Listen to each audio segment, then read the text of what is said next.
Man, there's a lot of questionable places on Earth, like the Bermuda Triangle or Area 51 or even this place.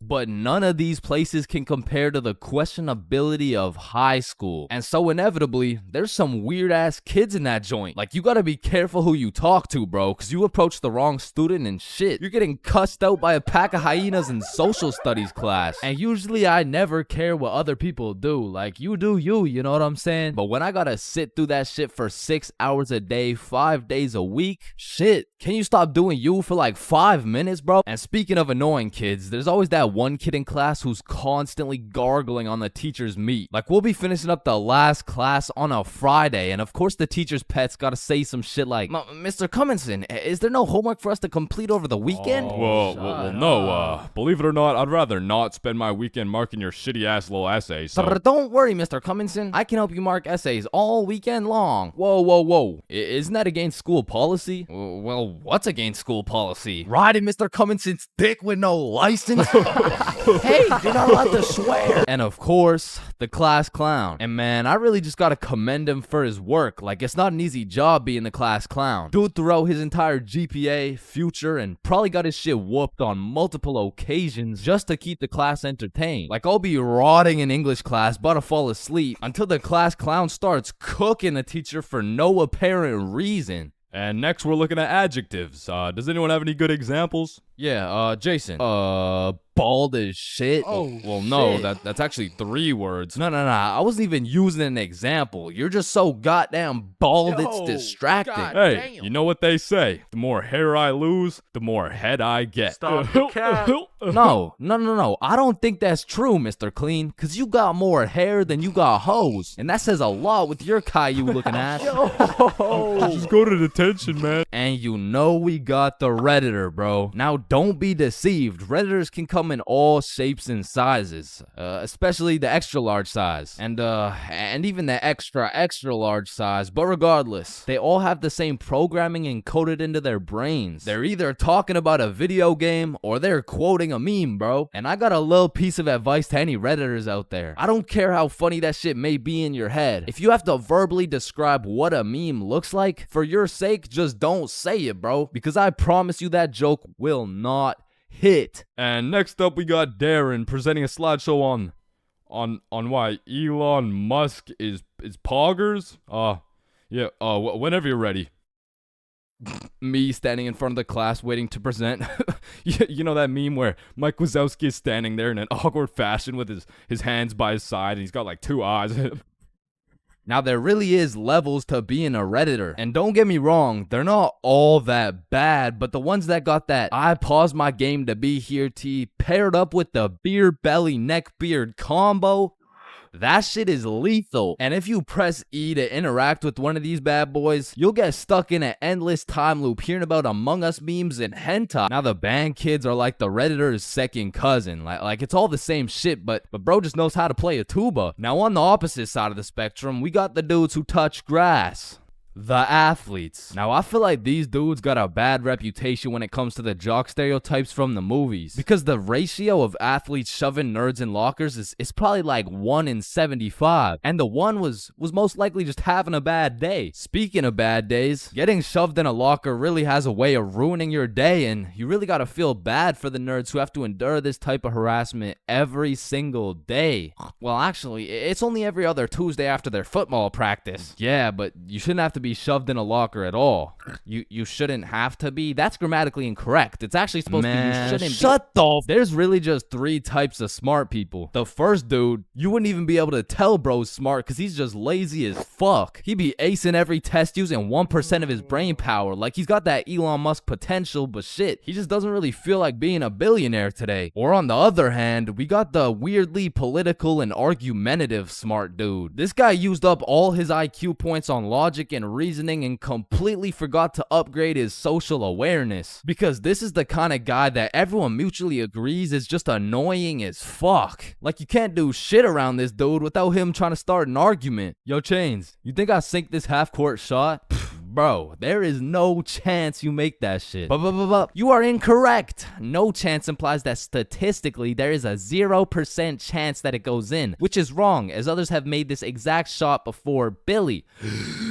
Truthfully, there's a chance for just about anything to happen, even though the chances may be slim. Well, that's cap, because there's no chance for you, bro. No chance for me to what? You gotta be more specific. For you to get some bitches. And some people are just smart, and they still have the ability to be a normal functioning member of society. A lot of these people are chill as fuck. Like, they can teach you shit you don't understand, carry you in group projects, and if they're goated, they can just bless you with the homework. And this is not the same as getting your homework from the class clown or the athlete, cause this shit is actually correct. And next, we got the other dudes who touch grass. The stoners.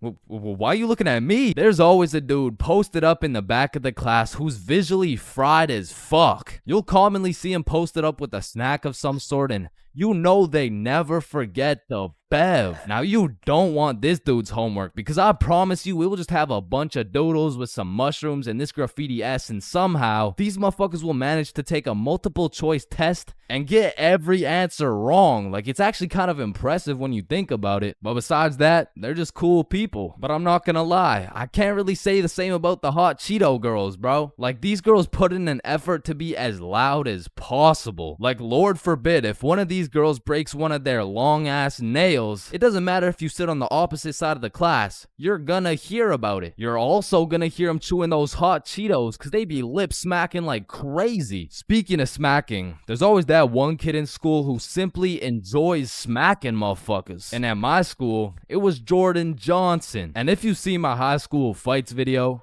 that's why you don't mess with me. Yo, I'm Jordan Johnson. or my high school dances video, I'm Jordan Johnson. you would know Jordan Johnson keeps a solid ass record. But it's at the point where bros fought so many people that nobody really even fucks with them. Cause now it's like either you fought Jordan Johnson or your homies fought Jordan Johnson. And either way, it's fuck Jordan Johnson. But all bias aside, you just got to appreciate the top tier, high value entertainment that JJ brings to the school. Like, after a long day of calculus and chemistry, there's nothing like watching a dude get Batista bombed in front of the whole school. And speaking of the whole school, 75% of the whole school are straight NPCs. And there's nothing wrong with it. It is what it is, cause honestly, I love you for that. I couldn't be happier to share the school with you, my man. Cause I'm not gonna lie, I don't think I would survive a school without NPCs. The sheer amount of Redditors, hot Cheeto girls, and teachers' pets, fuck, I'd rather be homeschooled at that point. But all jokes aside, man, every student plays a crucial part of the high school experience. So remember to appreciate everyone.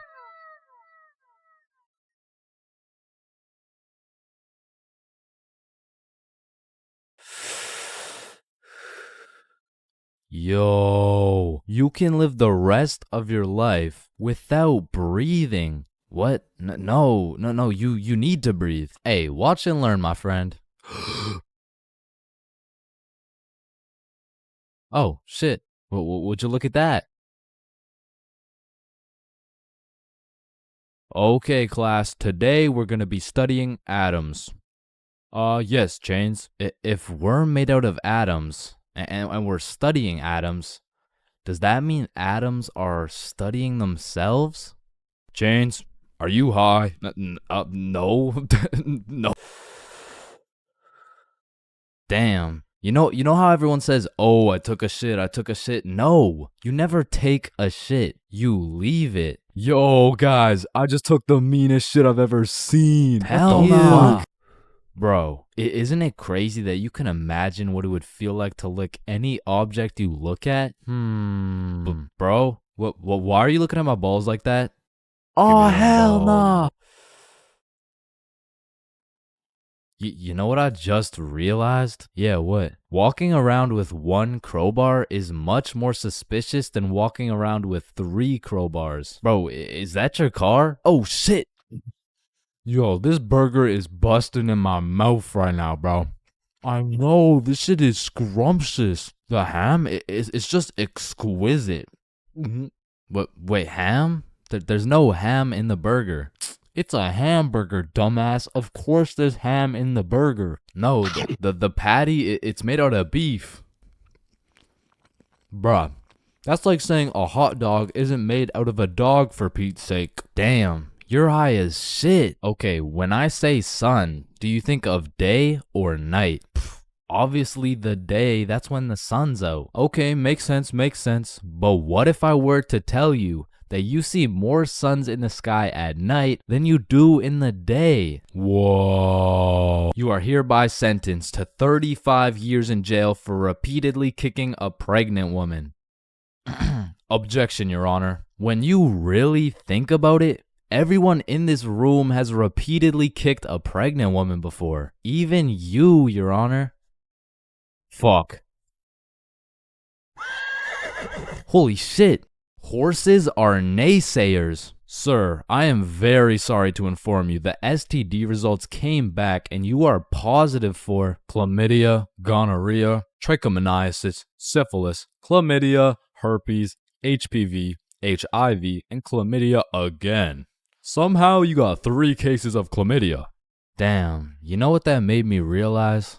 That you should wear a condom? Nah, life is a sexually transmitted disease that will 100% lead to death. Damn right. Sir, you got 3 days to live. You ever think about how old cars are looked at like, look at this dude's old ass car. He's broke as shit. Damn, at least my car isn't as old as this dude's. Holy shit, this guy's car is a shitbox. Damn. But look at that vintage car. Wow, that guy's car is insanely old. He's gotta be a millionaire. What the fuck? Is that Fred Flintstone?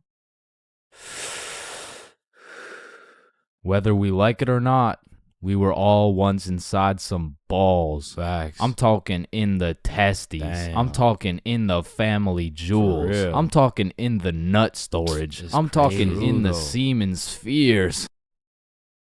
God damn, Todd's really laying down some mean pipe over there. You know, Todd beating down those doonies really got me thinking. Most people are made in a bed, born in a bed, and die in a bed. Damn. Bro, stairs were made to make a really big fall into a bunch of small falls.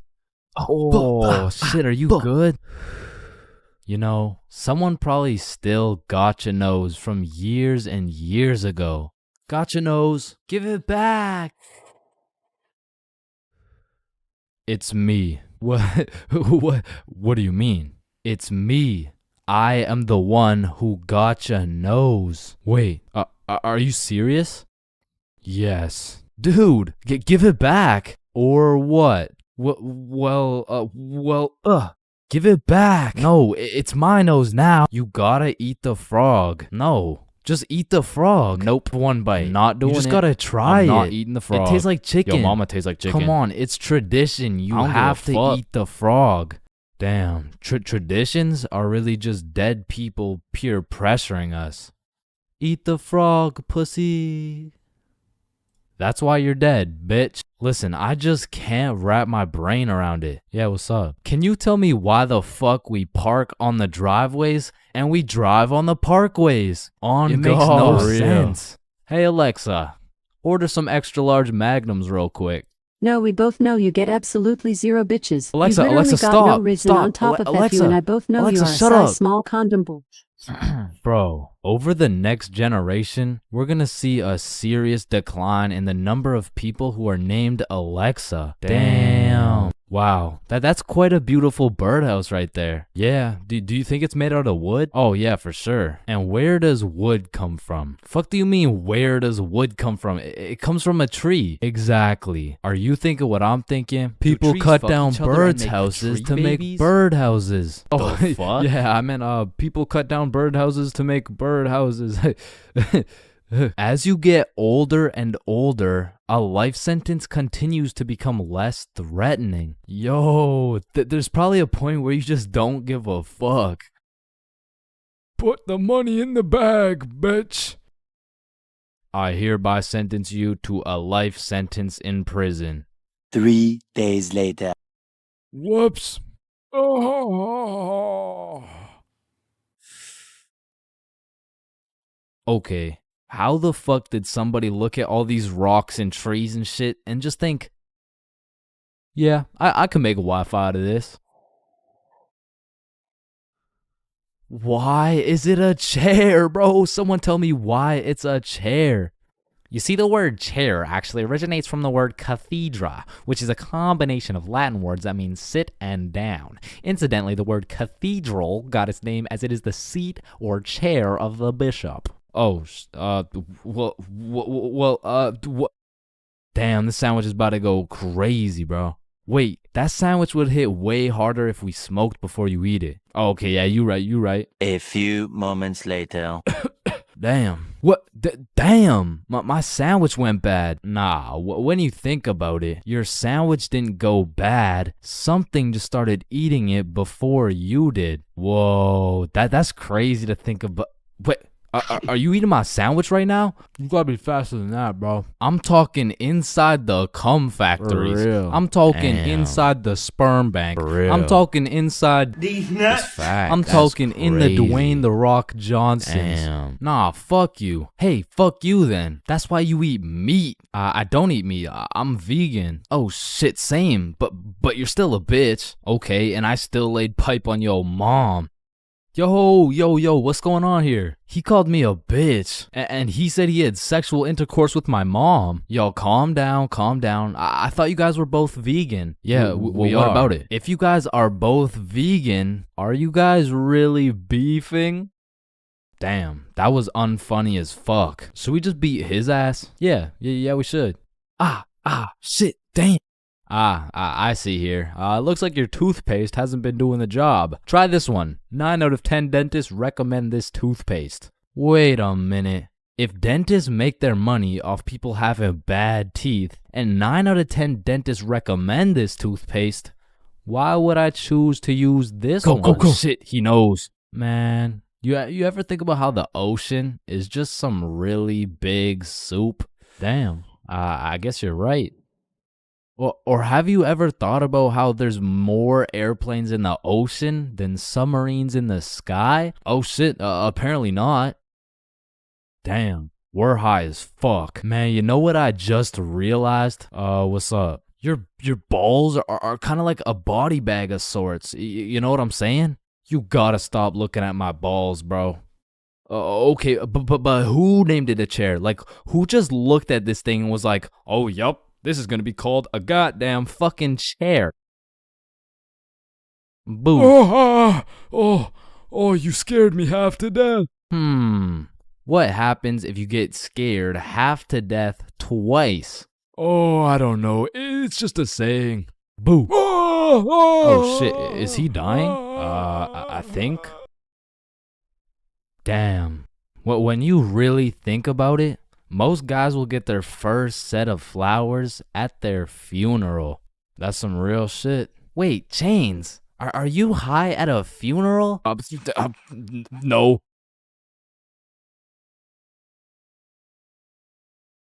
So, there are 7 stages of being drunk, all of which I've experienced, so you don't have to. Drinking? Aren't you underage? No, I'm 21.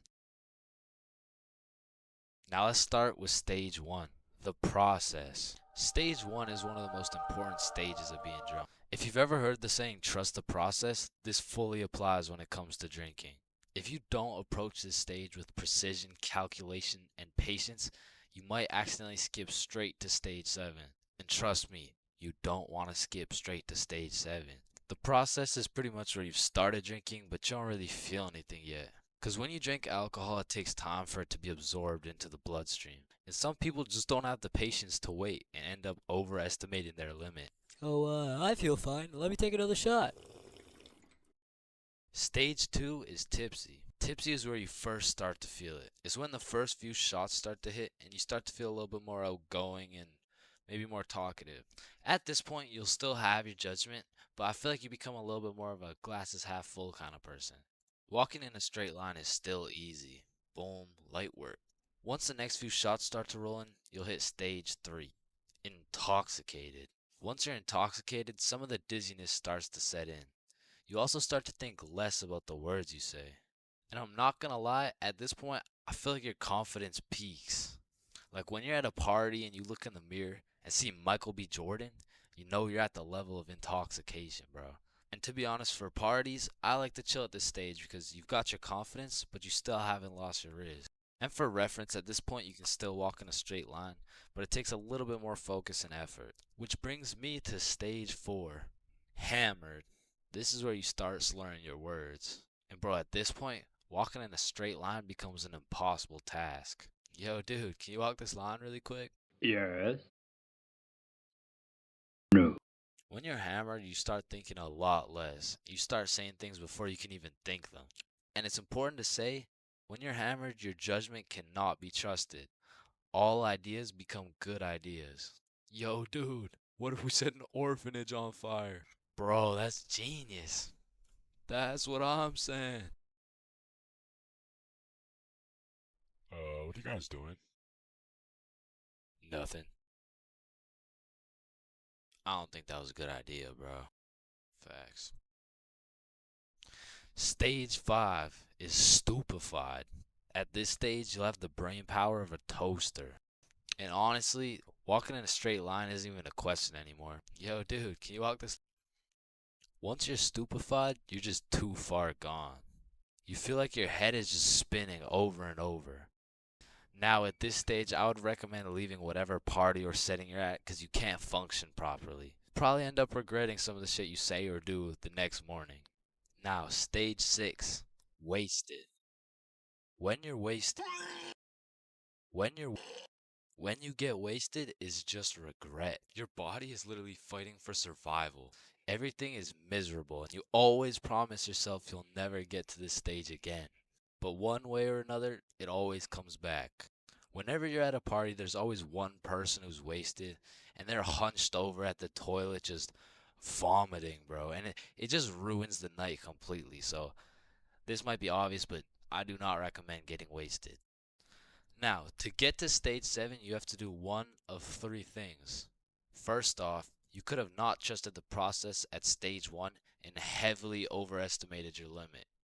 Or you could have been hammered and your judgment was tainted, so you had the idea to take more shots. Remember, all ideas become good ideas. And lastly, you could be going through a serious divorce. And in this case, I'm sorry. I hope she comes back. But stage 7 is blacked out. When you are blacked out, you've lost your consciousness. You're pretty much just slumped out. But your dreams when you're blackout drunk are always the most random and vivid shit, bro. And once you wake up, yo, dude, can you walk this line really quick? So, I think it's safe to say that I would strongly not recommend going past stage 4. But I'm not gonna lie, I have a few times, and I got lots of crazy stories from them too. So let me know in the comments if you want to hear any of these stories. But yeah, I think I should end the video by saying, please drink responsibly. There's a lot of awkward things in life, like the handshake fist bump dilemma, or waving back to someone who is waving to the dude behind you, or the you too situation. Enjoy your meal, sir. Thanks, you too. Actually, wait, no. But on this long list of things that will keep you up at night, I feel like school dances lands itself in the top 3, bro. Cause it's like, is it a party or is it a school event? Are we hitting a Dougie or are we just standing awkwardly in the corner? There's just too many questions, bro. Like another question. Who the fuck hired this guy to be the DJ? Like, I don't know how much they pay this dude, but it can't be anything over 50 bucks. I remember at my first middle school dance, I seen the DJ walk in with all his gear and shit, and I thought, damn, look at those big ass speakers. This dude knows what he's doing for sure. Hey, Stickman Middle, are we ready to turn up? Yeah, let's go. 1, 2, 1, 2, 3, let's go. So I walk over there to give bro some song requests that he so desperately needs, and as I walk up to this dude's expensive ass setup, I look down at his laptop and this motherfucker's on Spotify and he's moving around the volume slider like he's doing some shit. Like, bro, I could have done this shit for free. Nah, trust me, bro. I know what I'm doing, dude. Want a break from the ads? Now, to be honest, it was really the middle school dances that had me fucked up. Like, you took a bunch of self-conscious, prepubescent little kids and threw on some music and told them to dance with each other. Like, shit, of course they're gonna start hitting those Fortnite emotes, bro. That's all they know how to do. Like, these grade 6s are fresh out of elementary school. There's no way you'll catch one of these youngins asking a girl to dance. Like, they're still scared of catching cooties, bro. Or what about the grade 7s? These kids were straight menaces. Like, I remember at my grade 7, 7 dance, there was a duo. We'll call them Greg and Roderick. Greg and Roderick would run up on some unsuspecting students, and Greg would slide behind him on his hands and knees, and Roderick would casually strike up a conversation. And just when the poor guy was expecting it least, Roderick would shove his ass, causing the unsuspecting victim to trip and eat shit. And they went around to damn near everyone pulling this shit, until one time they messed with the wrong dude. Hey bro, it's just a prank. Now grade 8s. These boys are damn near in high school. They don't dance. It'll ruin their street cred, bruh. Instead, they prefer mosh pits, rap, EDM, fucking smooth jazz. It doesn't matter what song. These grade 8s will be relentlessly jumping up and down for no apparent reason. And soon, these grade 8s will turn into freshmen. All that street cred they once had, gone. If you push one of these freshmen into the middle of a dance circle, he'll stress so hard he'll start malfunctioning and hit those fucking Fortnite dances again. Now grade 10s. Most of these grade 10s are a little self-conscious, but if you throw one of them into the dance circles, let's go Michael. Let's see it, yeah, let's go.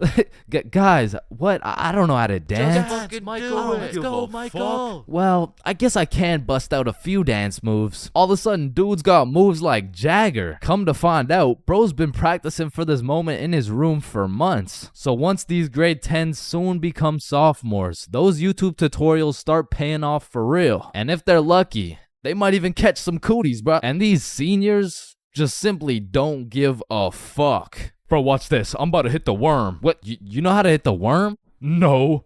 Damn. And I'm not done flaming this fucking DJ. Like, this dude be leaving my balls more blue than Squidward. Pause.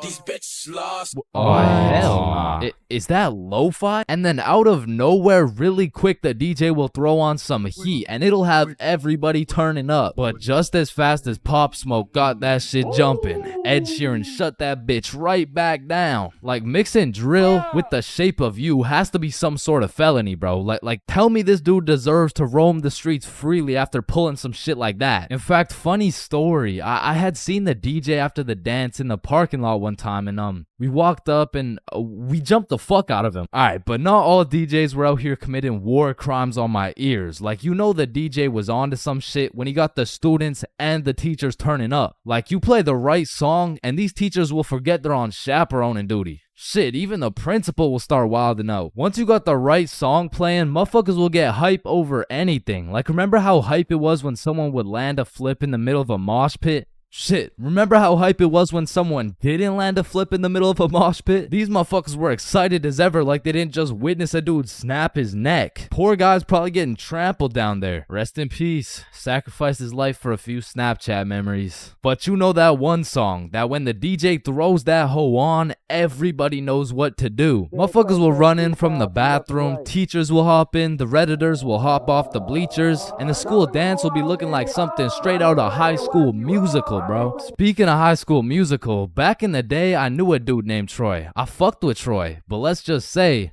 he had a little bit of a lean gut. He was built like T Grizzly. Nah, fuck that. He was built like DJ Khaled. And I remember this dude Troy was just coming off a school suspension, but for whatever reason at the dance, this motherfucker must have been looking for another one. Cause Troy came up to me talking about how he was gonna beat Jordan Johnson's ass at the dance tonight, and honestly, I ain't believing him. So once the dance came around, he was beefing JJ every chance that he got, until soon JJ wasn't gonna stand for it. Now, a school dance is simply the best time for a school fight to take place for the dude who wins. For the dude who loses, you literally have every single motherfucker in your school gathered in one place to get several different 4K angles of you getting pieced up. So Troy was really putting everything on the line here, because JJ was known for handing out whoopings like food stamps. But to be fair, Troy loved food. Regardless, JJ wasn't scared. In fact, he threw the first punch. Boom. But Troy ate that shit like a Wendy's 4-for-4 combo. And instantly, the entire school gathered in a circle. The circle was so big, there was no escaping. They were gonna have to fight to the death. But the DJ was so locked in that he was completely oblivious to what was happening. He was playing some happy-go-lucky ass shit. Oh shit. Ooh. Damn. Yeah. Get his ass. Let's go. Beat his ass, Troy. JJ. Yo, I'm Jordan Damn. Johnson. Now, the moral of that story is don't get into a fight at the school dance. Unless you know you're gonna win. Now, on another note, asking someone to dance is a very important topic when it comes to school dances. Now, girls, I'm sorry, I can't help you with this one. I've never asked a dude to dance before. But boys, shit, I can't help you either. I'm like 0 for 15 with this shit. But I do know someone who can. I'm talking about the homie Bob. So, Bob, how do you ask a girl to dance? Watch and learn. Is this motherfucker moonwalking right now? Oh shit. Oh, what the fuck?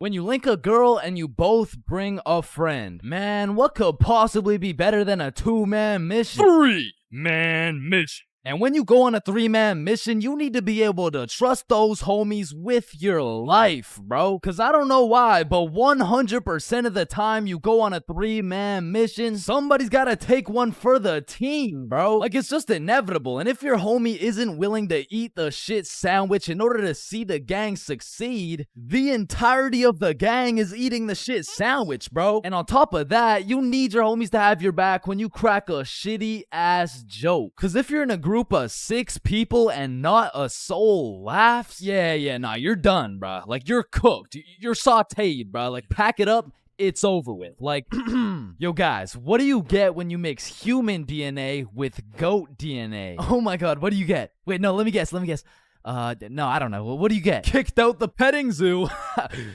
Fuck.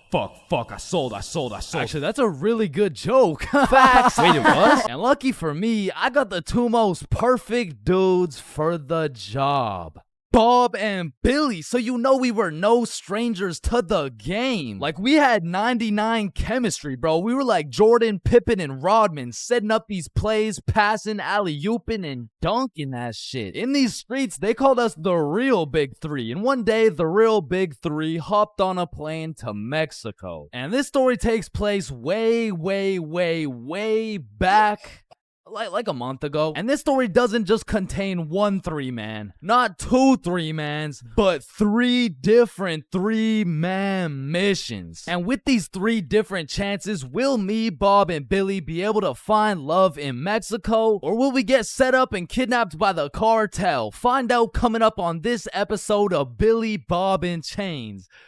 Wait a minute. So, boom, we get to Mexico and we're staying at an Airbnb. So we start with all the essentials. We unpack, get some food, check out the rooms, download Tinder, play some music, get settled in, shit like that. And some of you may be thinking, damn, Chains, Tinder? Shit, I didn't know you were down bad like that. And let me just clear this up, alright? I'm not, okay? I'm down horrendous. And you really don't know me at all if you thought I was gonna leave Mexico without running a 3-man with the homies. So I'm just doing what I gotta do. Don't hate the player, hate the game. So we got there on a Monday, and for the first few days, we're exploring, we're trying some food, going to the beaches. It's great, a bunch of nice and relaxing shit. But at night, it was grind time, bro. I was swiping more than a girl with daddy's money, and I was shooting more shots than Drizzy Drake at his local middle school. So by the time Thursday rolled around, I secured the first 3-man mission of the trip. And when I told the boys, they were hyped as fuck. I mean, Bob was so excited, dude almost made a facial expression.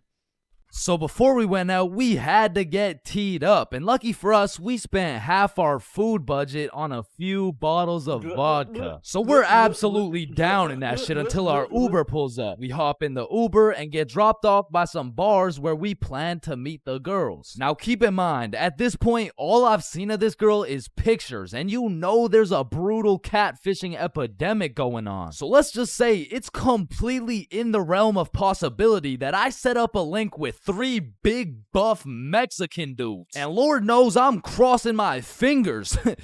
Like hopefully there's like no big buff Mexican. I don't want the big buff Mexican dude. So my heart dropped to my balls when I got a tap on my shoulder and turned around to see a not so buff Mexican dude with another not so buff Mexican dude with the 3 girls. Hey, oh no, don't worry. These are just my friends, by the way. Hey. Oh, shit. Makes sense. Okay, yeah, what's up? And not only was I relieved that she wasn't a jack dude, but she was fine, nice, and she spoke English. Same with Bob's girl and Billy. Yeah, nah, he had to take one for the team for sure. Hey, bro, I'm sorry, but this is just the way the cookie crumbled. Shit, bro. Can we get another cookie? It's too late, bro. It's already crumbled. And Billy took that shit like a champ, bro. So all 8 of us go to a bar and we're just talking, getting to know each other and shit. And I noticed Billy just keeps the tequila shots coming. I mean, we were only 10 minutes into the conversation, but this dude is 10 shots deep at this point. And all of a sudden, this dude starts laying down that Google Translate riz, and he's dropping hard eye emojis and shit, and I'm like, damn, respect. I mean, he's taking this extremely well. And after about 30 minutes of talking to this girl, I look over at Billy and I start to see some wild ass emojis being thrown around. Like, oh shit, Bob. Yo, I think Billy forgot he's the one taking one for the team. So me and Bob cut him off of the tequila, and then my girl is like, hey, do you guys want to come over to our place? Yeah, I'm hell yeah! Is he alright? Yeah, he's fine. So we hop in their whip and go to their crib, and at this point, it's getting kind of late, so we're just chilling, listening to music and things of that nature, when me and Bob realize Billy and his girl are nowhere to be seen. So I turn to Bob and I'm like, yo, should we stop him? Damn, bro, you're right. We can't let him do that shit. And listen, bro, I've never been the type of dude to cock block, but if it's the homie who's about to interlock with the chalk chick at this o'clock, I'll walk up, knock, unlock, and block that cock if I have to. And so I did just that. I walked up, knocked, of course, unlocked the door, and respectfully, I blocked that cock. Yo, what are you doing? I'm taking one for the team, remember? Nah, I think the team's doing just fine, but bro. You know me. I was gotta do it for the team, like for I don't think the team needs this one, gang. No. Remember, I'm supposed to be like taking it for the like this is for the. Yeah, you're right. Let's just go home, Billy. No, wait. Well, how are we gonna get home? We're in Mexico. Man, shut the. So we said our goodbyes, got in the Uber, and man, I felt like a basketball coach whose son just lost to a special needs team, bro. Hey, listen, bro. I had a lot of tequila tonight. I'm sorry. I just Billy, I'm not mad. I'm just disappointed. Damn, bro. And the next morning we woke up, and I'm not gonna lie, we felt it a little bit, especially Billy. Billy was in physical and mental agony, but we have a secret method to get rid of any hangover instantly. It's called vodka. So we're practically eating this bottle for breakfast, and once everyone was healed up, we hit the beach and had a fantastic day. It was stupendous, really, and once the sun started to set, we got some food, and man, it was gas, bro. I had the best nachos of my life. And as I'm consuming this orgasmic meal, I get a little notification on my phone from a new girl. Yo, you got any friends? Oh, shit. And I'm like, hell yup. Then she's like, I'm going out with some friends tonight. You guys should come. And I'm like, hell yup. And just like that, we secured our second 3-man mission. So we absolutely house that fucking meal, go back to the crib, get ready, tee up, you know the drill. We hop in the Uber and get dropped off in the same area where the clubs and bars are to meet these girls. And when we get there, Bob and Billy are both praying they don't gotta take one for the team this time. And I'm there just chilling like, yo, this is why I set up the 3-mans, cause then I never have to take one for the Chains, is that you?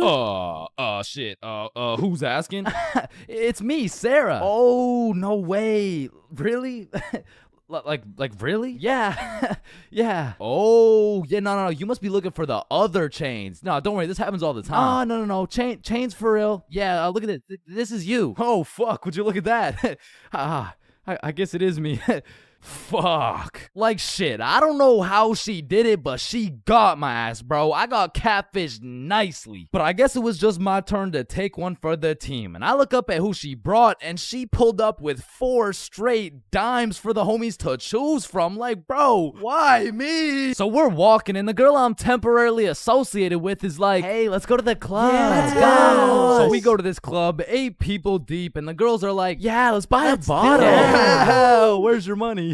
¿Qué? No entiendo. Wait, I could have swore you spoke English. Oh, yeah, no, I'm fluent for sure. Yeah. You said you wanted a bottle, right? Yes, please. Yeah. You got bottle money? Ah, no entiendo. No hablo inglés. And now I'm starting to get the vibe that whole time these girls just wanted a free bottle. And as soon as I start catching on, she starts upping her game like, Oh my God, you're so strong. Look at these muscles. so I go to give Billy one of those side eyes, and when I look over, these motherfuckers are completely lost in the sauce. Yeah, I'm buying a bottle. Everyone, bottles on me. So Billy pulls me aside like, yo, we gotta split a bottle, bruh. Nah, I'm really not fucking with this girl. Come on, bruh, please. I need it, bruh. Just take one for the team. Come on, take one for the team. All right, bruh. I'll split it with you. Thank you, bro. I got you. So are you guys getting a bottle? Yeah.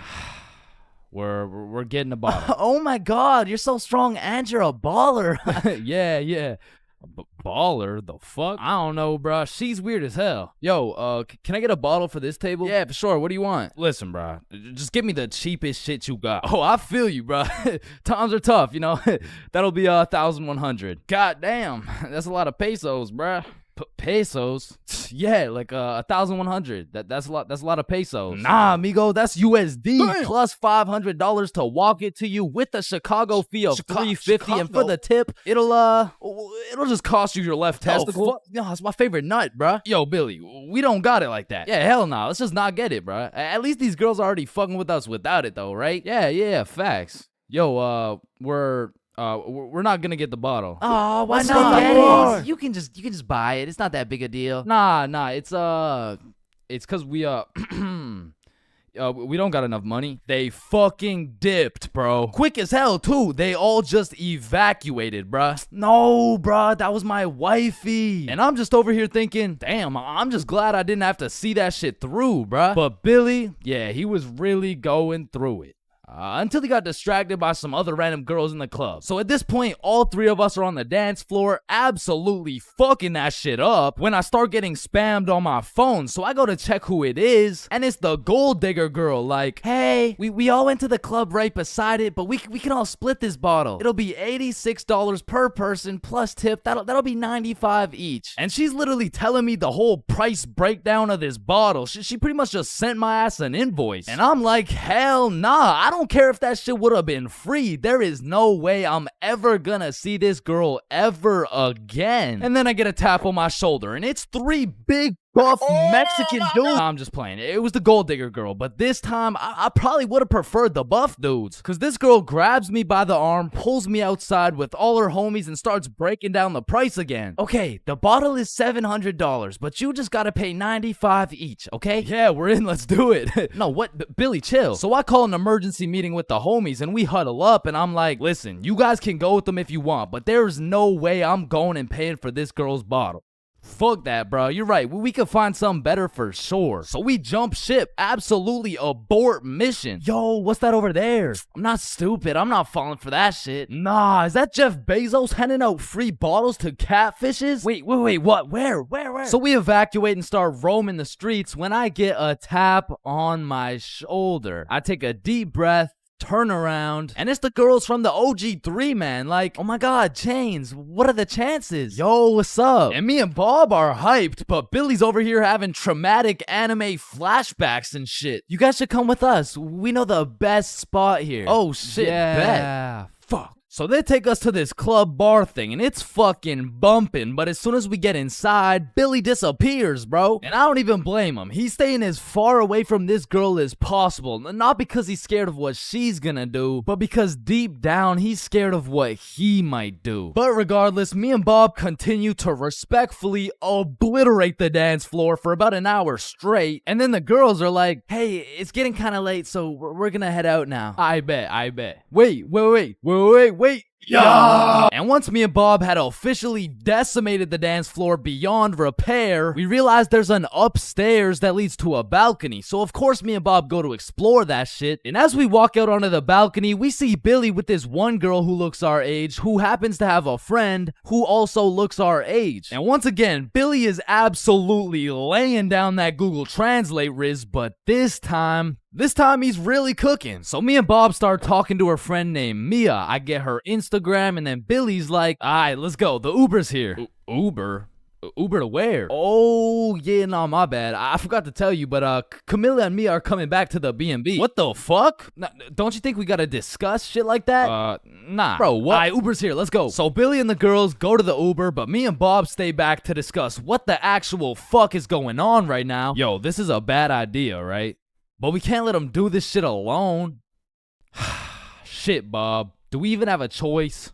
So we leave the bar and start walking to the Uber when this girl stops me and she's like, hi, what's your name? Oh, I'm Chains. What's your name? Oh, my name's Sophia. And Sophia's trying to make some small talk and shit like that, but Billy's already waiting in the Uber. So I'm like, well, it was nice to meet you, but I gotta go. Oh, well, let me get your Instagram real quick. So I give her my phone, she follows herself, and then gives me my phone back. And when I lay my eyes on the screen, I realize we have a mutual. And I'm just surprised because we're in Mexico, bruh. So I go to check who it is, and it's Mia. And at this moment, everything started piecing itself together to make our third three-man mission. So I'm like, yo, you know Mia? Oh, Mia? That's like my best friend. Why? Word? You mean this Mia? Oh my god, Mia. So Sophia hops in the whip and we're all just talking, and then Mia says, yeah, so like, we don't have work tomorrow. Oh shit. Do you guys work together? Yeah, we do. Damn, what do you guys do? Oh, you know,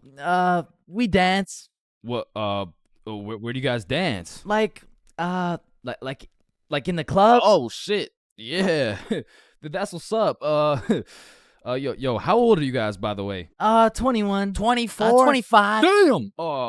Sorry, do you guys happen to have any, kids by chance? Of course, I have a baby boy. One of them is yours old. 3-year-old boy. I also have 2 daughters. Oh, fuck. Yo, Bob, you think it's too late to, abort mission? And I don't know how, but none of that information seemed to faze Billy in the slightest. Cause now he's out here making out with this girl like, fuck them kids, bro. And the whole car ride, I'm just thinking, what the fuck is going on, bruh? But soon enough, we arrive. We all hop out of the whip, go to our B&B, put in the code for the lockbox, get the key, unlock the door, and go inside. Now for context, the crib had 2 couches and a master bedroom. And that bedroom is where I used to sleep, and I say used to because as soon as we got to the B&B, Billy and Camila went straight to my room and start playing patty cake loud as hell too. And so all of us are just sitting on the couch like hola ¿Cómo estás? Fuck. And this motherfucker Billy was just making up for every single time he had to take one for the team. And after the longest 20 minutes of my life, Billy walks out of the room smiling from ear to ear like, what? Well, why's everyone looking at me? Shit, you guys could hear that? Then Billy cops the girls an Uber, they dip, and I'm looking at Billy like, bro, what the actual fuck just happened? Hey man, listen, it's just the way the cookie crumbles. Nah, bro, you are crazy. And at this point, it was probably 4 a.m. or something, so I go to my room to look at where I'm supposed to sleep, and there's a bunch of looped up rappers on my bed, and I'm not talking Diddy. So needless to say, after a long night, I slept on the couch, and we all woke up rotten, bro. So rotten, even the vodka method wouldn't work. So we decided if anything could make us feel better, it would be a plate of the world's best nachos. So we get ready, leave the crib, and then Billy's like, yo, who's got the key? Shit, I don't got it. Bob, you got it?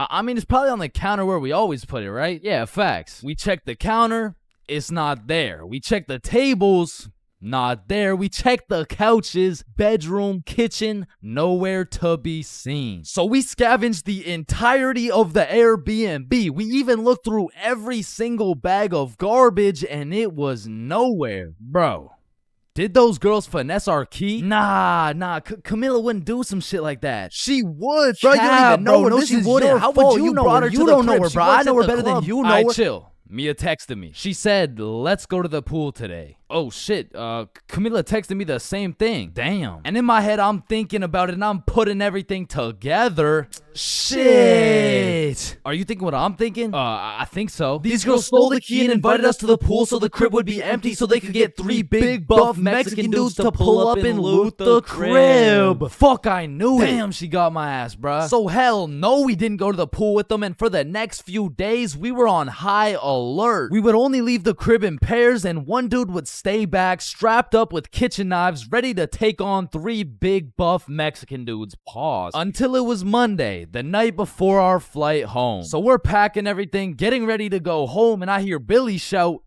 Chains? Yo, what's up? Yo, guess what I got, bruh? Chlamydia? No. Gonorrhea? What? No. Herpes? No, it's in my suitcase. Your suitcase got herpes? No, it's the key. How the fuck? I don't know. Yeah. You know what they say, there's a first for everything, bro. Like your first steps, your first dance moves, your first words. Dada. Hey, would you look at that? We gotta get some milk. I'll be right back. Your first stepdad? New dada? Yeah, nah, I'm head out too, actually. And your first kiss? Man, the things I would do to go back and completely erase that shit from existence. Bro, all these Disney movies I was seeing as a kid had these first kisses turning ugly ass frogs into some fucking giga chads and shit. Like, spoiler alert. Fucking ribbon. And on top of that, the fact you have to close your eyes, like, bro, imagine you're learning how to golf and you're about to take your first swing and these motherfuckers are like, yeah, now do it with your eyes closed. Bruh, this is my first time. What do you expect to happen? Like, honestly, my first kiss is top 5 worst Chains moments of all time. And let's just say it's not 5 or 4. Or 3. That shit was really bad, bro. So with that being said, this story takes place in grade 7, which is the year I got my first girlfriend. Now, I told this story a few months back, but I purposely left out the part of my first kiss. Well, gosh diddly darn, Chains. Why would you do such a preposterous thing? And the truth is, I was planning on taking this shit to the grave with me, bro, but fuck it. Sometimes you just gotta let the world know. Okay, you're right. I got something to get off my chest. Epstein? Wait, with the what? So for the homies who haven't seen the video, one day me, Bob, and Billy were mobbing around our local mall when we seen these 3 girls from our class. So we walk up to them and lay down some of the meanest 12-year-old riz these girls had ever seen. Hey, yo, shorty, I think I just shit my pants. Can I get into yours? What the fuck? Oh, shit, my bad. My fault. Hey, yo, shorty, are you a cigarette? Am I a cigarette? What? Because I'm trying to get lit and put your butt in my mouth. Wait, what? Nothing. Please. Holy shit, bro. Let me guess. You all got restraining orders. No. Worse. We got fucking girlfriends. And 12-year-old me had no business dating nobody, bruh. Like, my dumbass could barely even handle playing Fortnite with a girl. Like, hey, Gamer Girl 97, I'm kind of low. Can I chug on your jugs? Oh, no, sorry. Whoa, I mean, I just want to slurp on your juice. No, I'm sorry. I mean, like, I need heels. Can I trade you? What do you need? Oh, yeah. Is there any way you could give me some mats? Oh, yeah, no, I'd love to give you my wood. Huh? or bricks, or metal, or anything you need. Anything else? Yeah, I don't have a shotgun yet. Oh shit, I got 3. I can give you 2 pumps. Or Ew. no, it's 1 pump. No, wait. Oh, sorry. I can give you shotguns. I mean. Okay. Where are you? I'm in this little wood fort I made. Oh, okay. I see you. Let me come in your box. Yeah. So needless to say, every single interaction I had with my girlfriend was awkward as shit. Cause I had to pre-plan things to say in my head, and as soon as that shit went off script, I was cooked. Hey Jessica, how you doing today? Honestly, just not the best. Oh, that's good. What'd you do today? Oh, I don't know. Just did my makeup. Hey, me too. You did your makeup? Yeah, we have so much in common. Have a nice day. Fuck! And on one Friday after school, me, Bob, Billy, and our girlfriends all went to the mall together as we did every single day. But on this specific Friday, we rubbed together a few brain cells and realized, yo, do you got money? Nah. You got money? Zero. You got money? I'm broke. You got money? No. You got money? Yo, why are we at the mall? I don't know. I never even thought about Hey, it. I mean, we could all go to my house. Yeah. Doing. And so, of course, as the good kid I was, I text my mom to ask her to go. Greetings, mother. I would like to know if it's in the realm of possibility that you would be so kind to grant me your permission to visit the household of my dearest acquaintance, Nikki. Looking forward to hearing from you. Your favorite son, Chains. And I immediately get a call. Let me speak to her parents. Now, I, ChainsFR, have never dated a 12-year-old boy in my life, and I honestly don't plan on it. But even in grade 7, I could use my logic and reasoning skills to understand if your boyfriend had to get his mom to talk to your friend's mom for permission to slide to the crib, instant ick, bruh. There's just no way. She'd probably break up with me on the spot. So I'm doing anything I can to not let that happen. Hey there, Miss For Real. This is Nikki's mom. I just want to let you know Chains and his friends are welcome over anytime because they're goated with the sauce. Shit. Oh, hey, Nikki's mom. Sorry, it's kind of hard to hear you over all this bullshit. You're not allowed at her house. Come home now. Chains, are you coming? Look, Mom, I'm not gonna lie. You gotta lock the fuck in right now. This is the first time in my life I ever been invited to a girl's house and there's cheeks up for grabs. Like, Mom, this is my only opportunity. If you don't let me go, the For Real bloodline might just end with me. Okay, listen, Chains. I'll let you go this time, but you have to be home at 9 p.m. sharp. Yay, thank you so much, Mom. Now, I'm paraphrasing, but the point is she let me go with a curfew of 9 p.m. So all 6 of us leave the mall, hop on the bus, and get off at Nikki's house. We go inside, sit on the couch, and now it's even more awkward, bruh, because instead of walking around the mall, all we had to entertain ourselves was ourselves. And just like any other awkward middle school scenario, that shit went like so, truth or dare? Yeah, That's I'm exactly down. what I was thinking. And my heart instantly dropped, bro. Cause I knew if I picked dare, I would have to kiss Jessica and shit, bro. That's a whole lot scarier than playing Fortnite with Gamer Girl 97. But regardless, Nikki starts the game of truth or dare. Hey Billy, truth or dare? Yo, truth. What's your favorite color? Blue. Oh, what? This shit's not even bad. Okay, then Chains, truth or dare? Truth. No. What do you mean? No, it's truth or dare. I said truth or dare. Dare. What the fuck? Okay, fine, dare. You have to kiss Jessica. Bro, this time it wasn't a pickup line. When I say I just shit my pants, I mean not literally, but metaphorically, I was shitting bricks, bro. And when I turned to Jessica, she's just sitting there straight-faced as fuck. So, Jessica, are you down? like hypothetically speaking, of course. Okay, I'm going in. Sorry. Let me just Alright, bro, I'm not gonna lie, this is fucking weird. You guys are just watching and shit. Like, I don't know, it's just kind of. Oh, so if we weren't watching you do it? I mean, yeah, I would actually. Wait, what the fuck? Every single one of these motherfuckers ran to the corner and started staring at the wall. Like, did you do it yet? We're not looking till you do it. Yo, hurry up, dumbass. So now I got all this pressure on me to do this shit, but Jessica's out here looking at me like, hey, how was your day? Yo, shut the fuck Just up. kiss her already. What are you yapping about? And I deadass didn't know how to go about it. I ended up sitting on this couch, nervous as hell, awkward as hell, looking stupid as fuck for 20 minutes, bruh. Now, 20 minutes in general doesn't sound that long, but imagine sitting on a couch in complete silence with everyone just, bro, just watch this.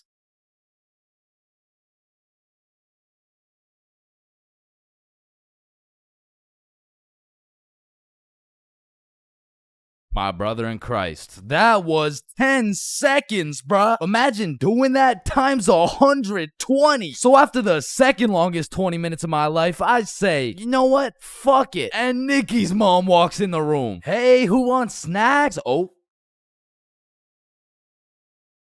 And at this point, I checked my shitty ass Samsung Galaxy 3 and it was already 8:50 p.m. And with the curfew at 9, I had no choice but to lock in. So I lick my lips, close my eyes, and real quick, I smash our mouths together. And when I turn around, not a single motherfucker is facing the wall. I look the other way and Nikki's mom is peeking around the corner with her fucking mac and cheese and shit. So I made like my pops and I was out that hoe. Pleasure doing business, Jessica. Wait, what? Where are you going? Thanks for having me, Nikki's mom. What the hell was that? And I proceeded to sprint home, making it home at 8:59, exactly 1 minute before my curfew. And that night when I went to bed, I couldn't sleep, bro. I haven't been able to sleep since. Damn, I should have taken this shit to the grave with me. Fuck.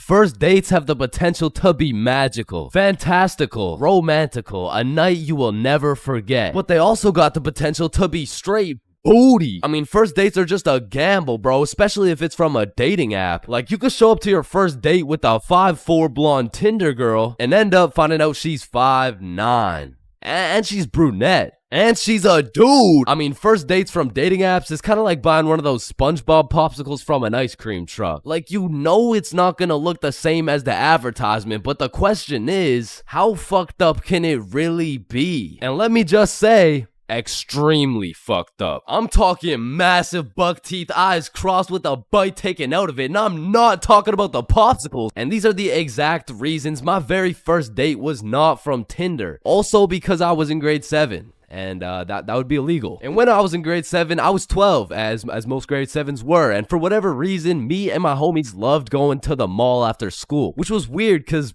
we had no money. So after another successful day of walking around and being too broke to buy anything, we walked back to the bus terminal by the mall. And as we walked up to our bus stop, we see these two girls waiting there. And the closer we got, the more familiar these girls started looking, until we realized one of them was in our class. And so we walk up to them like, yo, are you Kate? Oh shit, Billy, Bob, and Chains. What's up? Oh, nothing much. How are you guys doing? Oh, I'm good. This is Jessica. She's new to our school. Hi. What's up? Hello, Jessica. What brings you guys to the mall? Oh, nothing much. Just walking around and not buying anything because we don't have any money. Yo, us too. And so we all get on the bus and we're just talking and shit for a good 20 minutes until my stop comes up. So I'll pull the thingy, but before I get off the bus, I ask Jessica, yo, Jessica, do you Snapchat by any chance? Yeah, I do. Let me add you. What's your Snap name? And I remember I had some shitty ass username like, oh shit, it's MLG Pro No Scoper Illuminati confirmed. Yo, kid, get the fuck off the bus.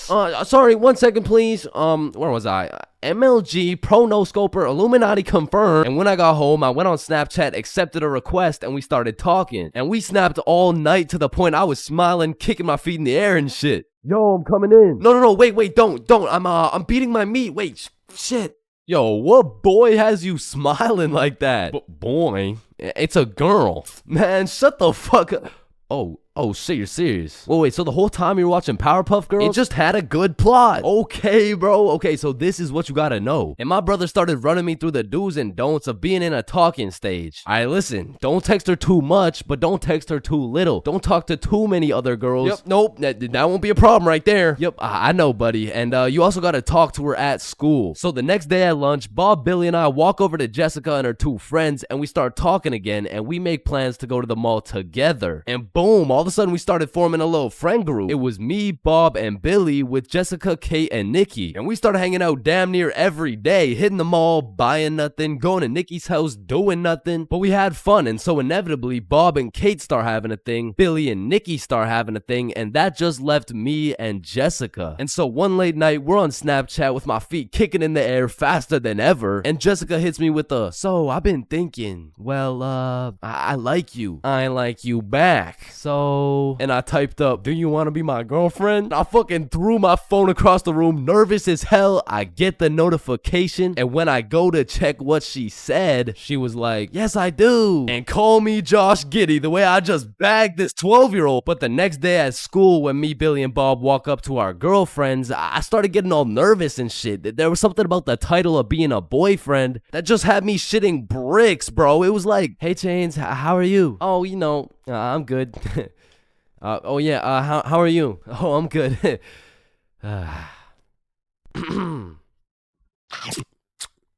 But now that all three of the boys had acquired girlfriends, Billy was like, hey, why don't we all see a movie this weekend? Like it'll be a triple date. Yeah, that's God, a great idea. Yeah, let's do it. It's a date, triple date.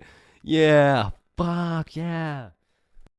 And by the time the weekend rolled around, I was still terrified of the fact that I was going on a date. And to be honest, I was also scared of the movie, bro. We came to watch It, which as a 12-year-old sounded like straight nightmare fuel, bro. But nonetheless, me, Bob, and Billy hop on the bus and arrive at the movie theater fashionably late. And so when we walked through the doors, there was our three little girlfriends excited for our first dates. So we all walk up, hug, and then go to get our tickets. And I dropped my entire life savings on her ticket and then go into debt for mine. But nonetheless, we head to the theater. Wait, should we get popcorn? Oh yeah, of course. Hey man, how much is a large popcorn? Large popcorn, that'll be $10. Bill! What happened? Are you okay? Yeah, I just realized they ran out of popcorn.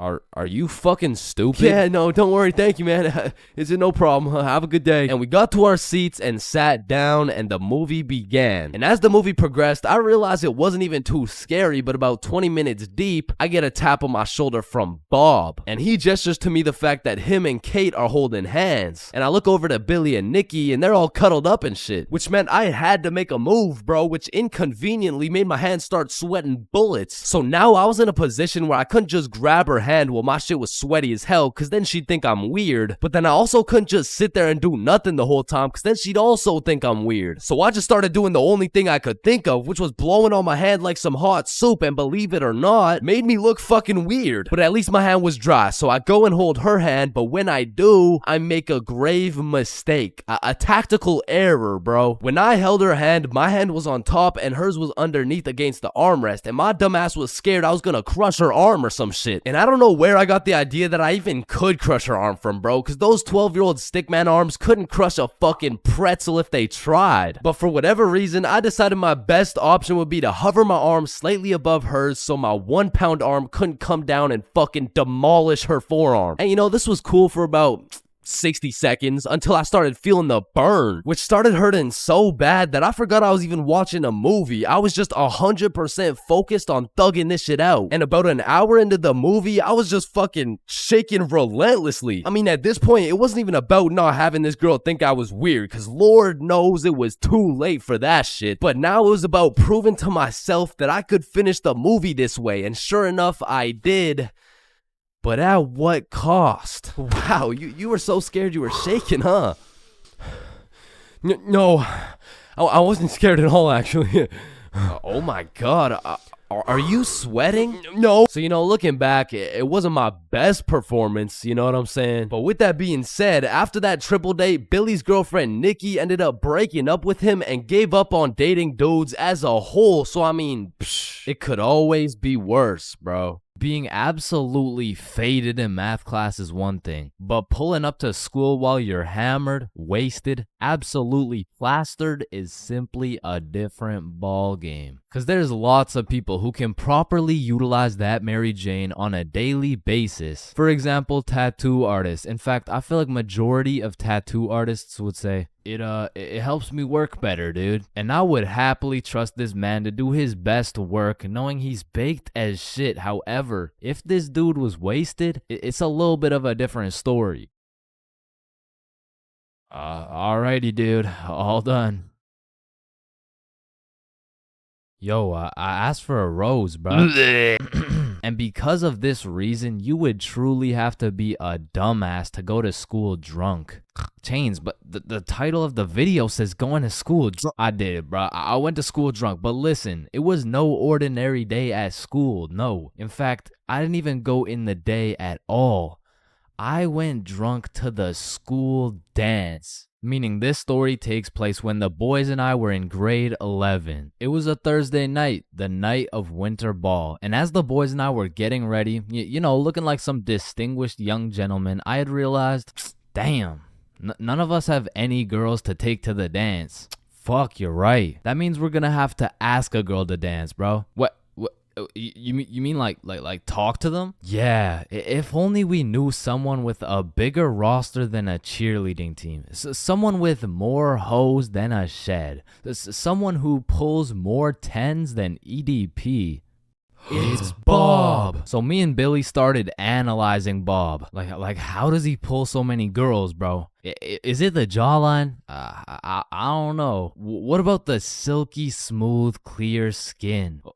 Maybe. Or is it those succulent, luscious, kissable lips? It's the glasses. Yeah, the glasses. Yeah. So we stole Bob's entire flow in the hopes this would put an end to my drought of bitches. So we check ourselves out in the mirror and then we hop into Billy's whip. We throw on some Rihanna to get us hyped, and before we knew it, we had arrived at school. Now to really paint the picture, it was a Thursday at 8 p.m. And on this Thursday at 8 p.m., Billy pops his trunk to pull out 2 bottles of vodka. Now, if you were unaware, it was currently a Thursday at 8 p.m. on a school night, and we were headed into our school. Now, logically, I should have simply denied the alcohol, but I'ma keep it a buck. The whole idea of walking up to a girl and asking her to dance was really giving me the heebie-jeebies. I mean, my palms were sweaty, my knees were weak, and arms were heavy, so I took a big old chug of that liquid courage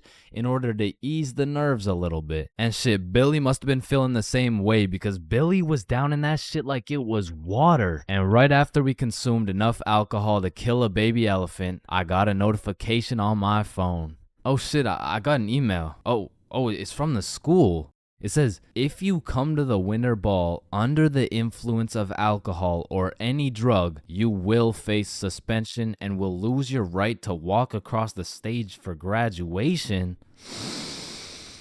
Fuck. Okay, listen, if we can get into the dance before this shit hits, we're chilling. All right, we got this. So we walk into the school looking fresh as hell, but then I notice a fat line of students, and this line led to a security check to get into the dance. Fuck, that's not good. Nah, we're chilling. I still don't even feel anything. What about you? Yeah, same. We're good. And just as we came to the consensus that we were good, the principal starts walking down the line in our direction. Fuck, act cool. We're good. Act cool. Whew. That was close. You 3, over here. Shit, fuck, shit. Do you guys know why I called you over here? Nah. Nope. I smelled alcohol the moment I walked past you 3. Now, I don't know if it was one of you or all of you, but you know the consequences of showing up under the influence, right? Yeah, we do. And tell me, is it or is it not suspicious that all 3 of you guys showed up with glasses on? Nah, we just thought it looked suspicious. Take them off, Dan. Yes, sir. And although I downed a sizable amount of vodka, it still hadn't kicked in yet. Now, I didn't want to do this to you guys, but look at my finger. This motherfucker starts waving around his magic finger in Billy's face with a flashlight to somehow see if he's drunk. Now, I don't know what the plan was, but I was fucking scared. Okay, he's not bad. Oh, okay, he's good. Now let's see here. And just as this motherfucker puts his finger in my face, that vodka hits, bro. I'm using all the strength I got to keep my balance while I'm getting blinded by this flashlight. Let me try that again. I got a little feeling you guys drank, but it hasn't fully kicked in yet. I'll check up on you in a little bit. Yeah, that's good. Yeah. So we get to security and they make sure to pat us down. A little bit too good, but before we knew it, we were at the dance. And just like that, I saw my opportunity and I put that liquid courage to use. And you know, I'm very articulate when it comes to words, so I ask, "Hi, how are you?" "Oh, hey, I'm good." So I wanted to ask you, like, you know, we're at the dance and I saw you, so I walked over here. Here we are, you know what I mean? So like, do you want to dance? Yeah, sure. It had worked. My plan had finally worked. And just as I was about to feel the female touch I'd been deprived of for all these years, I see Mr. Principal walking in my direction with his finger ready and his flashlight in hand. So I just haul ass, and I don't stop hauling ass until I'm off school grounds. So the moral of the story is, don't go to school drunk, bro.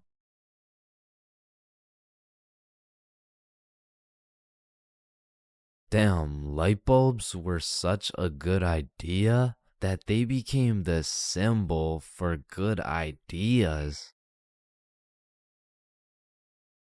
God damn, I just spilled my water. What? Why does water make clothes darker if water is clear? What the fuck? Yo, there's two guys coming. On me, on me. Oh, I clapped his ass. Yo, Billy. Yeah, what's up? You see that lamp right there? Yeah. What about it?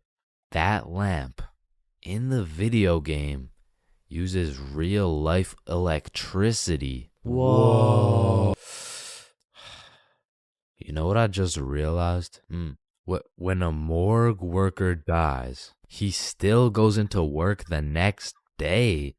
Bro, how could he go to work? He's dead. Oh shit. Oh, whoops. Just drop the soap. Wait, when you drop the soap, does the soap get dirty or does the floor get clean? Wait, guys. Since I'm alone, I'm the only person in the world to ever see this peanut. Nah, I saw it too. Who the fuck are you? Yo, when did you get so much money? Man, it's the money my grandma inherited me before she died. Yo, that's low key like when your homie dies in Fortnite and you pick up his loot. Come on, bro, my grandma's dead. Not cool. You right, my bad. Man, imagine the guy that discovered milk and think about him convincing someone else to drink it. You did what to the cow? No, trust me, it's good, just drink it. Wait, you drink it too? Yeah, it's really good, look. Aw, hell nah. Damn, bro, mosquitoes are some brave creatures, considering those jits got 1 HP. Facts. Yo, Chains, you need your parachute to skydive. No, you don't. You just need a parachute to skydive twice. No, Chains. Well, what the fuck? Why did you just break my mirror? Well, actually, mirrors don't break. They simply multiply. Oh. Damn, bro. We're all just some walking nut for real. Facts. Damn, for real. It's crazy. It's true, though. Oh, shit. I'm on fire. If you really think about it, you're not on fire. Fire is on you. Call the fire truck. Wait a minute. A fire truck is actually a water truck. Oh, god damn, just call the truck. Jesus. Bro, I was on fire. Why didn't you just call the fire truck? First of all, you weren't on fire. The fire was on you. Second of all, it's a water truck. Bro, I got the munchies. We should cook some cookies or something. Nah, you don't cook cookies. You bake them. What? Then why are they called cookies? Shit, I don't know. Cookies are just cookies. No, that's like saying you cook bacon instead of baking it. Well, actually, you do. What the fuck? Bro, what keeps the hot dog in like hot dog shape? It's like meat inside some animal intestine casing or some shit. Okay, so it's hot dog meat inside animal casing, right? Yeah.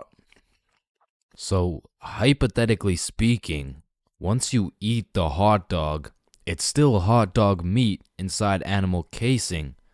But you are the animal casing. So, with that being said, when you eat the hot dog, you become the hot dog. Just let me eat my fucking hot dog, bro. And that is why Genghis Khan has the most descendants in human history. I actually know someone with more descendants than Genghis Khan. Well, that's impossible. Who could possibly have more descendants than Genghis Khan? Genghis Khan's dad. Damn, you know Google Maps, right? Yeah, of course. Bro, someone at Google really just said, yup, Let's just have someone drive down every road on fucking Earth. And then they did it.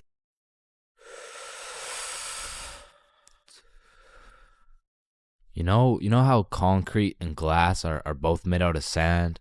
Yeah, what about it? So if concrete and glass are both made out of sand, does that make skyscrapers just really big sand castles? Yo! How tall is the tallest person in the world? I don't know. Let me check. God damn, he's 8'1". Holy, you know what I'm thinking? Yeah, imagine getting railed by this absolute. No, I was thinking at one point the tallest person has experienced the height of everyone else in the entire world. Holy shit. Paper has 6 sides. Shh. Like we're really just some talking nut for real. Facts. No cap. Damn. Just some breathing semen for real. That's crazy. For real. Facts. So true. Damn. True. For real. Hey little man, what do you want to be when you're older? I want to be a doctor and cure aging and all the diseases. Well, if one day we cure all the aging and all the diseases, then we will all die painful and horrible deaths. I still don't understand why it's a chair. It just doesn't make any sense. Yo, you know what I just realized? What? The size of your hands is the font size you use in sign language. Oh shit. That motherfucker Shaq must be talking in all caps. Sir, I am very sorry to inform you that you are bleeding internally.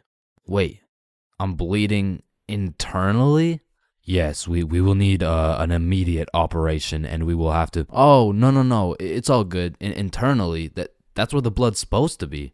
No, sir. Where are you going? This is an urgent matter. Get back here. You're in critical condition right now. Yo, can you pass the Apple charger really quick? Yeah, for sure. Yo, what if Apple chargers were called apple juice? Whoa. Damn. Yo. Apple juice? Bro. You know what I just realized? You can drink a drink, but you can't food a food. Nah, that one was ass. Yeah, you right. Like, I mean, we're literally just semen that can talk.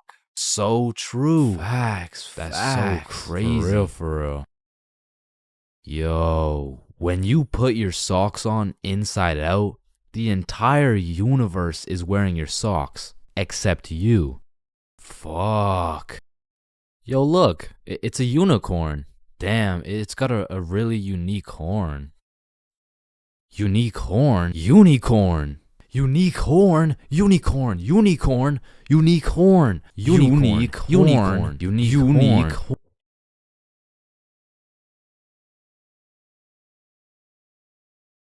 Oh, leaves are called leaves because they leave the tree. Holy shit, I got an idea. Can you pass me the wrench? Rope. Glue. Piece of pizza, please. Tape. A little more tape. Damn. Big ass magnet. Alright, all done. Whoa! This bad boy uses 0 gas. It's completely eco-friendly. Hop in.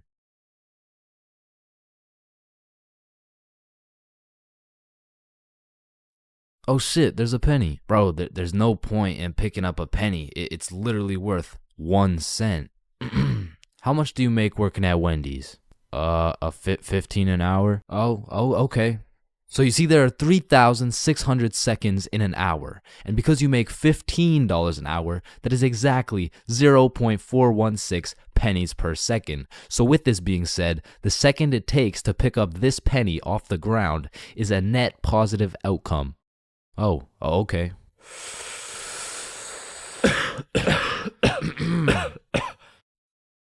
Wait a minute. Are stickmen always naked?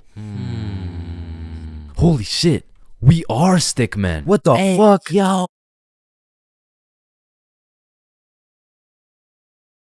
We are currently facing a life-threatening epidemic that is threatening the lives of many teens around the world. Oh, what's that? Yeah. Oh, okay. It has been brought to my attention that there's a new strain let loose that is infecting more teens than ever. The strain is propylene glycol formaldehyde.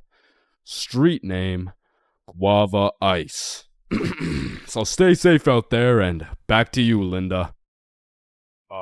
Linda? What? Oh shit. Man, way back when, somewhere in Timbuktu, a Homo sapien found a plant by the name of tobacco, and for whatever reason, somewhere in this dude's caveman brain, he decided, me, smoke, now. And that he did. And as humans slowly evolved, smoking did too. And soon, motherfuckers went from looking all old and wise, smoking these big old pipes, to soon smoking cigars on some mafia boss shit, which turned into cigarettes. Now, back in the day, if you were stressing, Doc would prescribe you a pack of good old cigarettes. Sore throat? Cigarettes. Oh, you got a cough? Here, smoke a cigarette. But after a while, people's teeth started looking all British and shit, so they decided, Oi, I don't think these are healthy, innit? So we decided we needed to make cigarettes better, and you know what makes everything better? The letter E. Your mail's taking too long to come in? Email. Wait, what's that? You want to play sports, but you're ass at every single sport?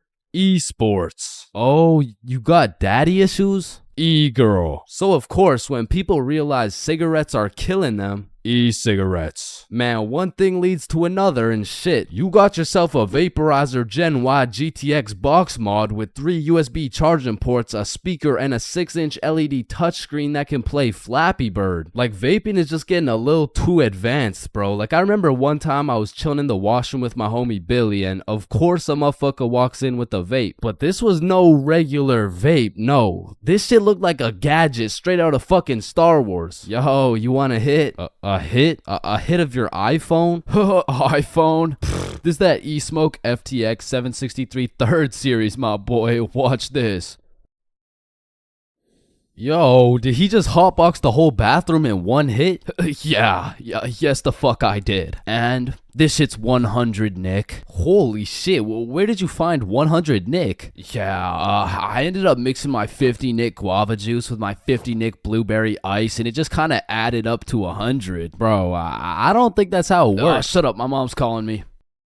Yo, fuck you, mom. And that was the moment I realized there really is levels to this shit. Level 1. Level 1 is the type of dude who isn't addicted, but he'll occasionally take a hit of somebody's device. But level 2, bro's borderline addicted, but he's still in the denial phase. Bro, are you addicted to vaping? Addicted?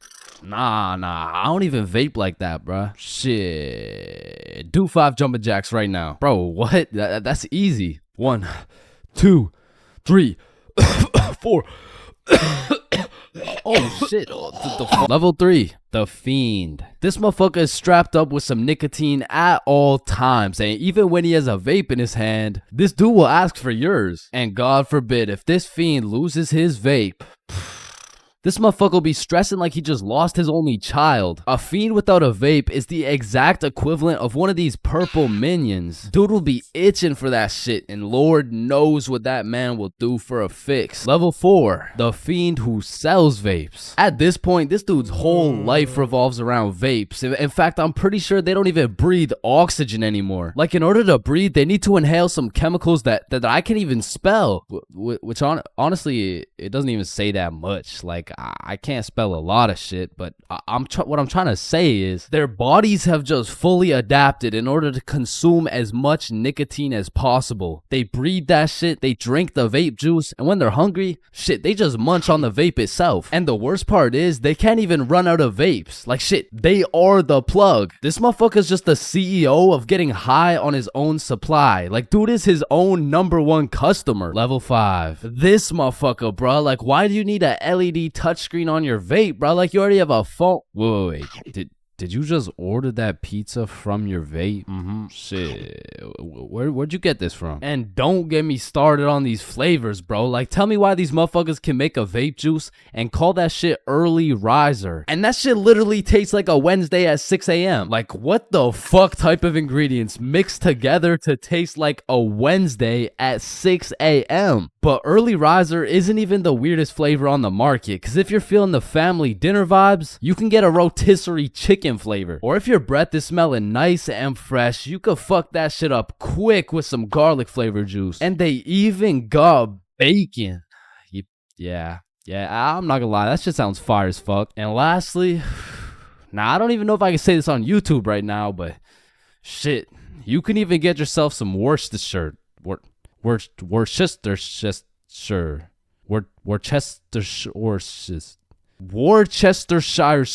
But regardless, I think we all know the home of nicotine, the eternal hot box, the communal vape sesh. It's the high school bathrooms, man. You walk into one of these joints and there's at least 15 dudes hotboxing that shit at like 10 a.m. You come in trying to take a piss and now you got a head rush. You walk over to the urinals, but it's so goddamn hotbox, you start pissing all over the walls. But shit, you can't even piss on the walls in peace, man. You got that one fiend coming over to you trying to suck your device dry, and dude's so down bad for that hit that's not the only thing he'd suck dry. And listen, you may be thinking, Chains, how do you know what you know about vaping? And that's a great question. Back in the day, I was a curious little George, man. And back in grade 7, I was chilling at my friend Becky's house. And when I walked into Becky's crib, I was nothing but an innocent, curious young man. But little did I know, I would leave Becky's crib far different than I entered. So you know, me, Bob, and Billy are posted in Becky's room, and I was sitting with Becky. So Becky asked me, have you ever hit a vape before? Hell no, I hadn't, but you know I had to play it cool around Becky, so I said, yeah.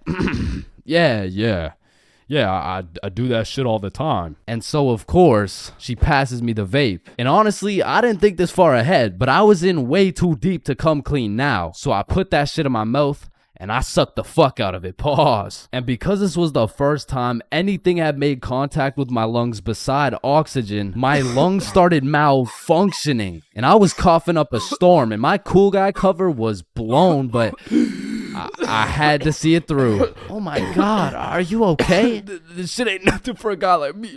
Guys, I think Chains is dying. And as I went on with my life, I would hit a device here and there, and eventually I even learned some tricks and shit. But one day, me and my homie had to run to catch a bus. And so we started running, but the homie doesn't even make it 100 meters, and he starts rolling on the floor, coughing up blood. And I was like, no, fuck that. And you know,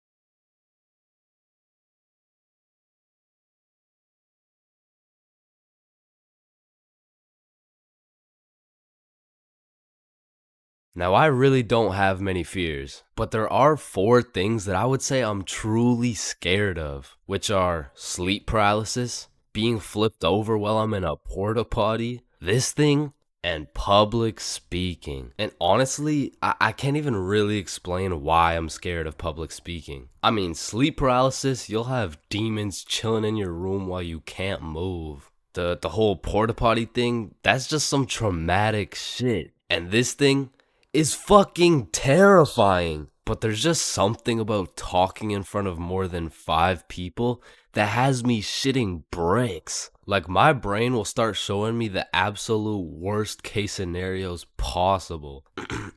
Hi guys, my name is Chain. Get off the stage, loser. No one likes you. Ow. Hi guys, my name is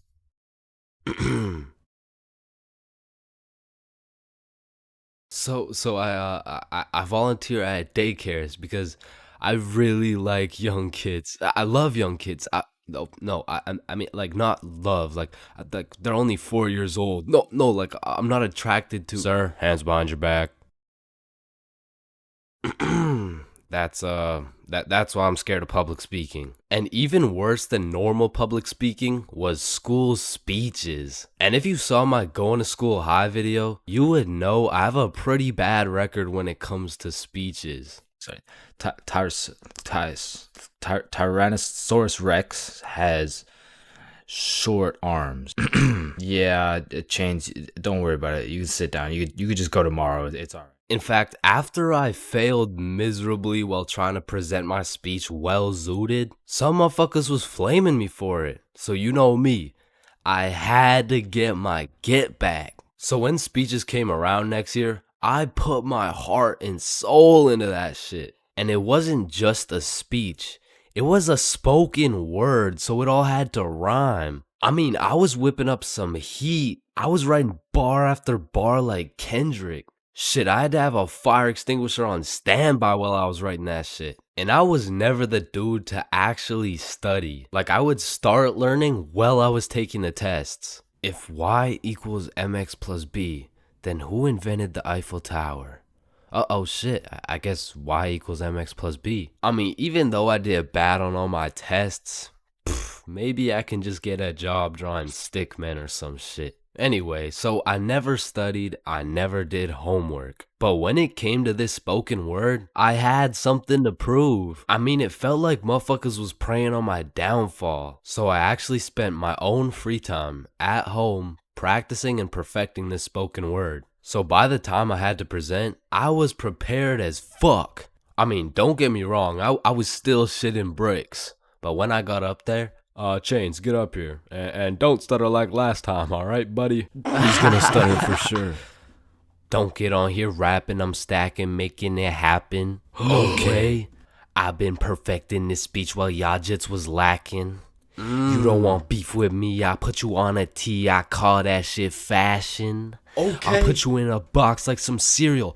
You'll get crunched, I'm the captain. Captain Crunch. Now let me stir it up like some mac and cheese. I want 100% like Curry from the 3. I'm talking all A's, no B's, bitch. I'm blessed like a sneeze. Blue honey's like the seas. I'm too icy, I might freeze cause I'm him. I'm not talking slash he. God Fucking damn. spitting right now. I went bonkers, bro. In fact, I went so bonkers, the teacher volunteered me to go present my speech to the entire school. Now, usually I would be way too scared to public speak in front of that many people. But right now, I'm all hyped up on how bananas my speech went. Plus, I spent all that time perfecting it. I might as well share the heat with the rest of the school. Alright, next up is Chains with a spoken word on Don't get on here rapping.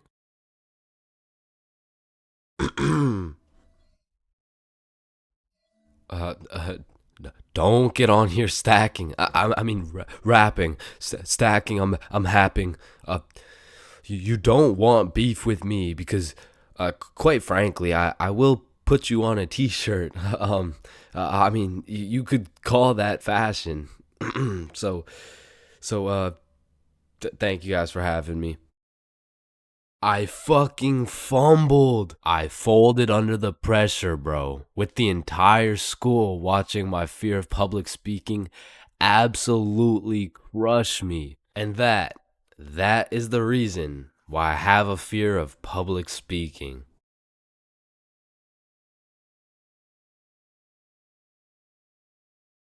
Everyone experiences being drunk differently, and it can change from time to time as well. But I'd say most people fall into a few general categories, one of which is the aggressive drinker. These people have to have pent up and saved anger for years. They just decide to let it all loose when they take a sip of alcohol. I feel like they might even just be using drinking as an excuse to sock someone in the face. And the main problem with aggressive drinkers is there's always at least one of them at every function. Sometimes they can be tamed, but if you just let them do their thing, then the function just turns into the Battle of Vimy Ridge, bro. You don't want your friends to be aggressive drinkers, because when they do something stupid, you just have no choice but to back them up, because that's your homie. Coming up next, we have the depressed drinker. I know lots of people who are usually happy and energetic, but when they start drinking, all of a sudden they think I'm their therapist or something. Like, of course I want to help my boy if he's in his feels, but I'm hammered too, bro. I can't help you get your ex back. Now listen, I'm no scientist, but alcohol is a depressant, which means it means it makes you depressed, bro. I don't. Pretty much what I'm trying to say is, if alcohol makes you sad sometimes, don't worry, it's normal. Next up, we have the flirty drinker. Now, these types of people are a common appearance at parties. They just kind of go stumble over to someone and just start spitting game. One thing I do respect about flirty drinkers is that they're perseverant, bro. When they get rejected by someone, they just take it like a champ and keep pushing to the next one. Usually flirty drinkers go rotate around the party and try for their first few contenders, but eventually at the end of the night, flirty drinkers will end up attracting other flirty drinkers, then boom, everyone's happy. And come on, everyone knows the I love you guy. Man, I love you, man. Nah, like, I don't think you understand. Like, I really love you, man. And whatever you need, I got you, bro. And I just really love you, man. Bro, who the fuck are you? And of course, we got the designated driver. Next, we got the loud one. Hey, bro, sometimes the alcohol just makes people talk way too loud. In some settings, it'll slide. But in other settings, at parties, these are usually the type of people to be in the mosh pits, because they're always super high energy, and sometimes they can be kind of annoying. Man, who would be this type of drunk, am I right? Alright, it's me. And if anyone else is this type of drinker, I know you can relate. When you wake up the next morning, not only you get hit with the hangover, but your voice is just completely gone. And I'm not even usually a loud person. But man, alcohol just works its magic and has me yelling like Kai Cenat. Hangovers being this type of drinker has to be one of the worst. I guess next to aggressive drinkers, you know what I'm saying? Anyways, we're moving on. You also might have encountered the philosopher. I couldn't tell you why, but for whatever reason, after taking 5 shots, some motherfuckers just become a philosopher, bro. They just have philosophical questions coming out of nowhere. And they low-key be spitting too. Hey man, love doesn't even exist, bro. It's all just an illusion. Love is just a chemical reaction that occurs in your brain that was programmed to make us inclined to reproduce. Next up, we have the OD, overdrunk. This is the 7th and final stage of being drunk. If you've seen the 7 stages of drunk video, you'll know exactly what I'm talking about. But some people are just prone to drinking way too much. And somehow, they always find themselves blackout drunk. But yeah, there's not much to say. They're pretty much just unconscious. And of course, we have the chill drinker. These people are just pretty neutral. They just be talking at a normal volume about normal stuff. And honestly, these people are just overall enjoyable to be around, especially when you're drunk. Let me know in the comments if I missed anything. And also let me know which type of drinker you are. Middle school is just an awkward place, bro. Like, middle school dances, awkward. Middle school speeches, awkward. And middle school relationships, in my experience, is the most awkward thing on the face of this planet. I mean, the girl's a whole foot taller, got a deeper voice, and shit, she could probably bench more than you, lil' bro. Like, I hate to break it to you, but you don't got a girlfriend. You are the girlfriend, bruh. Middle school just occurs at the craziest time in a teenager's life, cause motherfuckers is just getting slapped by puberty out of nowhere. You'll be walking down the halls and see a bunch of kids who look fresh out of daycare. Then all of a sudden you'll see a grown-ass man built like Shaquille O'Neal thumping his way down to math class. And attendance in middle school was looking like Matthew, here. George, present. Daisy, here. Owen, here. Dude's balls would be dropping halfway through presenting their speech, like, and this is specifically why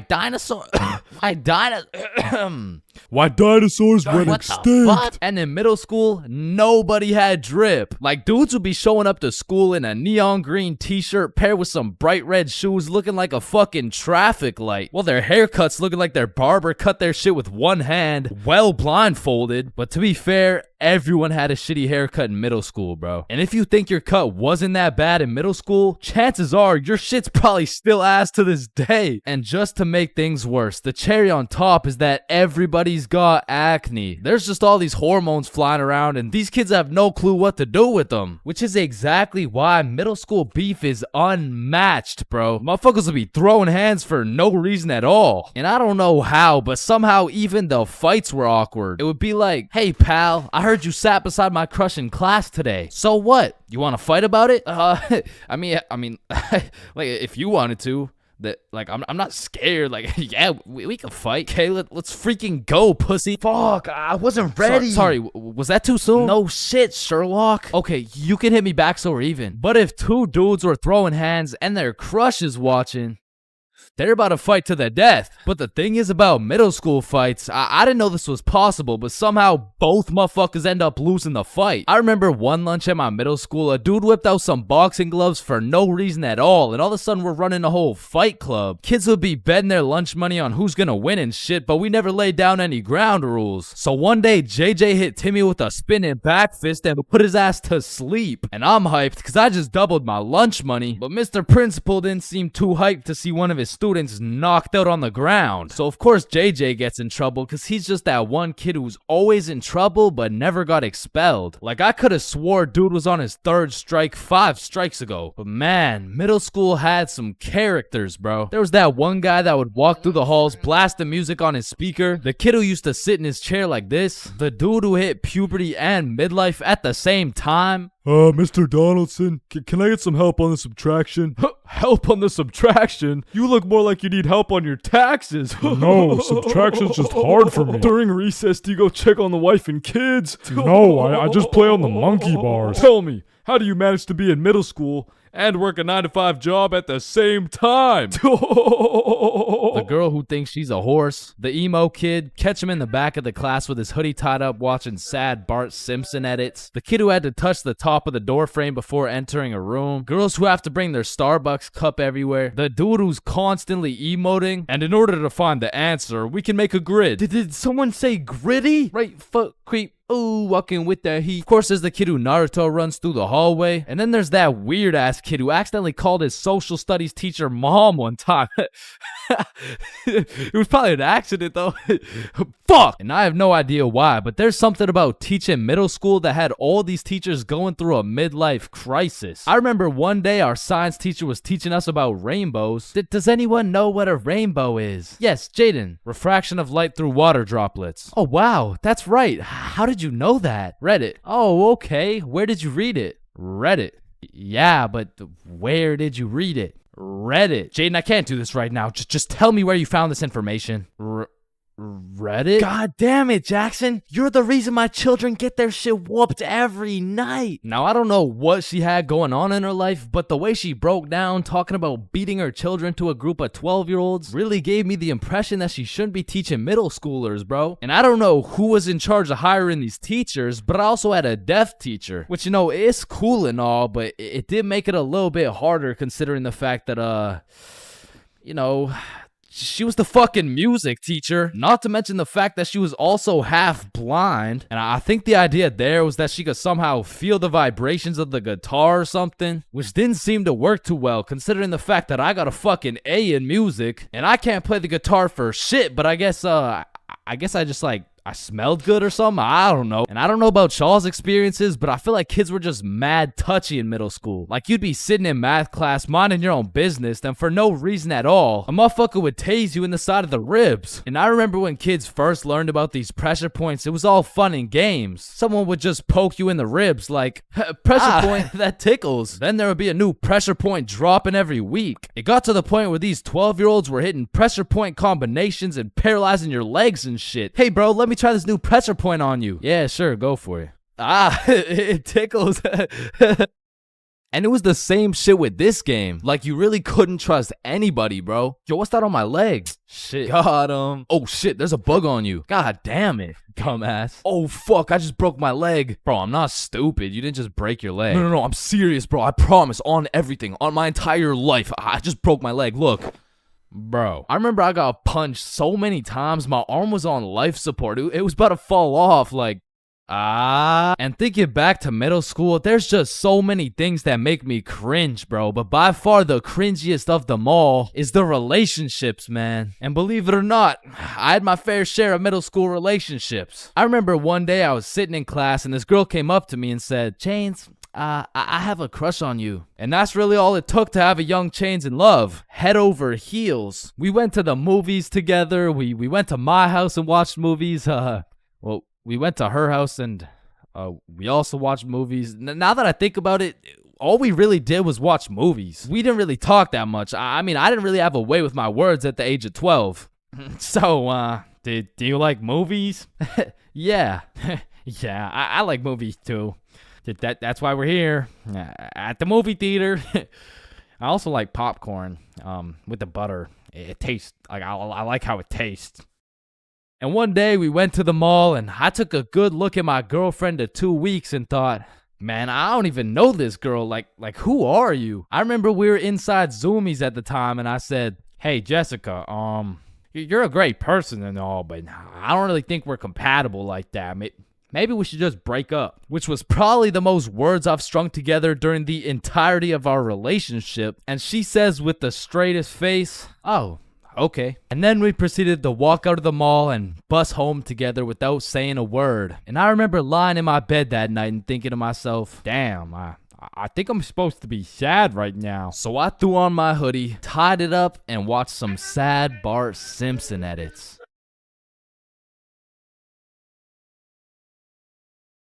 Man, growing up, I was a great kid. No, I was a good kid.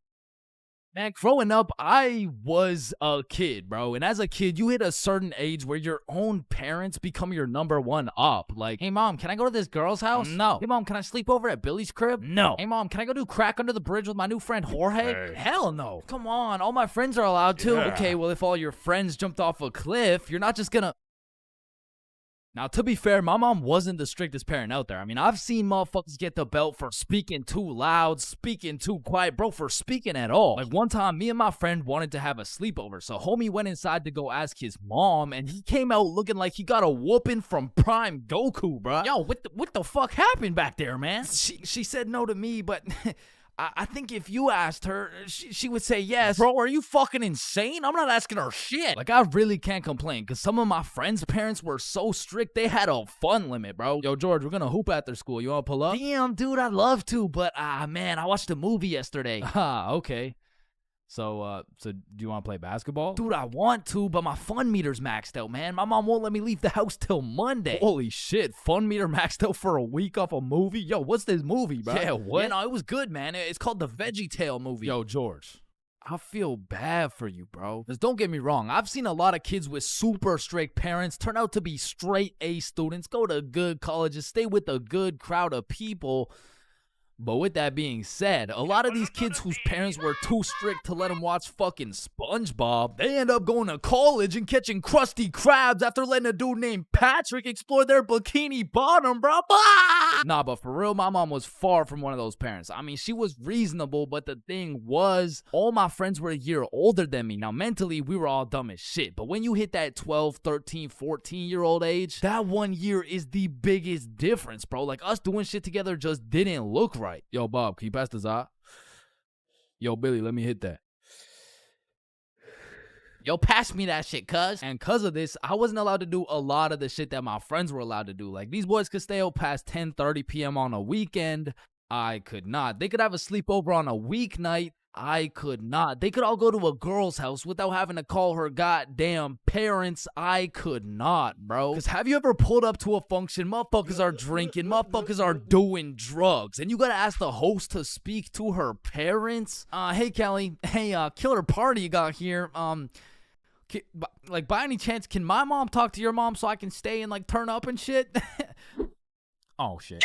And when you're 12 and all your friends can do shit that you can't do, you're left with just two options. You can either be a good kid, follow the rules, do your homework, eat your broccoli, or You could be a bad kid, break the rules, fuck your homework, and smoke that broccoli. And boy, did I make the wrong decision. I remember the first time my mom caught me lying was back when I was in grade 7. It was just an average Saturday posted up at Billy's crib. Yo, y'all boys know Rosa? Yeah, I know Rosa. What's up? Bro, she's throwing a birthday party at her crib tonight. Oh, shit, man. We about to get freaky deaky on Boy, these I'm about to hoes. get so drunk I forget how to speak. Yo, on God, bro. Dead ass. That's facts. For real. Hey, Mom, I'm just calling to remind you how much I love you. Oh, I love you too, Chains. What do you want? So, me and my closest friends got invited to a small little get-together at my friend Rose's house. Can I go, please? Let me talk to her parents. Okay, now, I was actually friends with Rosa, but she was 2 years older than me. So, I swallowed my pride and text Rosa something along the lines of, hey, Rosa, my mom wants to talk to your mom before I can come. And she's like, aw, baby boy needs permission. Fuck. And then she sends me her mom's number. So, I connect my mom with Rosa's mom. My mom gives me the green light, but says, you have to be home at 10:30 p.m. sharp. Say no more, Mom. So me and my homies start getting fresh. We're all up in Billy's dad's expensive cologne collection. I take the coolest looking bottle, little spray here, little spray there. Had me smelling like Tom Ford, still looking like Thomas the Tank Engine, but after looking as fresh as possible, we head to Rosa's crib. So we hop on the bus, hop off the bus, walk up to her house, knock, and the birthday girl opens the door. Happy birthday! Hey, Billy, Bob, and Chains. I was waiting for you guys. Happy birthday, Rosa. Oh, damn, Chains, you smell good. Appreciate it. That's that Thomas Fordinson, you know what I mean? So Bob, Billy, and I go inside, and we realize the gravity of this situation. Oh, shit. God damn. Rosa invited like 10 of her girlfriends and like 2 of her cousins, bro. We were completely outnumbered in the greatest way possible, bruh. As I'm just doing some quick math on the ratio, there's a knock on the door. Rosa opens it, and it's Dennis holding a bottle of vodka. Now, we're friends with Dennis, Rosa's friends with Dennis, but to put it simply, Dennis was a bad kid, bro. This motherfucker was living life with no precaution, no regrets, no morals, but to be fair, he was fun as fuck, bro, because when Dennis pulled up, the party got lit, bro. We were taking shots, dancing, playing beer pong, taking more shots. We were having a marvelous time, and I was drunk, okay? Not too drunk, but not just tipsy. I had hit the perfect sweet spot of drunk. I got all the stat boosts of being funnier, more confident, more smiley, but I still had full control of my body, so I started applying that pressure, bruh. Hey, don't y'all both have ugly boyfriends? No, what the fuck? No. Shit. Y'all want one? What? Damn, you smell good though. Appreciate it. I showered this week. Now, I don't remember what I actually said, but all I know is that in grade 7, cologne was overpowered, bro, because nobody was smelling good. And if they tried, it would just smell like Axe, dog. So I'm over here combining the powers of Tom Ford with the confidence of Smirnoff. Had me feeling like I'm him, bruh. So how y'all feeling? Honestly, feeling amazing. How you feel? Shit, I'm feeling good. Just a little, Just a little bit tired. I vividly remember sitting on that couch with these 2 girls, never wanting this moment to end, bruh. But when I look up, I see one girl crying, one girl looking for something, Dennis helping her look, and Billy and Bob are all ready to dip. So I hop off the couch for a second like, yo, what's going on? Yo, so Dennis just finessed like 3 of these girls' vapes, and we're not trying to get blamed, so we're about to dip. Bro, for real? Yeah, you coming? Bro, but like, bro, I'm not ready to leave yet. Yeah, nah, it's cool. Don't worry about it. Just text us when you leave, bro. Ah, shit, all right, peace, bro. Peace out, dog. So Bob and Billy dip. I see Dennis's ass sneak out through the back door, and at this point, I have no clue how long I've been here, bro. But the party had died down to essentially just the girls who are gonna sleep over and me, bro. So I go to check what time it is on my phone. And it's 10:15, bro. My curfew's 10:30, and I'm a 30-minute bus ride from home. But if we're keeping it a buck right now, I don't even want to go home, bro. I made it to the girls' sleepover, and I didn't even have to ride the group dildo or nothing. This is a once-in-a-lifetime opportunity. So I text my mom, and I lied, bruh. Bob, Billy, and I are almost at Billy's house. Can I sleep over at his house, please? Then I threw my phone away, hopped back on the couch, and went right back to my happy place. So I'm posted up with these 2, laughing, cracking jokes when Rosa walks up like, yo, Chains, where'd your friends go? They abandoned me, Rosa. They left me here stranded with no way home. Shit, I mean, you could just stay here if you want. Say less! So...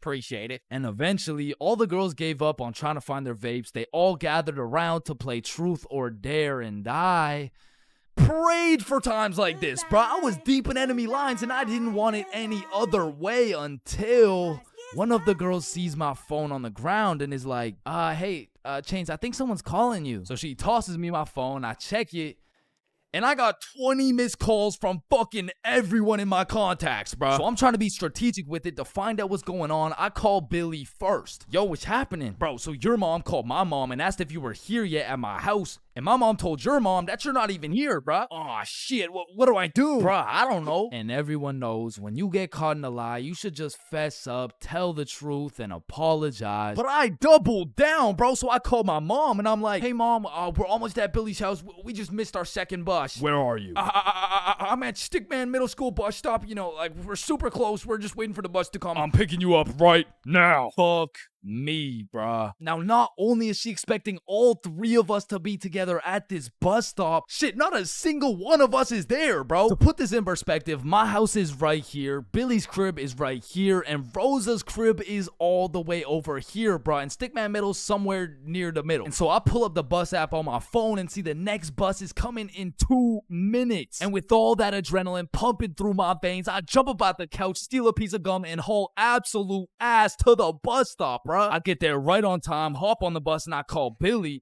Yo, dog, I think I'm cooked. I told her I'm at Stickman Middle with you guys. Dude, why the fuck would you do that? Shit, bro, I don't know. I'm busting there right now. Bro, if she sees you there without us, you're cooked beyond belief. I know, bro. Yo, we're on our way. So Bob and Billy hop on scooters and start hill bombing their way down to the bus stop to save my ass. And this shit was a race to get to the bus stop before my mom does, because if she catches me there alone, I'm cooked. If she catches Bob and Billy there before me, I'm cooked. If she gets there before anyone, I'm fucking done, bro. I'm on the bus just praying, and when I finally get to the bus stop at Stickman Middle, I get out and take a deep breath because my mom's not here.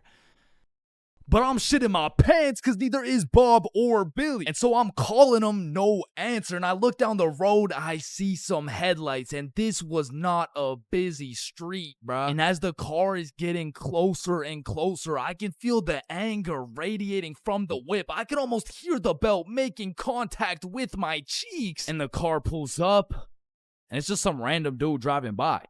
Yo! These motherfuckers, Bob and Billy, come flying down the hill. They get to the bus stop, throw their scooters in the bush, and pretend like we've been waiting here for an hour. Oh, gee wilkers, man. I can't believe we missed this bus, dude. Billy, pray for me, bro. Get in the car. I get in my mom's car. I'm stone fucking sober. My heart is pounding. Why did you lie to me? Well, I honestly wanted to spend more time at my friend's house because we were just having fun. I'm not mad. I'm just disappointed, Chains. That shit hurt way more than any punishment ever would have, bro. So even though Bob and Billy clutched up for me, I still got grounded, bro. But I did learn a valuable lesson. Just tell the truth, bro. It makes everything easier.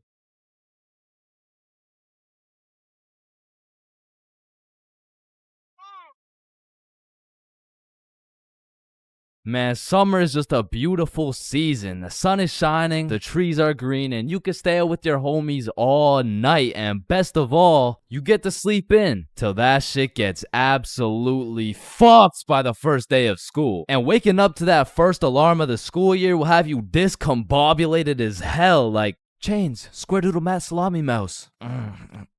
What? You heard me, square doodle mat salami mouse. Wait, huh? Really? Keytorch Claw Bosomorph. Man, what the fuck are you talking about? What the fuck? And even though getting out of bed early hurts your soul, it's absolutely necessary. You spend at least 5 minutes staring at your wall, contemplating your entire life. And if you're a real G, you laid out your toughest fit the night before, so you're low-key hyped to rock that shit to school. So you throw on your new shoes and flick up for the first day of school. And then you walk over to the establishment where you will not only pursue your educational prowess, but you may also dabble in what some call stunting on these hoes. And man, I will say, linking up with your boys on the first day of school just hits different. Like, I be reuniting with the homies like I didn't just see them 12 hours ago. And we're all happy and shit until the school bell reminds me I just got my ass locked up for another 10 months. And I don't know about y'all, but I don't think I've ever made it to my first class of the year on time. Like, it'll be 9:15 and my dumbass will still be trying to figure out how to make it to room 347 by 8:55. alive. And walking into your first class of the year late has to be one of the most uncomfortable situations you can experience, bro. Because the teacher will be like, oh, and who are you? Oh, I'm Chains. Well, Chains, why are you late? Because the bell rang before I got here.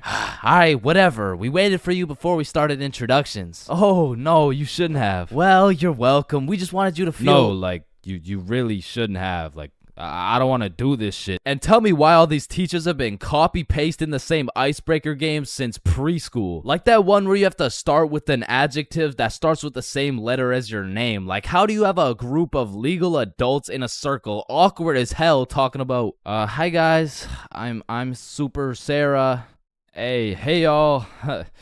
I'm Awesome Aiden. And I'm a Marvelous Marvin. Shit, if we don't stop doing these fucking icebreakers, I'm about to joyfully jump off a cliff. And after we're done grinding out icebreakers, these teachers have the audacity to show a whole 50-slide PowerPoint all about them. Like, the fuck? This class is supposed to be the study of math, not the study of your daughter's soccer games, bro. And I'm not even gonna lie, my dumb ass will be out there taking notes, wondering how this 7-year-old's goals per game ratio is gonna help me on my trigonometry test. Then just as soon as you survive all that bullshit, you gotta go to the next class and do that shit again. And by the time you've learned half your teacher's favorite hiking spots and relationship statuses, you're relieved to hear the lunch bell. Only to find out the cafeteria's serving straight ass with a side of booty for lunch. And my standards aren't even high. Like during summer, I was on a seafood diet, as they would say. When I see food, I eat that shit. But when it comes to this cafeteria food, I could even bring myself to smell that abomination they're calling meatloaf. But even though the food was straight dookie, I won't lie, it's kind of nice being back at the lunch table freestyling with the homies. But of course, all good things must come to an end. So the bell rings and I go to depart ways with the homies. Alright, peace out, man. Yeah, see ya, bro. Oh, shit. Oh, are we going the same way? Damn, yeah, I guess so. Alright, peace out for real. Yeah, see you, bro. Shit. Alright, my class is right here. Bro. Me too. Oh, shit. Let's go. All right, class. I'm going to be taking some attendance. Correct me if I get your name wrong. Jason. Here. Billy. Yo. Megan. Present. Chains. Here. Charlie. That's me. Bob. No fucking Bro. way. Is there any Bobs in the room? Yo, do you hear that? Is that intro music? Does anyone here know a Bob? Oh, Bob. Man, nothing beats a class where you got all the boys sitting together. Like from the jump, you already know you're all about to fail the fuck out of that shit, but it's gonna be fun as hell. All right, so everyone introduce yourselves and tell us what you did over summer break. My name's Bartholomew. My name's Bartholomew, and I'm not gonna lie to you guys, I had a pretty rough summer. I mean, I crashed my car, my girlfriend broke up with me, someone robbed my house, my grandma got jumped the other day. No, bro, not the grandma. You three in the back. Disrespectful. And what's crazy about the first day of the school year is how these teachers will act all nice, talking about, it's so lovely to see all your beautiful faces, and it's also nice to see you, Aiden. Wait, what the fuck? We're gonna have an amazing, fun year, and guess what? There's no homework today. Knowing damn well they're about to make up for it with twice as much homework tomorrow. Like, they'll for real be handing out kindergarten-ass coloring sheets the first day, and then tomorrow you're getting your ass whooped by some calculus worksheets. And I didn't even talk about the motherfuckers you'll be seeing in the halls on the first day. Like, I don't know what these dudes be going through in those 2 months, but motherfuckers be going from Arthur Kennedy to AK real fast, bro. Oh shit, is that you, Arthur? Oh, gee, don't be dropping the government name like that. Government name? But that's just your first name. Hey, fam, it's AK. Aight, man. What you been up to, bro? Hey, fam, I'm trapping, trying to make it out of the mud, you know? The mud? You live in a gated community. Oh shit, that's the ops right there, fam. Get down. The ops? That's just fucking Edward. Or the way these new freshmen be walking like they're scared a senior's gonna slap the books out of their hands and take their Fortnite V-Bucks gift card. Like, bro, You freshmen are worried about the wrong V card. Like, I don't know why, but the day these kids go from sophomore to seniors, they instantly decide to pull an EDP. Like, bro, you're 18 and she's fresh out of middle school. That's a whole crime. But that's not the only crime motherfuckers be committing on the first day of school. Some dudes be pulling up to school with the most atrocious fits known to man. Like, there's no fucking way you laid out this ramen noodle chicken soup ass fit the night before, slept on it, then woke up and thought, oh yeah, the hoes are gonna love this one. Like, I'm not gonna lie, you could never catch me wearing the types of fit these motherfuckers be wearing, bro. Like, that shit should have never made it out the closet. Like, I don't condone bullying, but all I'ma say is, your actions have consequences, bro. Speaking of consequences, every year it seems like the rules teachers tell you on the first day keep getting more strict. Like, you'll be walking into the first class of the year all jolly and shit. All of a sudden you're getting your shit smacked by the longest list of class rules you've ever seen. Hey class, I'm super excited to have you. We're gonna have so much fun this year, but first, I'm gonna go over some of the class rules. Okay, so there will be no negativity, no phones, no food, no talking when I'm talking. Actually, no talking ever, no laughing, no smiling, breathe as quiet as possible, no washroom breaks, and last but not least, no having fun. So yeah, guys, like I said, I think we're gonna have a lot of fun this year, and just like that, man, summer's over and you're back to school. It's possibly one of the worst times of the year. Like, do you really think it's a coincidence that when school starts up, the sun just starts hiding and the leaves start dying? You see what I'm implying? But I will say, one day you might just look back on these times as the good old days and you might just start crying.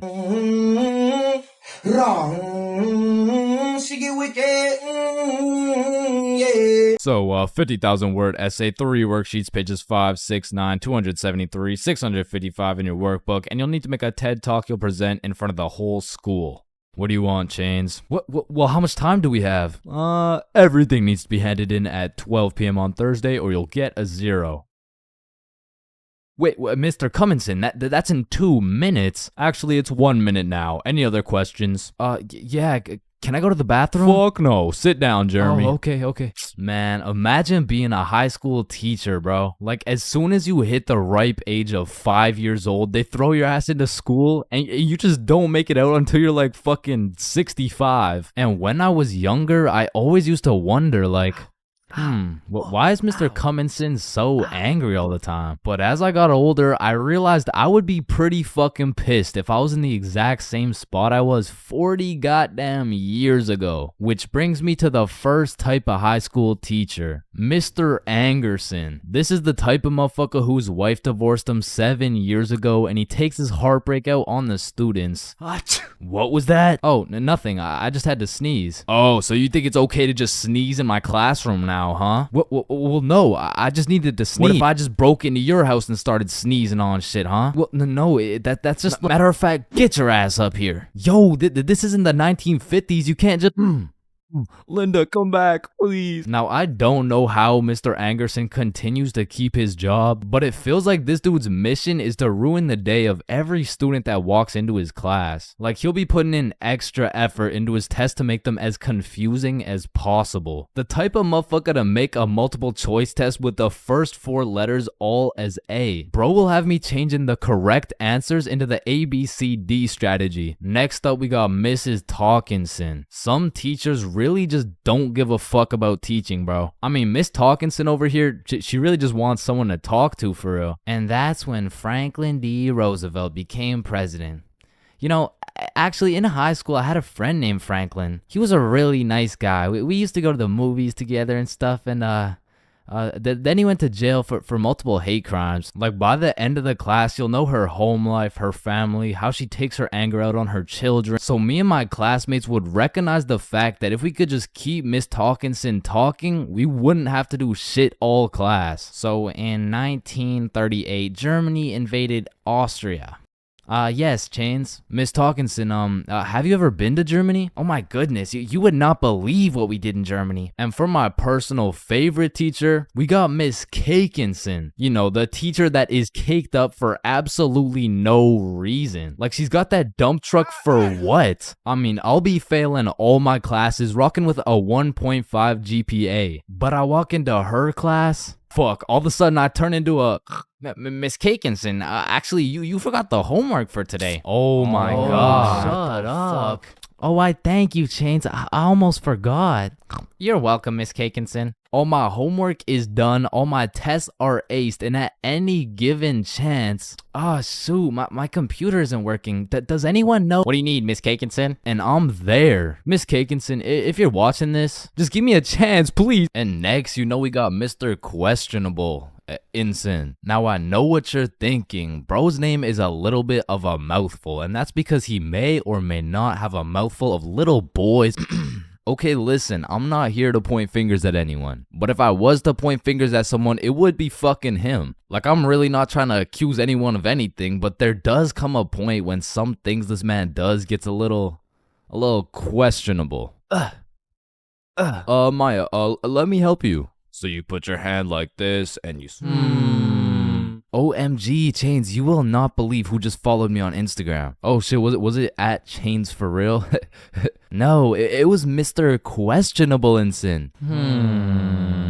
Damn, brother, this test was hard as fuck. Yeah, bro, literally everyone failed that shit. Facts, bro. What did you get? Yo, I got 22%. What about you? Oh, I got 103%.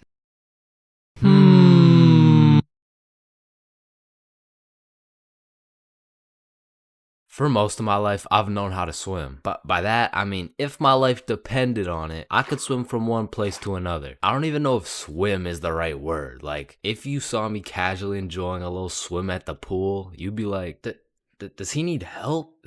Like, is he drowning? I mean, like, I did take swimming lessons, but I quit at level alligator, bro. I never even made it to level 1. With that being said, this incident dates way back to when I was in grade 4. We were going on a field trip, and of course, it's to the pool. But I'm not stressing. I know I safely passed level penguin, so I should be chilling. My whole class and I walk into the entrance of the pool, but before anyone was allowed in the pool, they asked everyone if they knew how to swim. And I thought, we're in grade 4. There is no way somebody still doesn't know how to swim. And just as I presumed, nobody needed a life jacket. So me and the gang are swimming around, jumping off the diving boards. Fun stuff for a grade 4 field trip. But after about an hour, my friends and I are just chilling in the deep end. And that's when I see a kid in my class named Ben on some floaty things coming in our direction.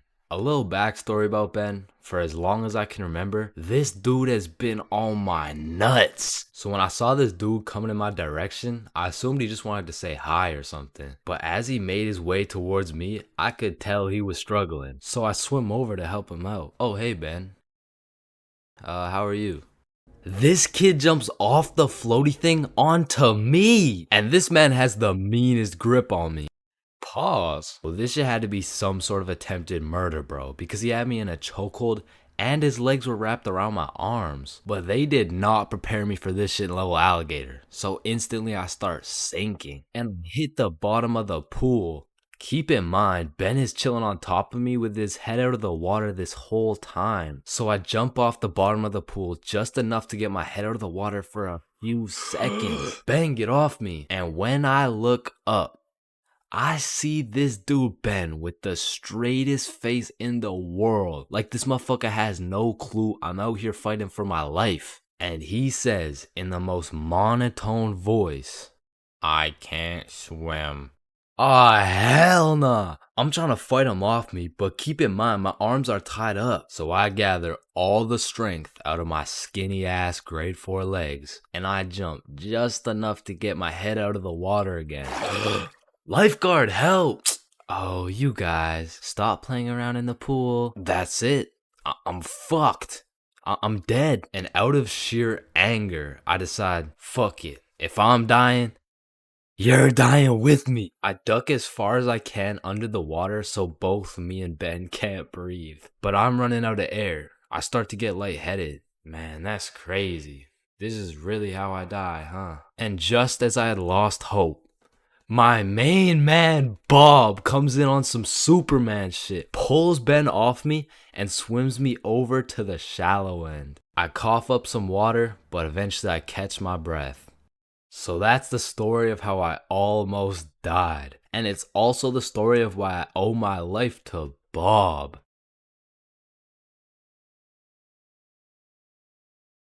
Oh Yo. shit. Ooh. Damn.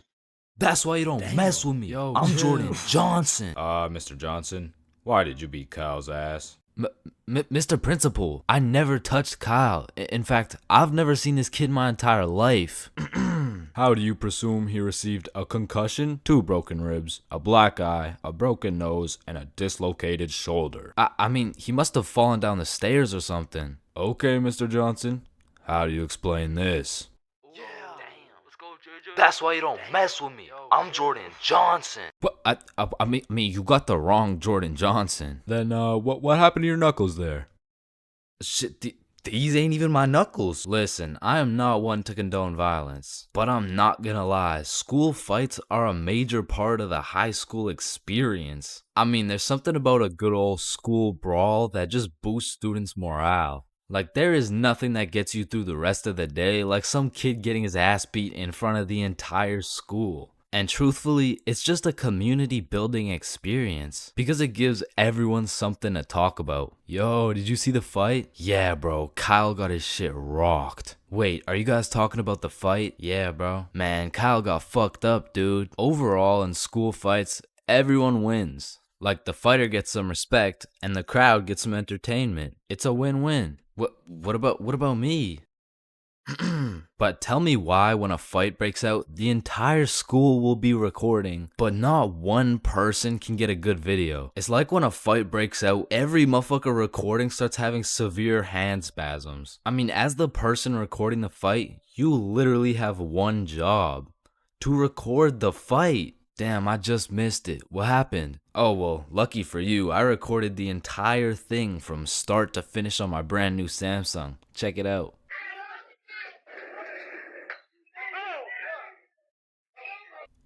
Did anyone else record the fight? Oh shit, yeah, I did on my brand new iPhone 14 that actually records in 4K. Okay, bet. Ooh. Oh, damn. Let's go, JJ.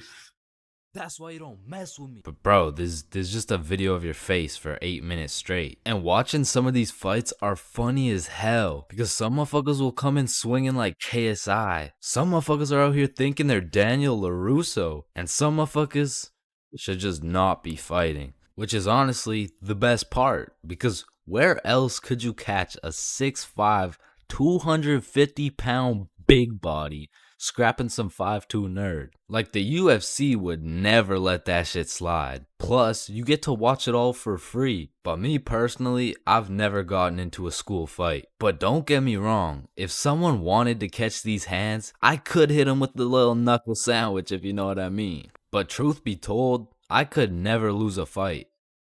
Not because I know how to fight, but because for Bob, shit was on sight. And trust me, you don't fuck with Bob. Bob's got a better record than Floyd Mayweather. And I even heard one time he got into a little altercation with Mike Tyson. All I'ma say is, he dealt with him. But with that being said, we all know that one kid in school who was born to simply beat people's ass. Like, this dude's life purpose was to run people's fade. And of course, I had someone like this at my school. He was the type of dude who had nothing to lose, so he would instigate a fight wherever he could. We'll just call him Jordan. And honestly, he was holding a solid record. I mean, he was probably 12-0. But one day, Jordan picked on the wrong kid. Hey nerd, take off those stupid glasses. And Bob was a man of little words, so Jordan's buffoonery did not faze him. Hey nerd, I said take off those stupid glasses.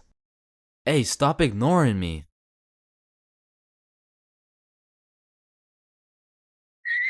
And without saying a word, Bob just ended Jordan's whole career. And ever since that day, nobody messed with Bob.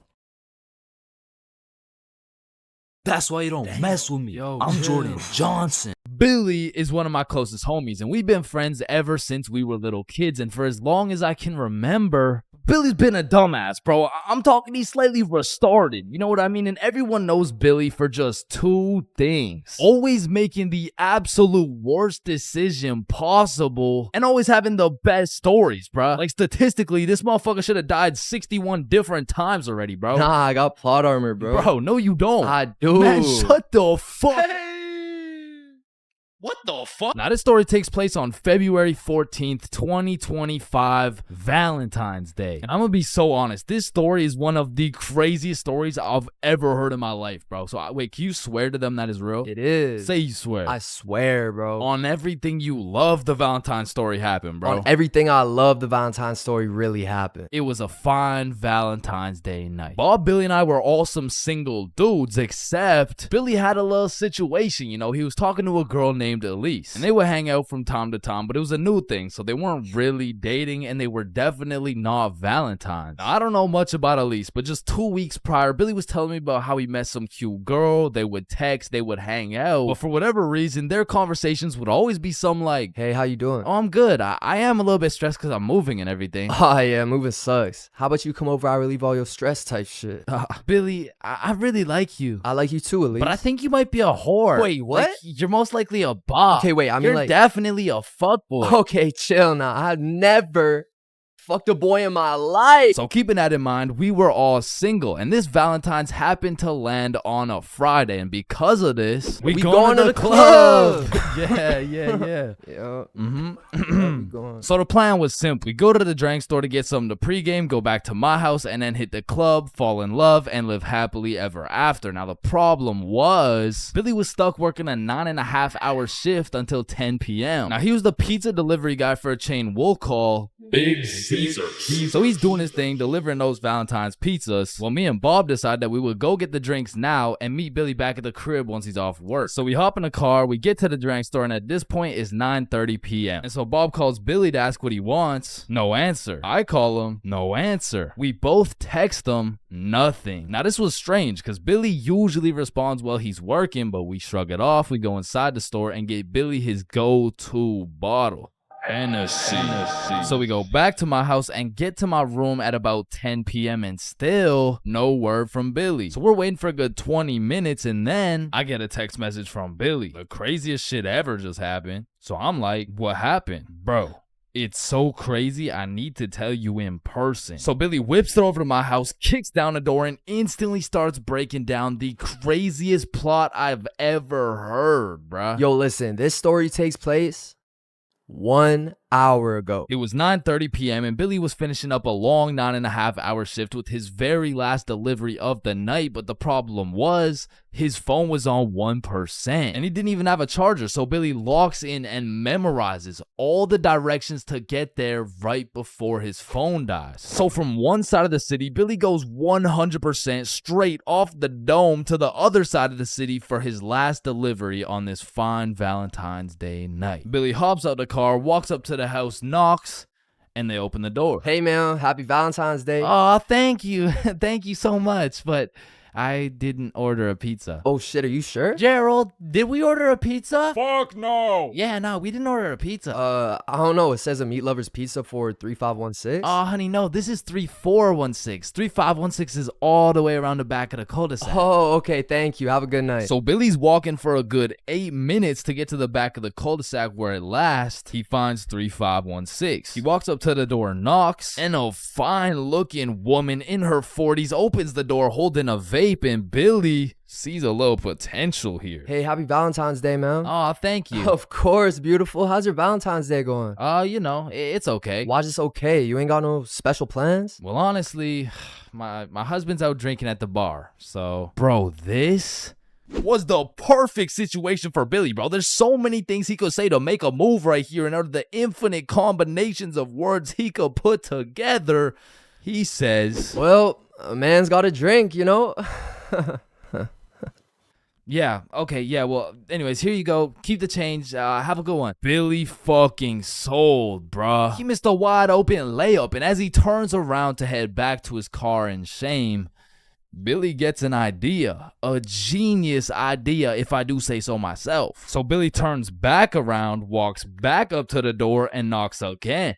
Hey, what's up? Hey, so my car, like the pizza car, is on the other side of the cul-de-sac. So if there's any way I could cut through, it would save me like 10 minutes. Yeah, of course, come in. And this motherfucker just got his own rebound off the backboard, bro, but he only has 60 seconds on the shot clock to make a move, and so he starts breaking down that professional barrier. So what's your name? My name's Angelina. What's your name? My name's Billy. Wow, you have a very beautiful name. And you have a very beautiful smile. Oh, thank you. Holy fucking shit, he was cooking, but they had made it to the basement, meaning he only has 30 seconds left before he's back to the cold, lonely outside world. So Billy cooks up yet another genius play. Angelina, I really hate to ask, but is there any way I could charge my phone real quick? Like, I just need to get it to like 5%. Of course, honey, sit down. It's no worries at all. This motherfucker, Billy, did it again, bro. Now, I don't know if it's because she just wanted some human connection on his Valentine's night or she was genuinely just being nice, but this motherfucker's now in a position where he's posted up on this woman's couch in her basement at 10 p.m. on a Valentine's night. Yo, what flavor is that? Oh, it's mango ice. It's my favorite. Damn, you think I could take a hit? Only if I could hit yours. Oh shit, I bet. So as these two fiends are bonding over a little nicotine addiction, Billy's like, so you said your husband went out to the bar? Yeah, he did. To be honest, it kind of hurts because like it just sucks to be alone on Valentine's Day, you know? Yeah, 100%. I feel you. I don't got a Valentine either. Type shit. Now at this very moment, Billy's about to shoot a shot farther than a three-pointer, farther than a half-court, full-court football field. This was a blindfolded shot from Mars by a 6-year-old kid with Down syndrome, bruh. I mean, shit. We could be Valentine's tonight. Oh, that's so sweet, but my daughter's upstairs. Ah, shit, yeah. I get it, but like, this couch low-key spacious, though. I mean, it's not that spacious.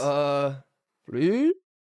Billy, you're funny. Now, at this moment, Billy's 0 for 3 with these shots. I mean, the defense line was tough. She's got a whole husband and a daughter who's just posted upstairs, probably waiting for that fucking pizza. But to be fair, Billy was still on the court, but his phone was already at a good 3% charge, so he needs a game-winning shot right now, and so he reaches deep into his bag. I'm talking middle school years. He pulls out a shot I never thought I would see in the big 2025. This flavor's fire. Yo, let me show you a new trick. Yeah? What is it? Alright, so it's called a transfer. Basically, me and you just transfer the smoke. Okay, teach me. You gotta come closer though, alright? This motherfucker Billy switched the shot, bro, against all odds. Just 15 minutes ago, he was some bum delivering her Big Caesar's pizza. All of a sudden, now she's hot and ready, bruh. And so Billy's making out with some random dude's wife for a good 5 minutes. Then she's like, is your phone charged? Yeah, I appreciate it. You know, let me charge everything. Of course, honey, it's my pleasure. Alright, I'm gonna text you. Okay, drive safe. And Billy leaves this married mother's house after making out with her as the fucking pizza delivery guy. Bro, what the fuck? Billy, are you dead ass? I swear to God. Bro, that story is fucking insane. I mean, shit. I'm not done, bro. Cause if there's one thing that Big Caesar's taught Billy, it was how to deliver, bruh. So he takes the receipt, boom, takes her number down and texts her. So he drives back to Big Caesar's, goes in, clocks out, hops in a car, drives home, goes inside, showers up, gets out the shower to check his phone. No response. Damn. So Billy tries calling her, straight to voicemail. He changes the no caller ID and calls again, and it rings, meaning she blocked his ass, bro. And I have no clue why she would do such a thing. I mean, like, yeah, she has a husband and like a kid and probably another boyfriend on the side, but damn, say something. And that's the moment when he gets a Snapchat notification. Elise has added you as a friend. Now, Elise is the girl he's been talking to on Snapchat, so why would she even have him unadded in the first place? So Billy's like, you unadded me? And she just hits him back with a WID. Shit, I just got off work. What you doing? Oh, I'm just chilling at home. And then there's a brief pause. Do you know whose house you were just in? Do I know whose house I was just in?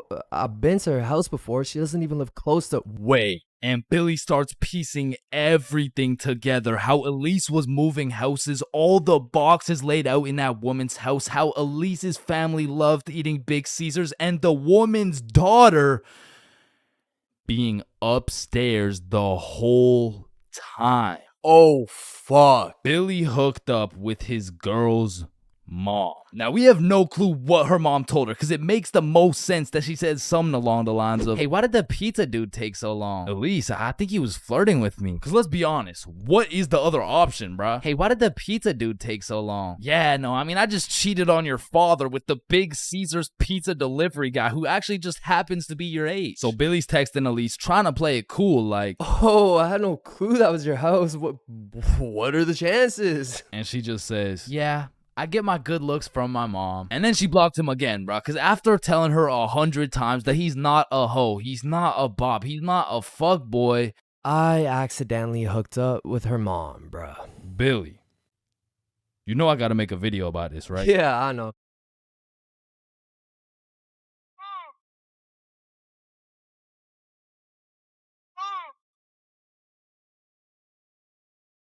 Bad haircuts. There is nothing worse than when your barber just randomly decides to destroy your self-confidence with some goofy ass haircut. And as someone who has never found a barber who consistently does me nicely, I have gotten my shit all the way fucked up on many occasions. I'm talking not going to school, locking myself in my room so nobody can see me with this disgraceful cut type of fucked up. And these barbers are out here having the audacity to ask, do you like it? Man, do I like it? Yeah, bro. I love it, bro. Thank you so much. Man, I just be wiping the tears away and then tipping them nicely. Knowing damn well I should be out here throwing hands, cause this dude is the reason I can't get any bitches. So I've tried lots of different barbers in my time, starting with the ones my mom used to take me to. I mean, this early, I never really even had a say on what I wanted my hair to look like. So, what are you looking for today? Just a little bit off the top, please. Shave it. Wait, what? Shave it. Your new haircut looks so good, buddy.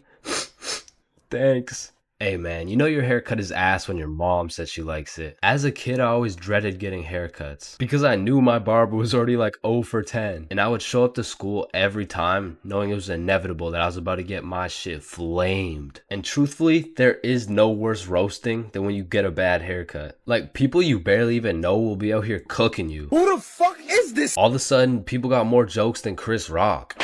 And it's even worse when you decide, I should get a fresh cut because school's starting back up and I'm trying to look fresh. Bro, I can't go to school like this. Yo, Chains, what's up? Yo, what's good? Bro, are you alright? Why do you got this hoodie on? Yeah, I'm chilling. I'm just kind of cold, you know? Bro, it's 32 degrees.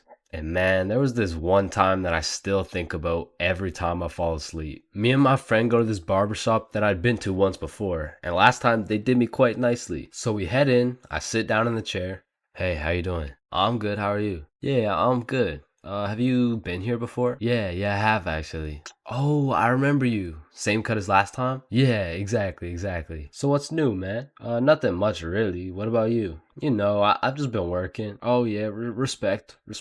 So, how's your dad doing? This is when I knew something was terribly wrong. Bro, I don't got a dad. You know, he's good. This motherfucker was giving me some random kid's haircut. This dude must have thought I was Manny or some shit, cause he gave me that middle part cut. And he pushed my hairline back a little bit. And everyone in my city knew this barber. So everyone at my school followed his Instagram too. Can I get a picture from my Instagram? Nah, bro, I don't really like being posted. Don't worry, it's quick. Nah, I don't really want to. This dude caught me lacking so bad and broadcasted it to everyone in my city. Fuck, bro, I should throw hands with him right now. I gotta get it back in blood. So, do you like the cut? Yeah, I do. And when I checked my Instagram, I was out here getting flamed so hard. Borderline cyberbullying. And I'm not joking when I say this. This motherfucker fucked me up so bad. I learned how to cut my own hair and never went back to a barber ever again.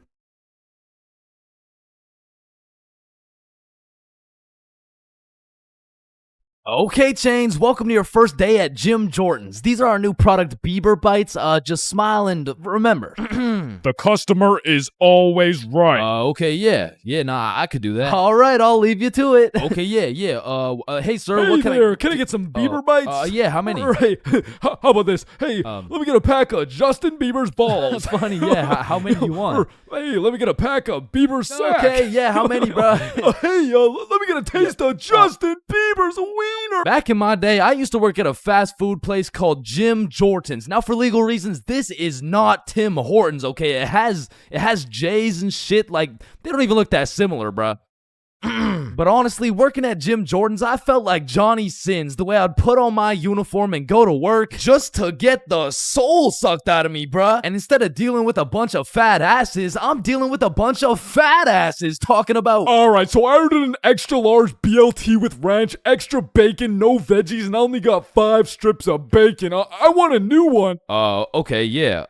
Where's the sandwich? I ate it. Of course you did, bruh. Like, you do not need more food. I don't think your arteries could compensate for any more bacon. No, my doctor said I'm in shape. I mean, yeah, bro, you're in the shape of a circle. I mean, I don't even know how you made it through the door. Oh, shit, damn. Now, believe it or not, I was a Jim Jordan's Hall of Fame employee. Shit, I was the best in that whole goddamn establishment, bruh. And no, it's not because I was the sexiest, hardest working, strongest, most intelligent dude they'd ever seen. It's because everyone else was ass, bruh. On the drive-thru, we had the Indian homie Dill Preet, and the only English he knew was the Jim Jordan's menu, bruh. Welcome to Jim Jordan's. What can I get for you? Hey, just give me a moment.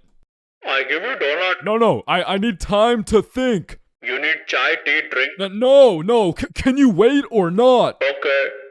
One tater tot. No, wait. You want 8? No, okay, stop it. You know what? Okay. Chocolate donut. Then over making the food, we had this sweet 83-year-old lady, Linda, who was 20 years too old to be doing this shit. Okay, Chains. Here's the cheese bagel. Thank you, Linda. But, yeah, this is the 9th cheese bagel you've given me in 20 minutes. Oh my good gracious. I'm sorry. I'm sorry. Oh, what's this? Oh, cheese bagel coming right up. And overworking the counter, we had Sebastian. Now, don't get me wrong, Sebastian was a really nice guy, but... He had a little hint of the tism, you know, no, he had a lot of the tism. Like, it was more like the tism had a hint of Sebastian, which is cool, of course, but it did mean that he would absolutely yap at every single customer who came in the store. Shit, I'll never forget this one time a girl came in the store and just ordered a muffin, like, welcome to Jimmy's, what can I get for you? Hey, can I just get a fruit explosion muffin? Can you guess what Sebastian said next, bruh? Maybe your total is 175? Cash or card? For here or to go? None of the above, bruh. The sentence that came out of this motherfucker's mouth was... A food explosion muffin? Yes, please. That sounds an awful lot like a hate crime to me. Yeah, can I get my muffin, please? Do you get it? Yeah, you get it? yeah, I get it. Okay, listen.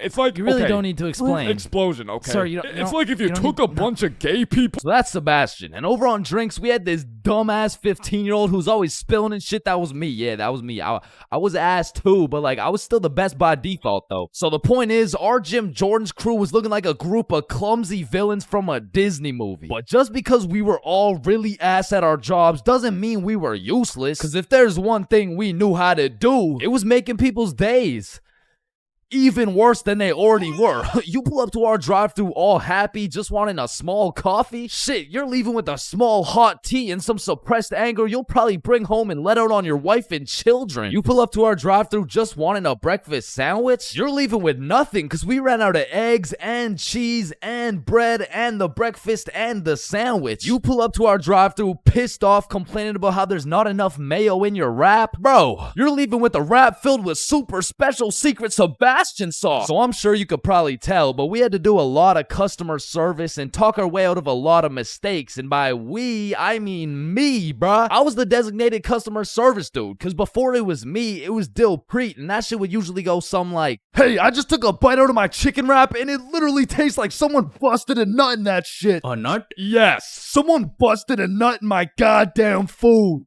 You want a donut? No! And then before Dilpreet, it was Linda. Hey, I just took a bite out of my chicken wrap and it literally tastes like someone busted a nut in that shit. Oh my heavens, that's horrible. I'm sorry, I'll get you a refund right away.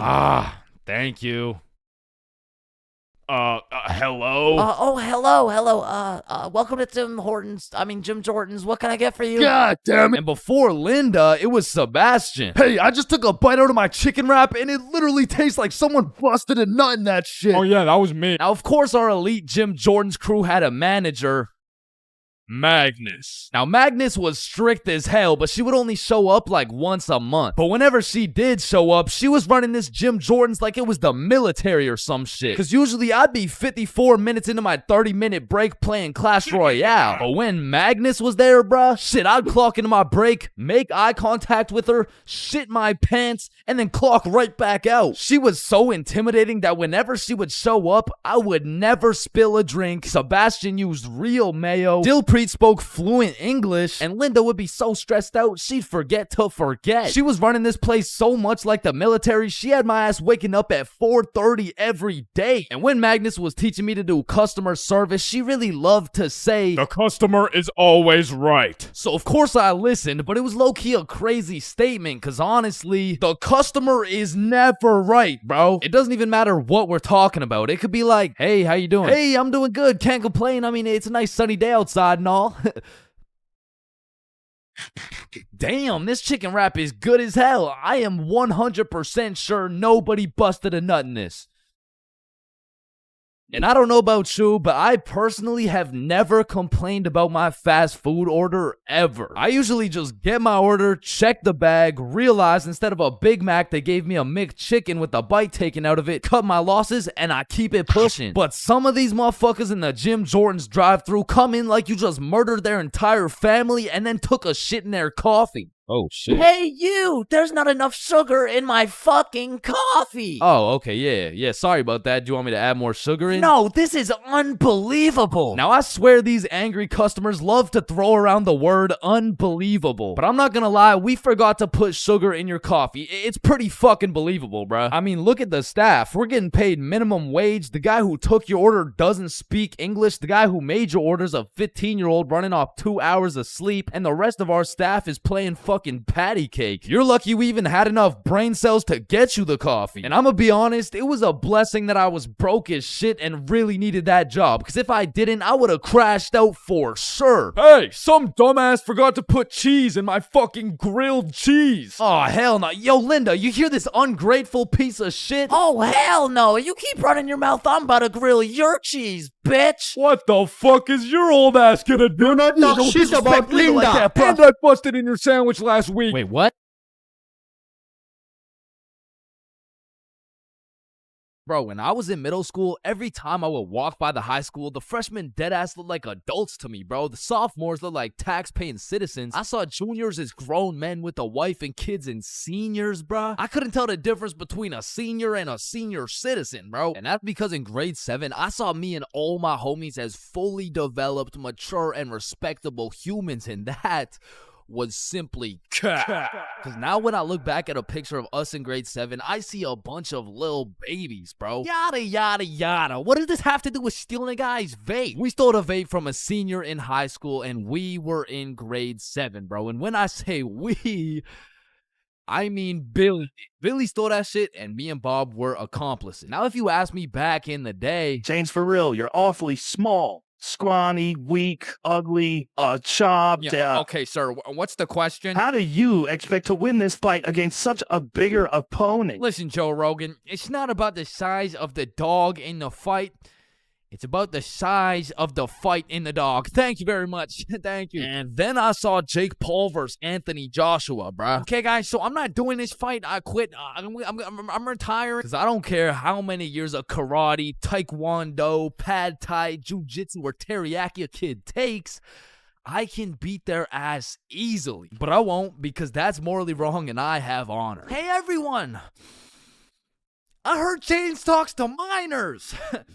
What the fuck? And I heard he fakes all his stories. Man, I do not fake my stories, bro. Sorry. Anyways, as I was saying, this story takes place in grade 7. It was a summer day, and it started off pretty slow. You know, me and the boys were just chilling at Bob's crib, playing a little Rocket League and whatnot until we got bored. And when me, Bob, and Billy get bored, it's a problem, bro. Because every time we were bored, we would do one of 5 things. Light public garbage cans on fire, ding-dong ditch houses, light more shit on fire, buy things from 7-Eleven with the 100% discount, or climb our middle school, bro. Yo, let's go let some garbages on fire. Yo, I don't know if there's any left at this point.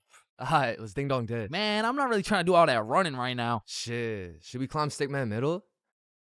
Yes. So we pull up on a scene, shiesties activated. We scan the area for witnesses, nobody. We identify all security cameras and move forward with the plan. So, Stickman Middle rooftop was about 20 feet up, far too high to reach. However, it had a playground with one of those spiderweb johns, and this playground was fenced off, and this fence is what we call the method. So one at a time, we climb up this metal fence, stand on top of it so we were just tall enough to jump and grab the roof, and we pull ourselves onto the rooftop. So Bob and Billy got up first. I jump and get my hands on the rooftop, pull myself up, and the view was insane, bro. Sun setting and everything. So me and the gang are sitting on the roof of our school. Bob brought some of those good old sweet heat Doritos, and we have ourselves a nice little romantic afternoon. When all of a sudden a car pulls up to the courtyard. A dude hops out of the driver's seat. 3 girls hop out of the whip. They're probably 19 or 20, and one of them looks up like, "Hey, what the fuck?" Hey. Yo. Oh shit, how'd y'all get up there? Shit, it's easy. I mean, we just climbed this fence. You want to try? Yeah, okay, yeah. What do I do?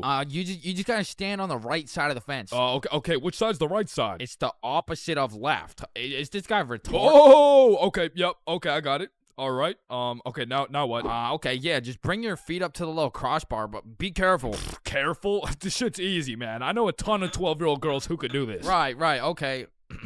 Why does he know a ton of 12-year-old girls? Okay, what do you think I do from here? Dude, I don't think I know what to do. Oh, shit, man. I don't think I know what to do either. No, I'm saying I know. Like, damn, man, how is he so retarded? Ooh, I'm up, boys. Let's go. Sir. Yeah, let's go. Anyways, what's y'all's names? I'm Billy. That's Bob. And I'm Chains. BBC, is it? Yeah, my name's Cooper. It's nice to meet y'all. Yeah, nice to meet you, man. You want some Doritos? So he just abandons the girls down at the courtyard, and we go back to our spot, sit down, and Cooper's vaping and shit. Billy's bumming a few hits. And I'm not gonna lie, he was a nice guy. I mean, you could tell he had a good heart, but god damn did that motherfucker like yapping, bro. I think me, Bob, and Billy got off a total of 3 sentences, bro. And so I was telling her, if you mess with the bull, you get the horns. Damn, that's crazy. Bruh, for real? Dead ass? I mean, bro yapped the day away. The sun went down. It was getting cold, so Billy was like, Yo, y'all trying to head back? yeah, bro, it's getting cold. Yeah, yo, great conversation though, boys. Right. So we all climb down the roof, make it to the courtyard, and say our farewells. Peace out, Alright, see Cooper. you, bro. Yeah, y'all have a good one, man. We head back towards Bob's crib, and to get there, we gotta walk up this small path with a super steep uphill, and as soon as we get to the top of the hill, Billy stops. And he looks back. Yo, what's up? I should have taxed his vape, bro. What? Yeah, like I should have finessed his vape. That shit was nice. Bro, like, you're not doing that. Let's go back to Bob's crib. Say I won't do it right now. Bro, you won't. Bob, you know I would do that shit. Keep it a buck. Alright, watch this then. So Billy, completely alone, walks back down the hill to the courtyard and starts talking to the dude through the driver's window. Yo, Cooper, you think I can have one more hit for the road, bro? Damn, man, you really came all the way back? You're a fiend, huh? Yeah, nah, I got you, man. Bless. And because me and Bob were up on this hill, I vividly remember we got like a bird's eye view of this shit. And obviously, y'all don't know Billy the way I do, but I was 100% convinced he did not have the balls to do this shit, bro. There was no way. Hey, Billy starts hauling ass, and instantly Cooper punches that bitch in reverse. And my heart dropped so fast. We had a bird's eye view of Billy running for his fucking life, and Cooper's right on his ass, and they are both headed right towards me and Bob, bro. So we take our head start and get our ass right back to Bob's crib. But Billy couldn't just run to Bob's crib and have Cooper knowing his address. So instead of taking the path to Bob's crib, this motherfucker runs straight into the prickle bushes, bro. Adrenaline pumping. He's powering through these bushes, getting cuts all over his arms, legs, face, until all that adrenaline crashes and he realizes he can't make it through to the other side. He was stuck. Oh, no. You fucking idiot. Come back down here and give me my fucking vape. So Billy walks back out of the bushes, walks over to Cooper, hands over the vape. The girls in the back are all laughing and pointing and shit. Billy's aura's decreasing by the second, and just as Billy cuts his loss and starts walking away. Hey, yo, come back. What? Bro, the coil's missing from the vape. You owe me $70. I know what school you go to, man. You got a week to pay me back. Or else. Billy not only lost all the aura he'd been saving up for 13 years on this earth, but now he's $70 in debt with 1 week to figure it out. So every day after that, Billy begs his mom for $10 for lunch money, $10 for pizza, $10 for school supplies until a week had passed. And Billy had his 70 bones saved up. So as agreed upon, me, Bob, and Billy are posted up in the parking lot 1 week after the incident, and just as expected, Cooper pulls up. And this time he's got like 4 shorties in the car. Like, genuinely, how the fuck? So Billy hands over his life savings. Cooper pockets that shit, and with the most shit-eating grin I've ever witnessed, he mutters, Hey, look, it looks like we got some pizza money for tonight. Am I right? Yes, look at this dumbass.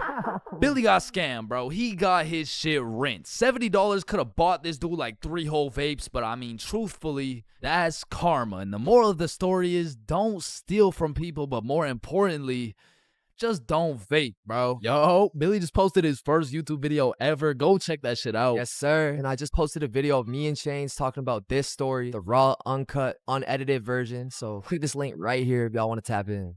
Click that shit. Stole that shit. That's what I do, nigga.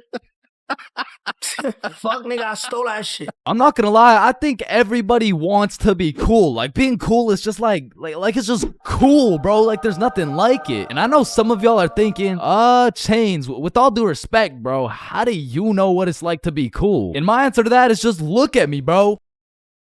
I fucking don't, okay? But I do know someone who is cool. He's a certified cool guy, and his name is Bob. Now, what makes Bob so cool? Is it the sunglasses? Is it the sexy ass face? No. Tell him the answer, Bob. He doesn't talk. The answer is Bob doesn't talk. And a crucial role in being cool is the element of mystery. Now, it's interesting because if we take a look at Jake over here, Jake doesn't talk either. And,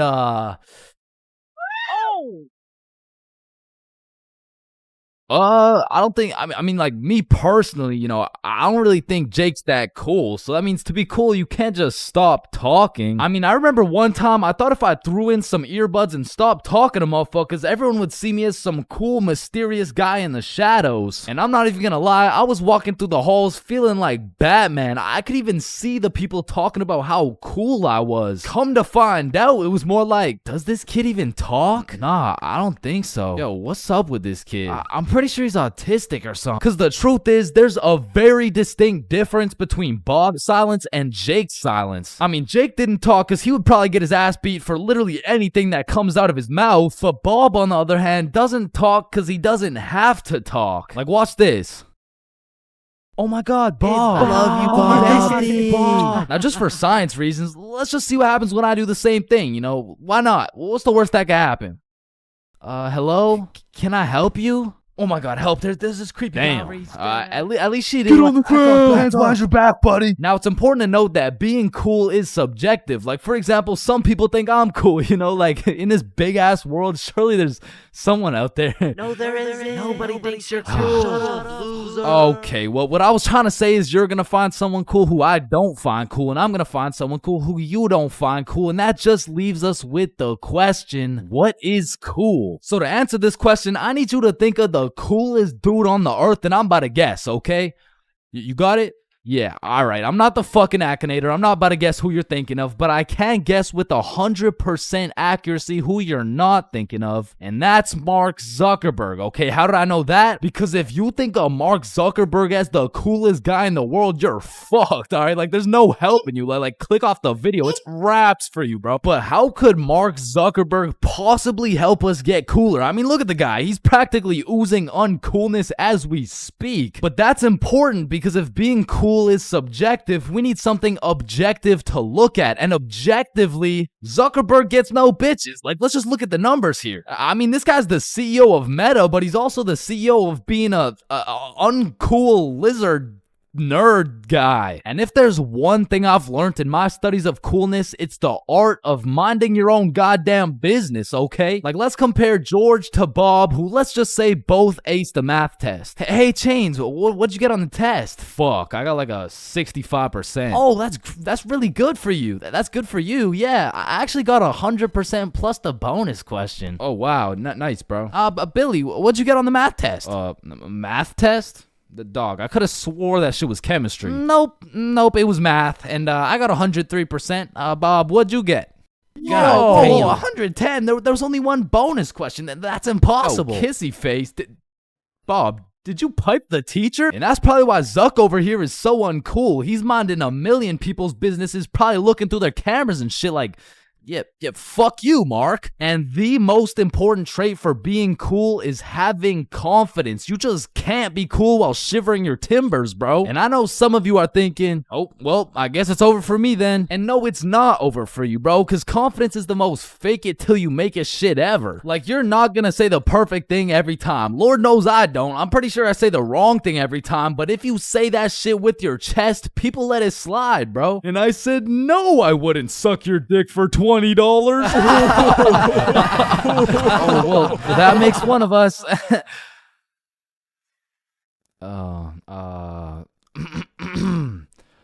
Well, that makes one of us. I love this guy. Now, that's the type of confidence that's gonna take you from a level 1 crook to a level 100 mafia boss. And with that power comes responsibility. Some dudes will become a level 100 mafia boss and start picking on other people because it makes them feel powerful. But a cool guy doesn't yearn for power. He yearns for... fuck, what do you yearn for, bruh?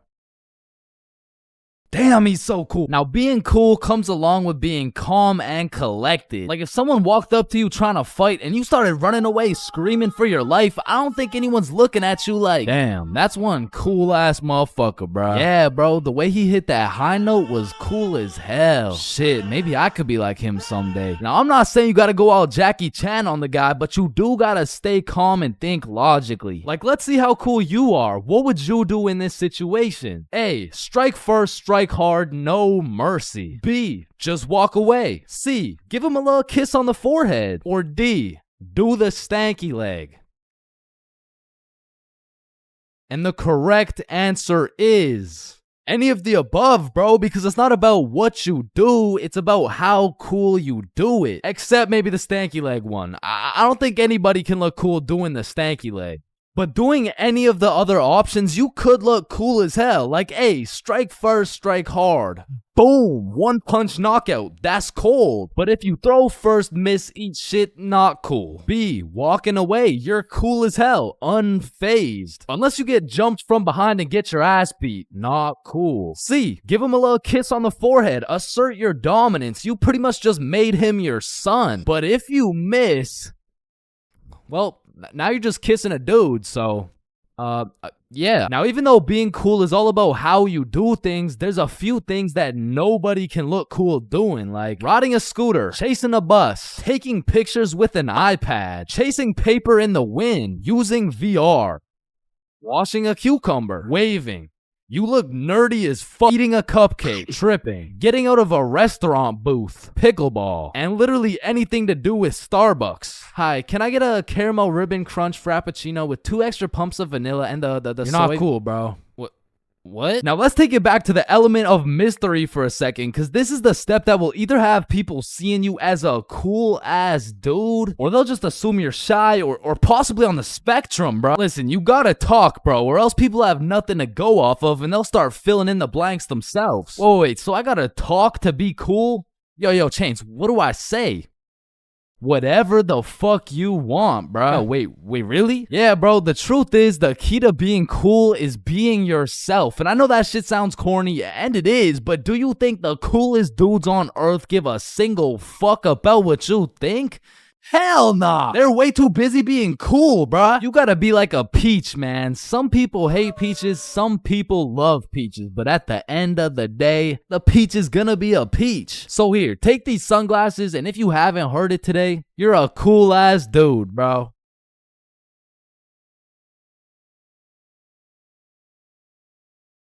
Huh. Huh. Pain. I've felt pain. He's felt pain. That dude's felt pain. What? No, I haven't felt any pain. We've all felt pain, because you know what they say, the only things truly guaranteed in life is death and pain. Wait, what about taxes? Wait, what? Is this chains for real? No. And I hate to be all controversial here, but pain?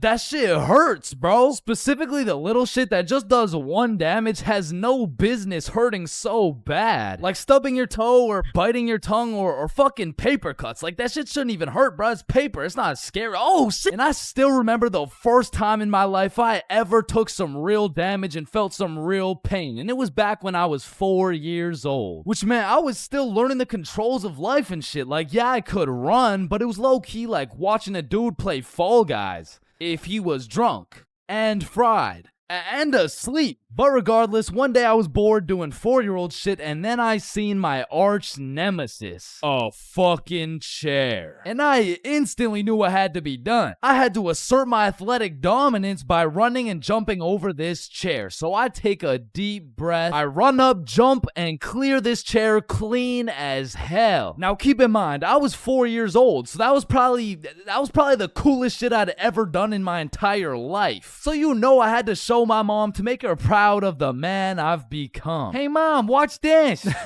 What the hell are you doing, Chains? Hey man, just watch and learn. Oh, I fucking ate it, bro. Like, that was the type of pain that hits so hard you can fucking taste it, and damn, that shit tasted ass, bruh. Like, have you ever taken a soccer ball straight to the schnoz? Cause that shit will have you smelling pain, tasting pennies, and seeing tears. Which is bad, but like, who the fuck invented the funny bone, bruh? Cause that shit ain't funny. Like, bro, you can't just call some painful ass shit funny and expect it to be humorous. No, the bone is called a humorous. Yeah, shut up. How humorous is this, buddy? Not humorous. Yeah, that's what I thought. And in fact, I think it's the opposite of humorous. Like, yo, did you guys know 1 in 4 dudes is gay? Wait a minute. Gee, I sure hope it's Owen, cause he's sexy as hell. Yeah. Y'all hit the funny bone too? Yeah, I did. If I had a pain tier list that went from shit ain't nothing to... I'd probably rate hitting your funny bone a solid. It's the same as stubbing your toe real hard. Like, you just need a moment to take a few deep breaths and say a few slurs, and that shit just heals itself. But if we're looking at some top tier, brutal, agonizing, excruciating pain, getting kicked in the balls. Now, for you 19.8% female audience, I know you might not be able to understand what this feels like. So let me just give you a quick overview. Imagine having balls, right? Now imagine getting kicked in them. That shit hurts like a bitch. I remember one time in grade 6, me and my homies were playing a good old game of soccer. And we were playing with the big homie. I mean the really big homie. Like, the dude had more chins than a Chinese phone book. Like, last time we went to a restaurant, bro looked at the menu and said okay. And I couldn't even tell you how big he really is, cause last time he stepped on the scale, it said 1 at a time, please. So what I'm trying to say is he was a big dude, and big dudes got big legs, and big legs produce hard kicks. And during this grade 6 soccer game, I unfortunately found myself legs spread wide open, freshly dropped testes exposed to this absolute unit, wound up to kick the ball, and well, pain. Just pain, bruh. Followed by a moment of silence from everyone on the field. And I don't know if the moment of silence was for me or for my next generation of kids the big homie just wiped out, but I felt that shit. And I felt it in my stomach. And there was really only one sound I was able to make in that moment. Now, I know what a lot of you guys are thinking. Getting kicked in the balls is nothing compared to childbirth. Childbirth is so much worse. This guy's a misogynist. And no, I don't give people massages. And I might be the first to tell you this, but I've experienced both getting kicked in the balls and childbirth. And honestly, childbirth wasn't even that painful at all for real. But to be fair, it was probably a little worse for my mom, so like... Now, we all know physical pain very well, but what do you call that deep, torturous pain you feel when your dog dies? in Minecraft. That's that psychological pain. Like the pain you feel when you're watching a banger YouTube video and an ad interrupts you out of knowledge. Or like the pain you feel when you just got done making some toast and peanut butter and that shit flops on the floor face first. It doesn't hurt physically, it hurts spiritually. Like there really is levels to this shit, bro, because now when you start adding psychological pain onto the physical pain of things, we gotta start adding new tiers to this tier list. Because imagine peacefully sleeping in your bed and you get woken up to the pain of your girlfriend kicking you in the balls, which of course hurts physically, but then you realize you don't even have a girlfriend and you live alone. So just to knock a few more off this tier list, a razor scooter to the shin. Stepping on Lego is a solid. Now getting socked in the face is an interesting one, because that shit can range anywhere from all the way to getting the Sonic rings knocked out of you. And if that shit's a good enough punch, you might not even feel anything.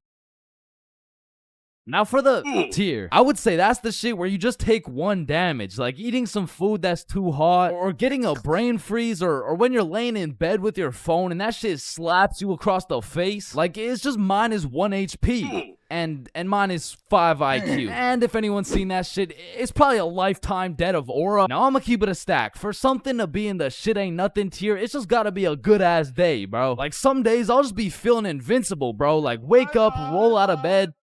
Shit ain't nothing. Eat a nice hot breakfast. Shit ain't nothing. Stub my toe while simultaneously getting socked in the face. Shit ain't nothing. Get a bad phone call? Yeah, Chains, this is Dr. D's. I'm sorry to break the news to you, but, you tested positive for chlamydia. Hey, man, shit ain't nothing.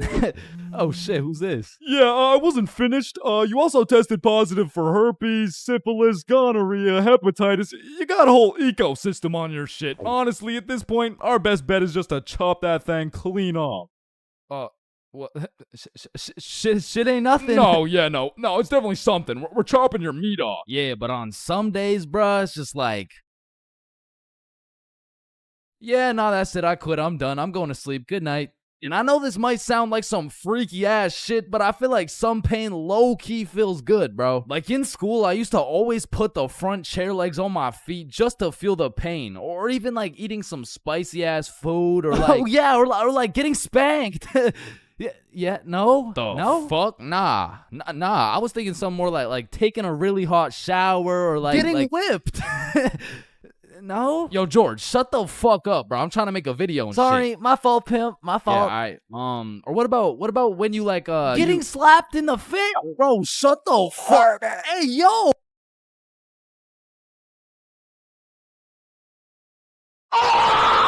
Yo, when you think about it, every light switch is also a dark switch. Light switch, dark switch. Light switch, dark switch. Okay, class, sound it out with me. Ball. When you really think about it, we learn to read, and then we read to learn. Teacher, yeah, I think Chains is high. What the fuck? This is kindergarten. Shit. Ow. Damn. Any staircase can be a staircase to heaven if you're not careful enough. Baby, I've spent the best 4 years of my life with you, and I can't imagine my life without you. You're a 1 in a million, so will you marry me? So 1 in a million, huh? That means there's 8,017 people just like you. How does that make you feel? Yo, if you cut your leg off, would it hurt? Of course it's gonna hurt, bro. Nah, think about it. Where would it hurt? Your leg. Oh, 'cause you cut your leg off. Yo, what happens if you push down the gas and the brakes at the same time? Shit, let's find out. Oh shit, it takes a screenshot. Damn, my eyes are dry as shit. Just close them for a minute. Damn, bro. You never actually close your eyes. You just look at the inside of your eyelids. Damn. Yo. Can anyone answer 547 to the power of 3? Yes, Chains. Yo, Did you know every single odd number has an E in it? Damn. Chains, are you high again? No. Wait a minute, bruh. Since you were born deaf, what language do you think in? Oh shit, you right. Damn, I just realized squirrels' cheeks are also their nut sacks. You know what I'm saying? That's kind of like your mom. What? The way she had these nuts all up in her mouth. Bro, if everyone in the world all blinked at the same time, nobody would know. Oh shit, that's facts. Oh, I just blinked. Did you? Nah. Oh, I just blinked. Did you? Nah. Wait, what about just now? Yo, which of these buildings do you think has the most stories? Oh, it's gotta be that one, bro. That's massive. Nah, this one's even taller. Oh, it's this one for sure. No, it's this one. No way. That shit's Library? tiny. Think about it. Oh, story. How are you supposed to get clothes? What are you talking about, bruh? Okay, imagine you had no clothes, right? How are you supposed to get some clothes? You go to the store and purchase that shit. Bro, they're not about to let you buy some clothes while your meat's hanging out. Nah, you just cop some clothes real fast. It's simple. Bruh, a young kid walks by and it's raps. So you guys both have the power to read minds? Yep, Yes, that's sir. right. Then if you both read each other's minds, whose mind are you reading? Oh, I don't know. We could try. All right, yeah, sure.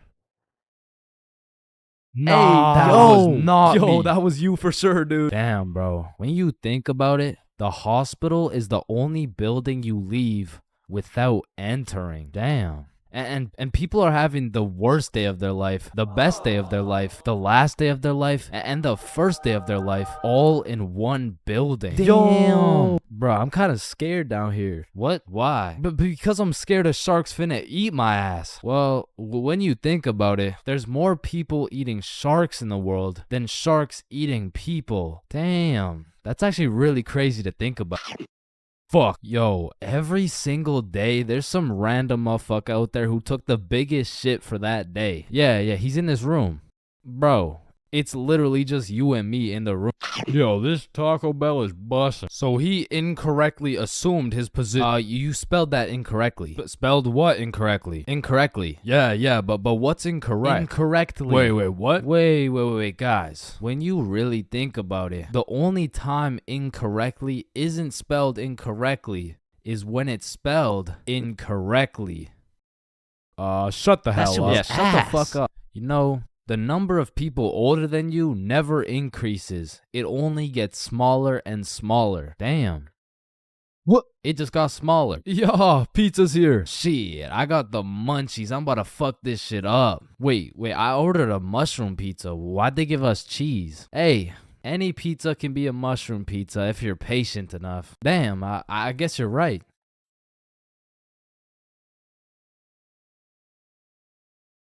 At last. Damn, you know what I just realized? What? A pregnant woman swimming is pretty much a submarine. Are you just always this high, bruh? Yo, did you boys know your last name comes from what your ancestor used to do back in the day? Oh shit, mine's Baker. Yo, mine's Carpenter. Oh, mine's Smith for blacksmith. Well, what's yours, Johnny? It's Donald. Well, wait a minute. Your last name isn't Donald. It's Dickinson. Guys, chill. I can explain. Get the fuck out of bed, bitch. Your alarm is really your theme song because it plays at the start of every episode. Well, why the fuck are you in my house? Yo, is Chains still mad over that chair? Yeah, well, what does this dude have against chairs? Why is it a chair?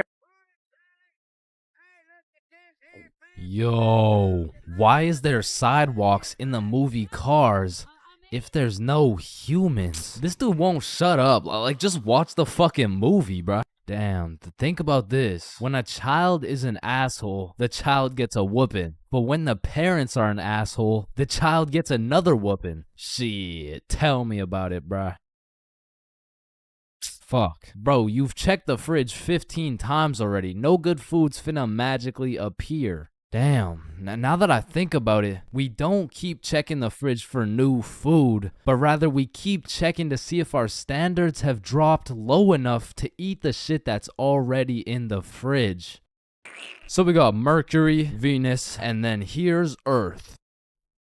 Yeah, Chains, what do you want? If Earth is the third planet from the sun, does that make every country a third world country? You're high again. Just get the fuck out of my class. And look at these sheep. Sheep. You know how one of your teeth is called a tooth? Yeah? And one geese is called a goose. Okay? Then why isn't one sheep called a shoop? Alright, Chains, I can't keep doing this. We have to break up. Shoop. You know what I've been thinking? Yeah, what's up? Teenagers be whipping that shit like they're always running out of time. But old motherfuckers be driving like they got all the time in the world. Like, look at this geezer. Poor guy's practically decaying behind the wheel. But he's taking his time like he's got any time to spare. If I stab this cereal box, does that make me a serial killer? That one was straight ass. You gotta work on that shit. I'm gonna work on that one. Yo. If you weigh 99 pounds and you eat a 1 pound burrito, does that make you 1% burrito? Yo, that's crazy, because I literally just did that last night. You guys wouldn't believe this, but your blood work came back and it says you're 1% burrito. Yo, picture this. Imagine if Ed Sheeran was working at a bread place, right? Would that make him the gingerbread man? Your high as shit. Alright, bro, I'm a dip. Nah, don't leave me alone in this forest, bro. Hey, when you really think about it, you're not scared to be alone in this forest. You're scared you're not alone in the forest. You feel me? Yo, that's actually so true. Bro, you know what? Low key, if you're dead broke, robbing a bank isn't even a bad idea. Bro, there's no way some hobo's about to pull off a bank heist. Nah, but just think about it. Whether you successfully rob the bank or not, either way, you get over 10 years of bills you don't gotta worry about. Alright, fuck it. You got the strap? Yup. Yo, throw on your seatbelt really quick. Nah. What? Why not? Well, you see, it increases my risk of dying from cancer. What are you talking about, bro? That shit makes no sense. Just let that sink in. Oh, yeah, I got you.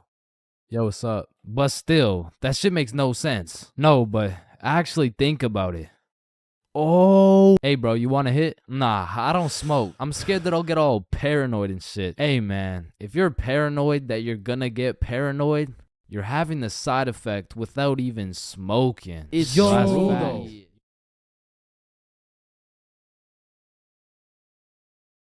Man, you could be the 47th president of the United States and you'd still get flamed at school. It's just inevitable. It could be your haircut, your clothes, and bro, even when there's nothing to roast, somebody's gonna try and spit out some bullshit anyways. Hey, yo, why does Carl's face look like Spider-Man's left nut? Yo, I can't see it. Why do you know what his nuts look like? And bro, when I was in middle school, all my clothes were hand-me-downs I got from my neighbor, and this motherfucker just didn't want to see me win, bro, because I was getting piles of V-neck shirts and jeans that didn't even fit. And not only did my neighbor have no drip, but dude was 10 years older than me, so every fit I made was just a decade too late. And pulling up to school and that shit had me feeling like a rotisserie chicken, the way I was getting cooked at a 360-degree angle, bruh. But my fit wasn't even the only thing that was outdated, because my phone looked like the first phone ever created. And it acted like it too. I mean, I would have to click the screen 5 times and then send a prayer to the heavens just to turn that shit on. And only real G's know the pain of having to whip out an old ass phone around someone else. Like, I remember this one time a girl came up to me and asked if she could add me on Snapchat, and when I gave her my phone, my shit crashed, bro. I think your phone just ran out of battery. Oh no, don't worry, sometimes you just gotta.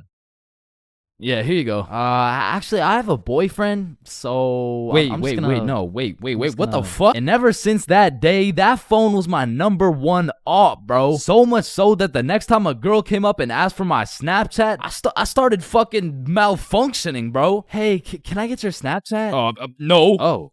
Okay. No. It's just cause I don't have Snapchat. Oh, well, what about your phone number? I actually don't even have a phone. You don't have a phone? Oh, well, I did, but then my dog ate it. You know? Oh my God, is your dog okay? Sorry, I don't even have a dog. I don't have one.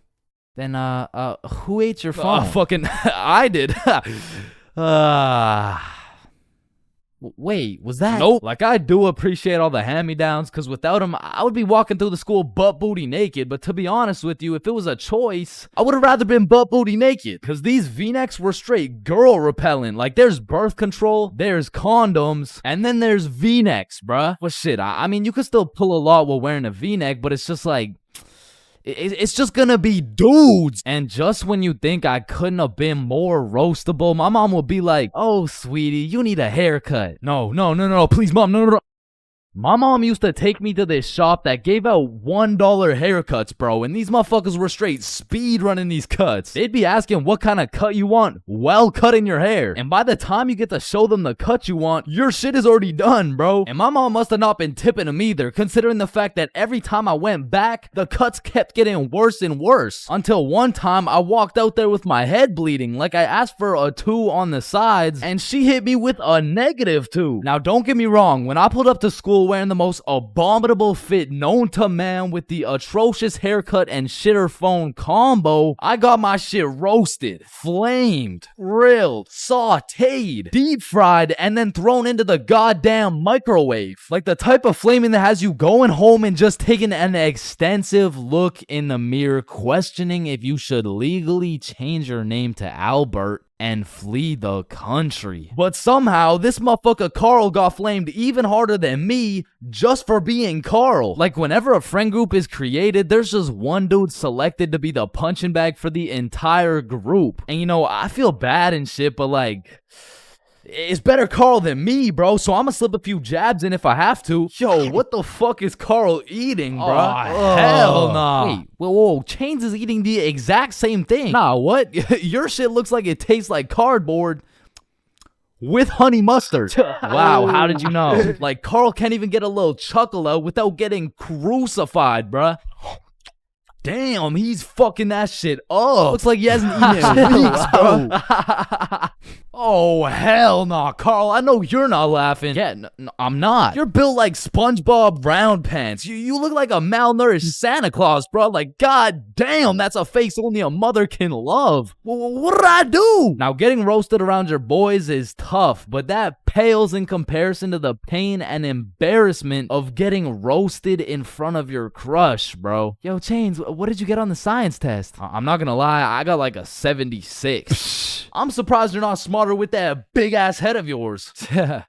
Good one, Joe. No, like for real, your shit is massive. Well, like the sheer amount of brain you could fit in that bitch should make you Einstein. You look like you should be pulling 10,000 IQ plays right now. You look like you got the solution to world hunger somewhere hidden in that big ass noggin. Like how do you even stand up straight with that absolute cranium for a head? But I remember this one time I got my shit flamed so hard in front of an entire audience that I was brought to tears. But I mean, I was 6. I was 6 years old. And the day was December 24th, Christmas Eve. So my mom brought me and my brother to this improv play, and as we sat and waited for the show to begin, this little elf walked up to us like, hey, do you guys want to be a part of the show? Yeah, let's do it. Okay, yeah, I'll do it. And once the show began, they called me and my brother up to the stage and asked us a very simple question. So, what do you guys want for Christmas? Oh, I want a Minecraft sword and a creeper stuffy. And, what about you, little man? And as I looked into that crowd with dead silence, my brain stopped braining, bro. Hey, don't worry, it can be anything.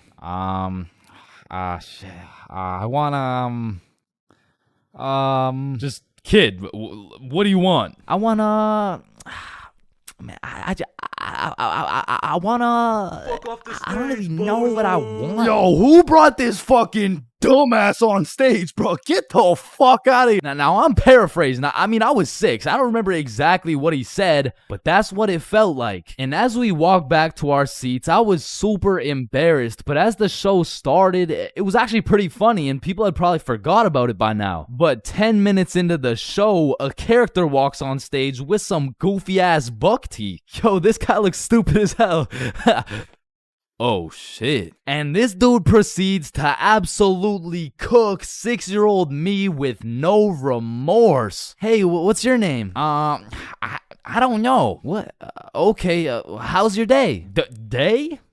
Day? What the fuck is a day? I don't know. Well, what do you know? No, that's just it. I don't know. I just don't know. Shit, I don't think I know anything. And that shit had the whole audience laughing harder than ever. And as I looked around, my brother was laughing and even my mom was laughing. And it was this very moment that I had hit rock bottom. And at the age of 6, I realized I would be put on this earth simply to suffer. And it made me cry, bro. I cried in the middle of this theater. Then the next morning I woke up and it was Christmas. And under the Christmas tree, I saw the best gift of all. It was a Bob pocket tee from ChainsClub.shop. That's right, it's brand new. You can wear it around your homies. You can wear it at school. You can wear it around your mom, your grandma, your great-grandma, maybe not your great-grandma, but damn near anywhere else, and Bob will be posted in your pocket the whole time. Wow, what a perfect thing to get someone for Christmas, am I right? yeah, I'm right. Hello, class. I'm Mr. Subinson. I'll be your sub for today. For rules, I don't want to see any horseplay, no phones, and no WWE wrestling moves off the top of the desk, alright? Mr.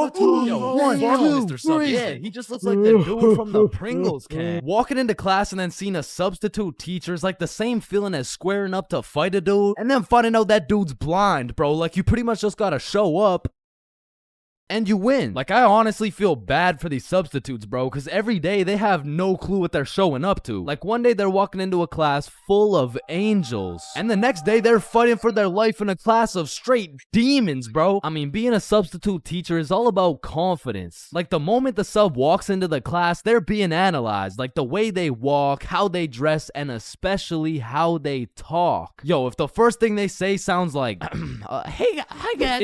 It's raps, bro. If you start the class sounding like an intro to an 8-year-old's Minecraft Let's Play, paper's gonna be thrown, pencils are gonna be thrown, fucking dudes are gonna be thrown, like, it's gonna be straight anarchy, bro. But when the sub walks in the room with a little pep in his step, a little drip in his fit, and most importantly, he starts the class sounding like he's done this shit before. Hey guys, I'm Mr. Peppinson, and today we mean business. All of a sudden, people are listening. Everyone except for one man, the class clown. He's gonna see that confidence as a challenge, and bro's gonna start testing the waters to see if this sub is really about it. And that is how Y equals MC squared. Any questions? Yeah, blue hat. Yeah, Mr. Peppinson, why are you built like that? Oh, you mean built like The Rock? Yeah, these are called muscles. You'll learn about them when you hit puberty. But bro, I'm in grade 11. I've already hit puberty. Yeah, nah. That's not what your peach fuzz mustache is telling me, buddy. Okay, well, your hairline is telling me it's going on a vacation, bruh.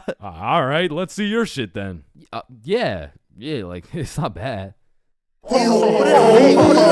Like, some substitutes are so good, you just wish they were your real teacher. Like, I remember one time in grade 10, I had this math class with one of those teachers who used to yap the whole time and then assign a bunch of homework with 5 minutes left in class. And then one day, a goat walked into our class, a goat who went by the name of Mr. G, or more formally, G-Dog. Now, G-Dog was packing a mean 68 years in his lifespan. However, he had the utmost pep in his step, paired with the drippiest of fits. And he was the type of dude who would lay down some respectable rules, and if anyone broke them, he wouldn't get mad. He would just simply flame the living shit out of you in front of everybody. And that's how you calculate the surface area of... no text while I'm talking, please. I'm just texting my mom. Oh wow, that's crazy. How's she doing? Wouldn't you like to know?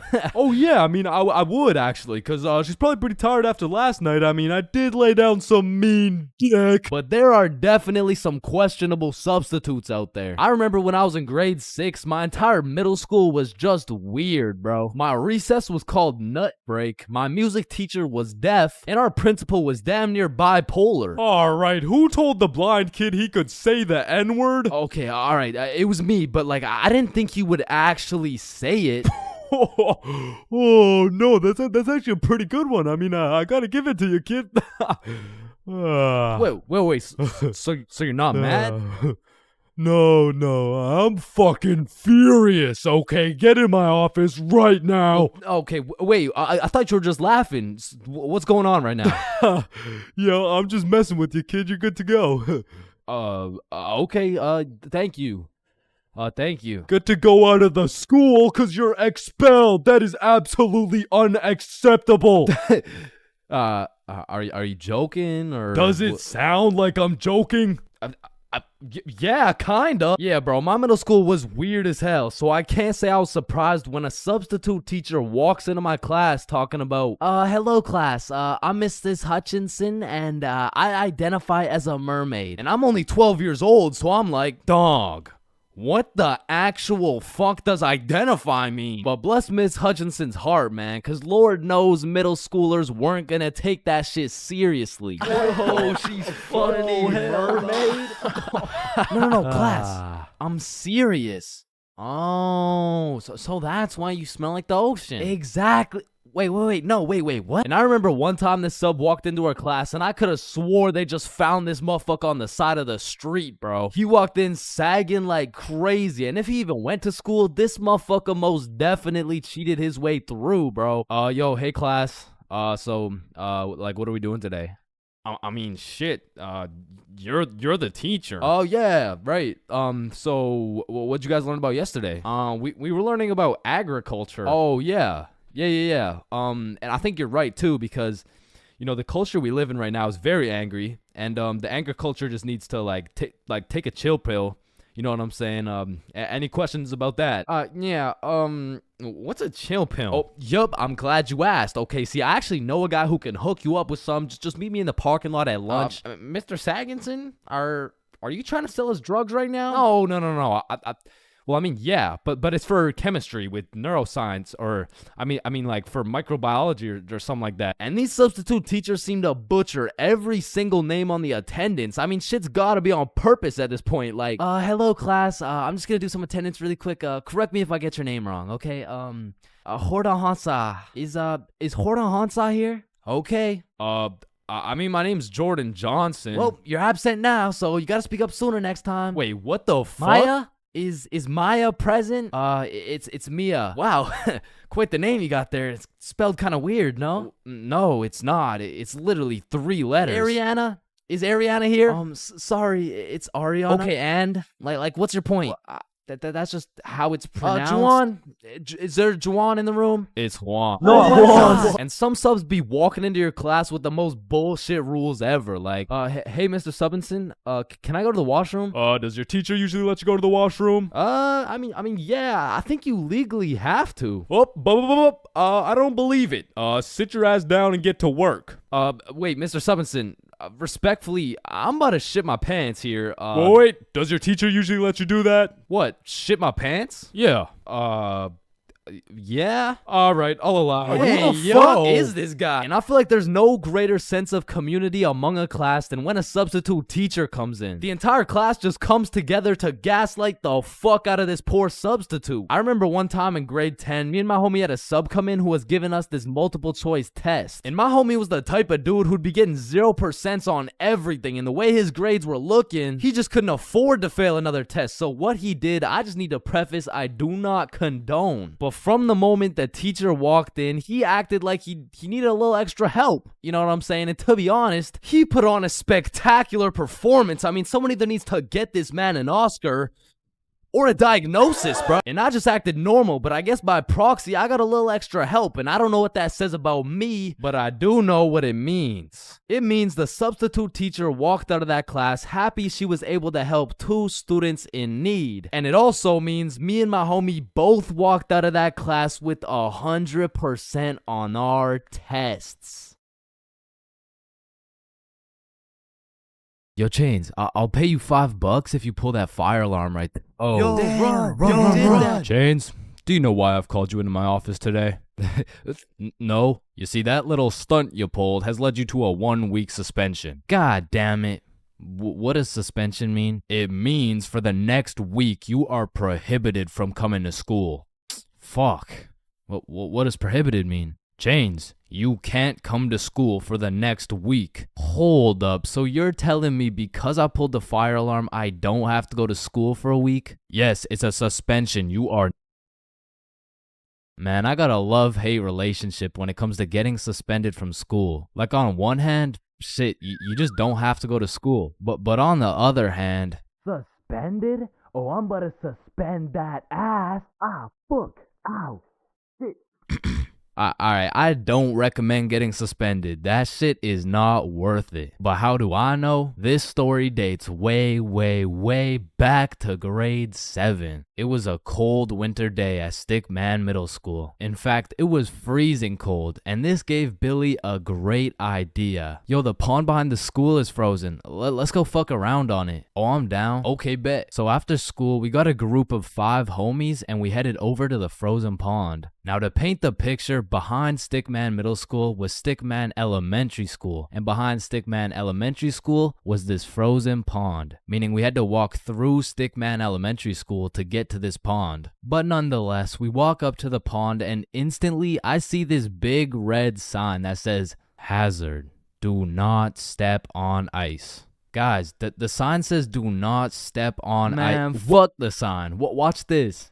Oh shit, look, it's sturdy as fuck. Yo, fuck. And even though Billy's dumbass fell in, the ice was actually pretty sturdy. So you know, we're gliding around, eating shit, hitting the meanest ballerina spins you've ever seen, and eating shit. And we were having some good old harmless fun. In fact, our grade 7 selves were having the time of our lives on this frozen water. That is until...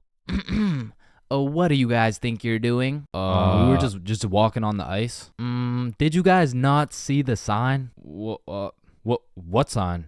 I could have swore I put a sign right here. Nope, no sign at all. There was no sign. I have no clue what you're talking about. Okay, but you guys have to get off the ice. Well, why? Nobody's getting hurt.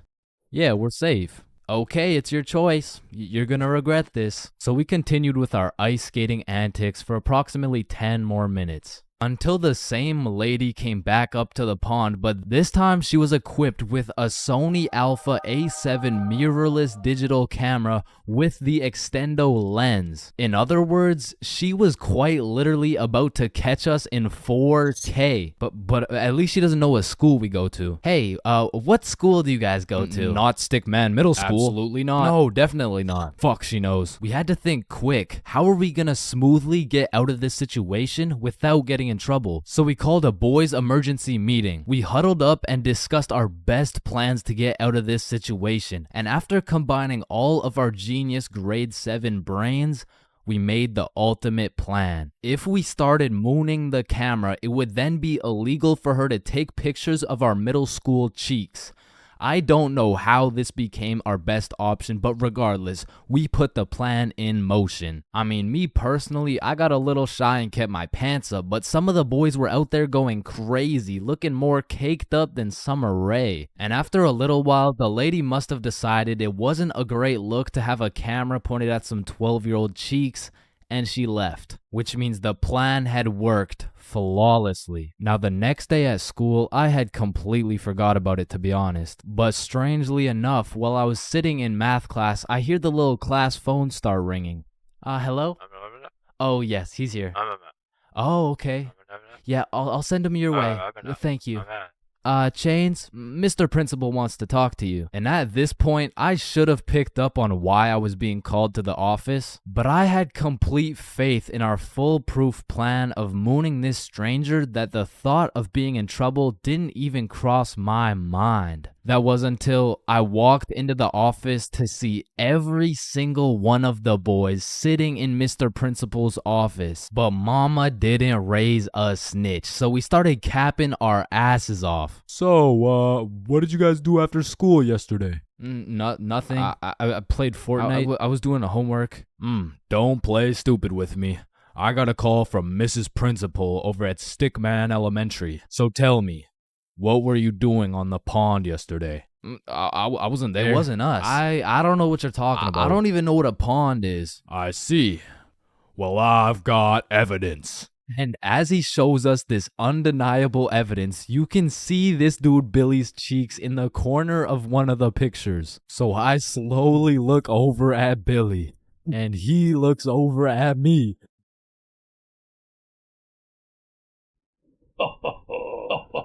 If you don't stop laughing right now, you're all suspended.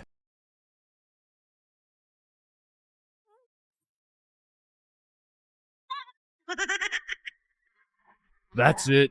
You're all suspended. And as I explained the situation to my mom, let's just say Mama Chains was not happy.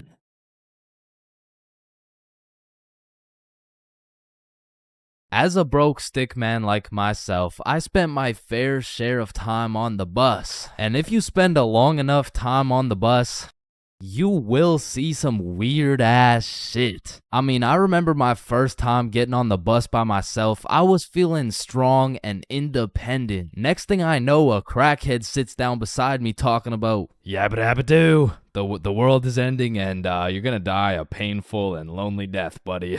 And just like that, I went from strong and independent to shitting my pants. Yeah, bro, the bus is just something else. Like 1 in 10 people who enter the bus are straight gremlins, bro. I'm talking about the gremlins who know the perk is fake, but they still pop it. Now you just gotta sit next to this motherfucker for another 30 minutes while he tells you about the kids in his basement. But to be fair, these gremlins aren't even the worst part of the bus. The worst part of the bus is the energy. You walk in there and everyone just stops and looks at you like they're sizing you up or some shit. And you know who sizes you up the most?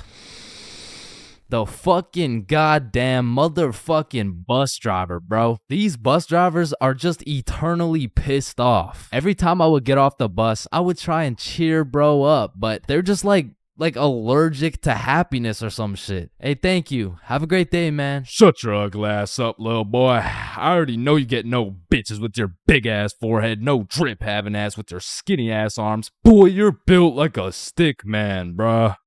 Damn. Hey, bro, there could really only be 2 reasons why these bus drivers are so mad all the time. Either they had a demon villain origin story where they were abandoned as a child and never shown any form of love until one day. In freshman year of high school, Timmy met Linda. Linda was kind, smart, beautiful, and she paid attention to Timmy when nobody else would. Timmy asked Linda to be his girlfriend, and she said yes. They dated all throughout high school, and they even got into the same university so they could be together forever. Until one day, when Timmy's world was flipped upside down. Timmy found out Tyrone had been laying some mean pipe on Linda this entire time. Everyone in Timmy's school made fun of him. Timmy could not let this slide. So he called out Tyrone to run the ones in front of the entire school. And without a single word, Tyrone winds up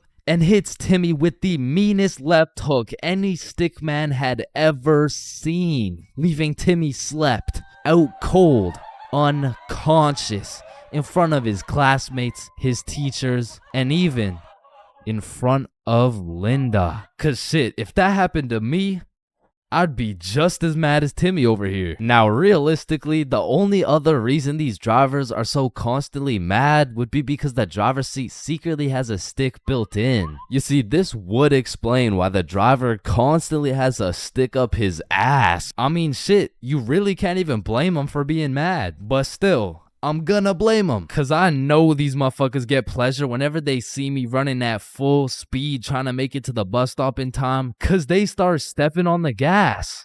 Dumbass. To be honest, there's nothing that leaves you more defeated than when you're sprinting to a bus stop, then that shit just cruises on by and everyone on the bus is laughing at you. Damn. Honestly, at that point, I just give up and go home. But it hits a little bit different when that bus is your only way home. And it was the last bus, cause it's 2 a.m. And now you gotta bunk up with the gremlins on the side of the street, all because that goddamn bus driver had a stick up his ass.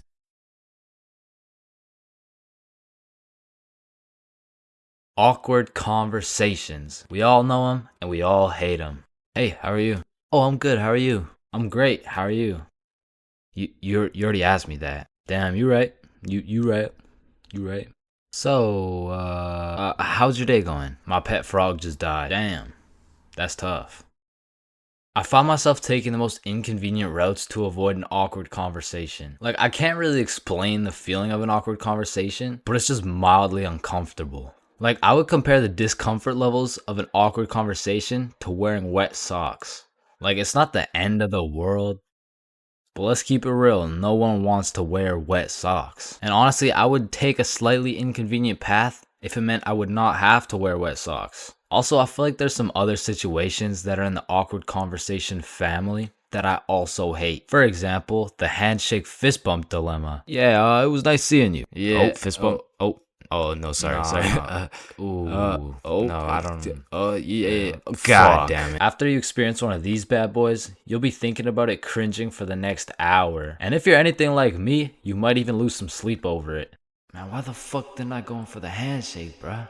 Obviously it was a handshake. And what about the good old you said goodbye to the person you're talking to, but you guys both walk the same way situation? I mean, this situation is the perfect way to ruin a smooth conversation. Yeah, man, it was really nice to see you. Yeah, for sure. See you later, bro. Alright, peace out. Alright, bye. Yeah, bye. Shit, we're still walking the same way? I'll just turn this way so it's not awkward. Man, what the fuck? And even if I say goodbye to someone and we're still in the same general location, I will avoid them at all costs. Like once me and my brother were chilling at Walmart and we saw one of our neighbors, so we talked for a little bit, you know, said our farewells and went separate ways. But when it came time for me and my brother to check out, we saw the same neighbors checking out. And we were up in the Walmart looking like we were playing Assassin's Creed in real life. It's clear. And of course, I can't forget about awkward silence. Yeah, that's funny.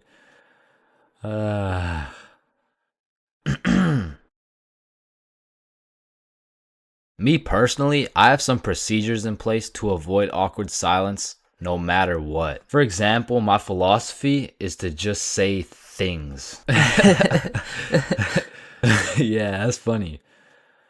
So do you play Minecraft? What kind of question is that? In the end, they may think I'm a dumbass, but at least there's no awkward silence, you know what I'm saying?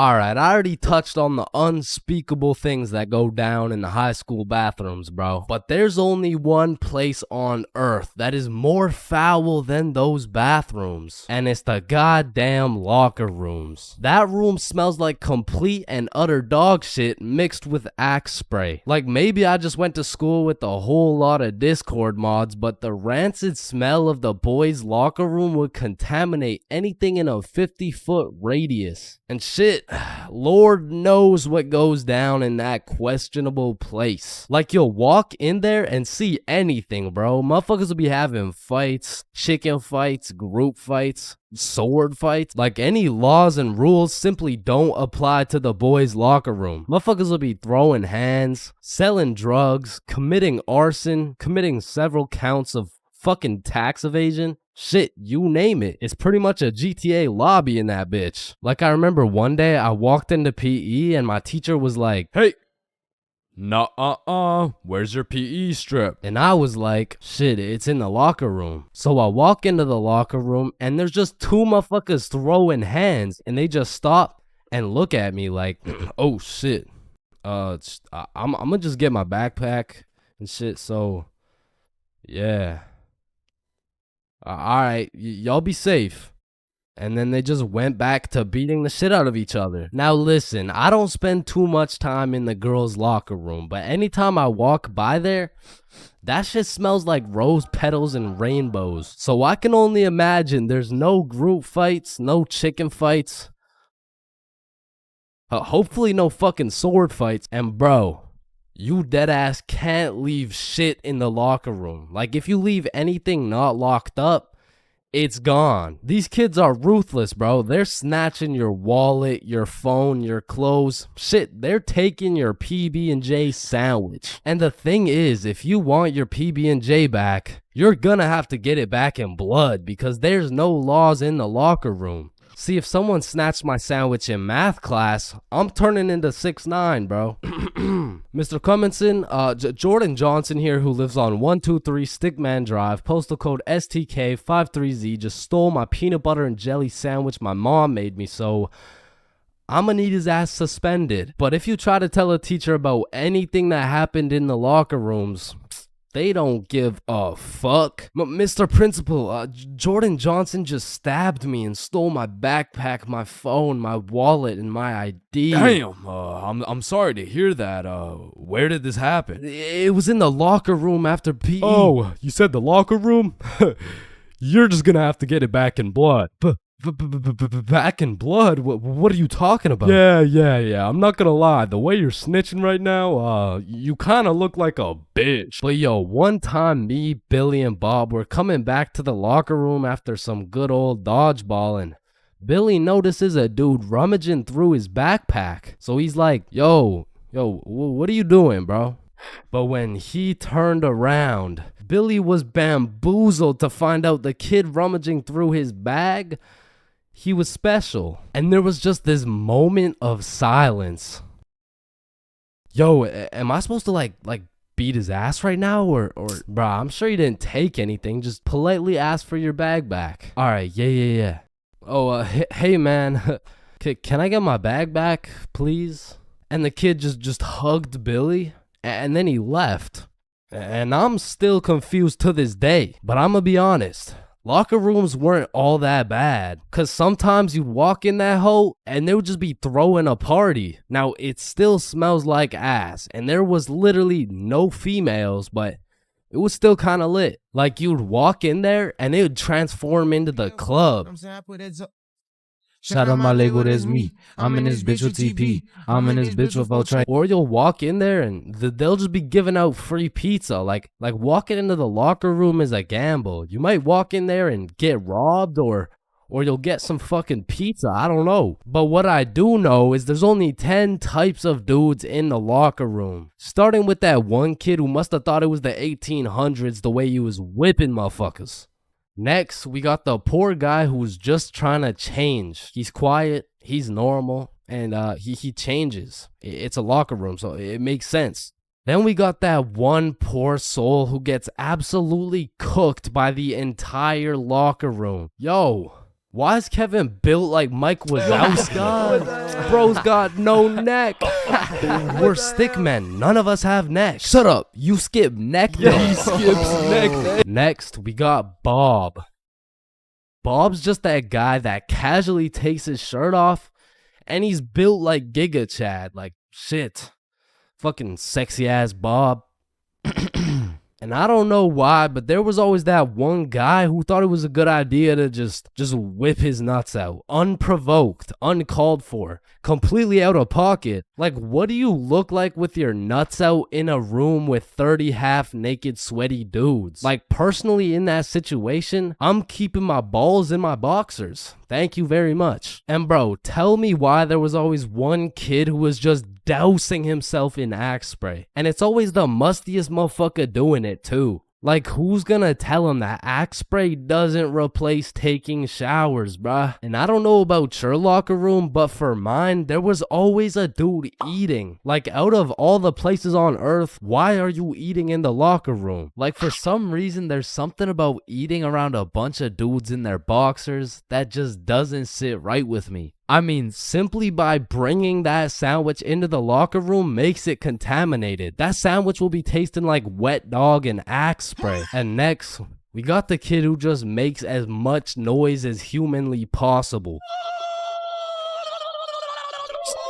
Shut the fuck God up. And then there's that one dude who decides he's having a shower. And all power to that guy, but personally, there is no fucking way I'm showering in school. Like, I can't trust this little door to stop these menaces from breaking into my shower. Cause remember, there's no laws in the locker room. Like, it's no jail, but I'm sure if you drop the soap in there, you're gonna get violated. And of course you got the fiend. There's always a dude fiending for a vape in every locker room. And it's low-key worse in the locker room than the bathrooms. Like, these locker room fiends would do a little bit too much for some nicotine. I've seen them pay $5 for a single hit, and fuck, I don't want to know what they'll do for a hit when they run out of money. And still, I'm not gonna lie, the high school bathrooms get wild. They'll be hotboxed, there'll be fight clubs, but the thing about the bathrooms is a teacher can walk in at any time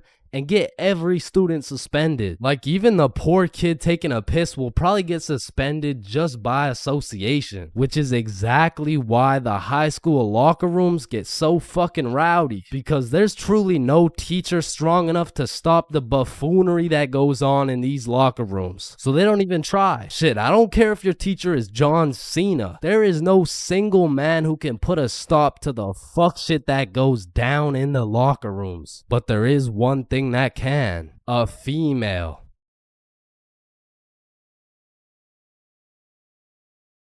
Bro, in life, there's so many things you can cheat on. Like, you can cheat on your diet, you can cheat on your girlfriend, you can cheat on your barber, you can cheat on your girlfriend with your barber. Shit, you can even cheat on your taxes. So compared to everything else, cheating on a little math test is not that bad. Like, compared to your taxes, you know what I'm saying? Like, oh shit. Hey, we've all cheated on our barber, but you cannot cheat on this math test.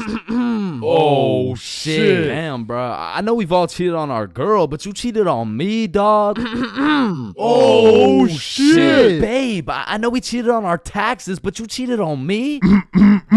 Oh shit. Listen, in our entire lifespan, we've all cheated on something. Whether it's a game of Uno, your girlfriend, or your other girlfriend, it's usually not worth it, because congratulations, bro, you won the game of Uno, but now you have to look yourself in the mirror knowing you're a cheater and a liar that has 3 Uno cards up his ass. But when it comes to school tests, cheating is 100% worth it, bro. And I'm not condoning cheating at all, but let's just think about this logically. Like why are we at school in the first place? We're at school to learn things and skills that we can use in real life. Now, are we really using trigonometry in real life? Well, effectively, this depends on what career. Hell nah, bro. It was a rhetorical question. We are not using trigonometry. But you know what we will use? Creative thinking, communication, social awareness, logic, and reasoning, and most definitely our fucking phones. All 5 of which are strongly developed through the act of cheating on a school test. And on top of becoming a better human, better grades, it's the ultimate win-win. Your teacher feels like they did a good job teaching, your parents think they didn't raise a dumbass, and if you're good enough at cheating, you might just fuck around and get into Harvard. But once again, I am not condoning cheating, you know, just throwing that out there, you know. But yeah, as I was saying, you shouldn't cheat, right? Like, it's bad. Cheating is not good, but you do know what they say. If you're not cheating, you're not trying. Facts. Yeah. Wait, no. What? So if cheating in school is so valid, why doesn't everyone do it? And that's because if you get caught, let me tell you, bro. This story takes place in grade 9 when me, Bob, and Billy were some straight freshmen, bro. And coming into high school, you get your shit absolutely clapped by double the workload. But lucky for me, Bob and Billy were both in my math class, which meant we had triple the studying power. But we also had triple the fucking around power, and we used that shit to its maximum capacity, bro. But you know what they say, the more you fuck around, the more you find out. And when we got our first test back, shit, we found out. We found out we're a bunch of dumbasses who were about to fail grade 9 math, and we couldn't let that shit happen. So for the next test, we studied extremely hard. Off George's math test during the test. I mean, we were cheating with maximum efficiency. Like, we had a whole assembly line where Bob would look at George's test, throw up the number, and Billy would pass it along. And all of a sudden, our grades are making the meanest comeback Mr. Matheson had ever seen. I mean, life was great. We went to school, cheated, played some Fortnite, succeeded, browsing history, deleted, and then repeated. I mean, we were just living life with no worries until Well, The polynomials test. I walked into this test thinking, I know what a polygon is, I should be chilling. And when the teacher handed out the test, I was bewildered to see all these fucking letters on my test. Like, is this math class or English, bruh? Yeah, I think I got the wrong sheet. Huh? No, that's the right test. Well, what's the deal with this? I mean, that's just polynomials. Dog, I can name every single polygon, but who the fuck wrote Elon Musk's son name on my goddamn math question? Yeah, Chains. That's what we call a variable. It's called a variable. Yeah, I know. I know that, and I knew it before you said it too, cause we learned about it in class. Yeah, right.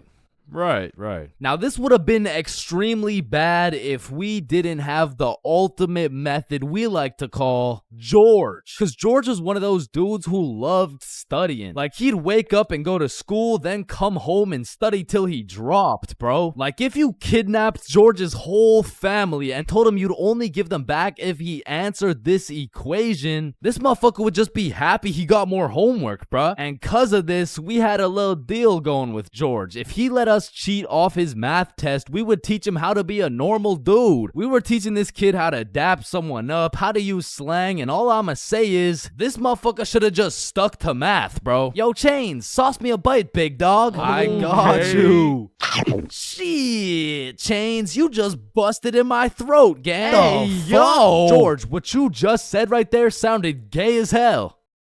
Type shit. No. So as I was saying, I'm looking at this math test with more letters than numbers, and it would have been raps for me if it wasn't for the George method. So I'm looking at Billy, Billy's looking at Bob, and Bob's looking at George's test, and we're absolutely flying through this polynomials test. And about halfway through, I look up to get the next answer, and I get jump scared by Mr. Matheson mean mugging my shit. And you can see it in his eyes. He knew exactly what was going down, and he took me, Billy, and Bob's tests and took us to the hallway. What do you guys think you're doing? Polygamy. I'm pretty sure it's like Why did I see you three throwing up your fingers during our test? Well, you see, Mr. Matheson, we're gang affiliated. No, bro, what the fuck? All right, you three, cut this shit. I caught you cheating. All three of you are getting zeros on this test, and I don't want to see it happen again, or I'm contacting your parents. All right, it won't happen again. You're right. We're not in a gang, by the way. Yeah, I know, buddy. Well, shit. Yo, what happened to you, Jits? Are you chilling? Bro, Mr. Matheson caught us lacking real bad. Yeah, he gave us all zeros on the test. Holy shit, it sounds like Mr. Matheson just absolutely railed you guys. No cap. Now. And all three of us proceeded to absolutely shit the bed on all of our next tests. And it was at the point where our grades were on life support and our math final was coming up. So if we didn't get our shit together for this final, our parents were about to put us on life support with that leather belt. So we put our cheating ways in the past and locked in, bro. We were focused in class, and after we went to Bob's crib and kept studying there. And then it clicked. We all finally understood polynomials, and so the next day we walked into class confidently, knowing we were equipped with hours of studying. We lock in, sit down, and then the teacher gives us our test. And as soon as we lay our eyes on that very first question of the test, we were fucked. Now, don't get me wrong, we could do polynomials all day long, but we forgot this was a final, meaning we forgot to study numeracy, exponent laws, rational numbers, linear relations, inequalities, geometry, probability, and statistics, and in other words, we didn't know shit. And before I can even make eye contact with the boys to tell them I'm fucked, these motherfuckers already hopping back on the George method. And listen, bro, as you can tell, I'm no mathematician, and I did not study probability or statistics, but from what I'm seeing at this very moment, I have two options. I can do the test legitimately and have a 99% chance of failing grade 9 math and getting my shit whooped while simultaneously having my entire family realize they raised a dumbass who won't go anywhere in life and is destined to draw stickman for all of eternity, or I could cheat.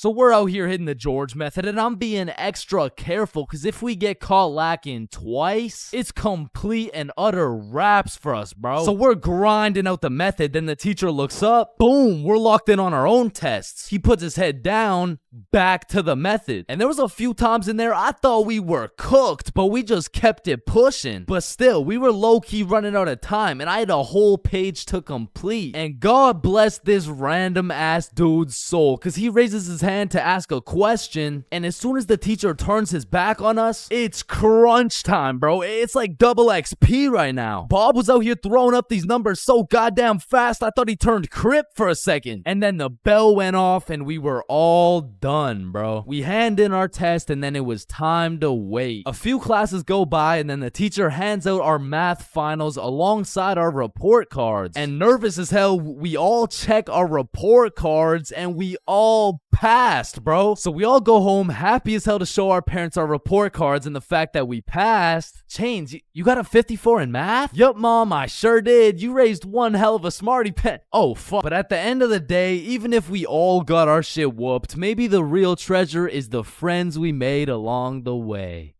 Yo, homies, I'm bricked up right now. Oh, no.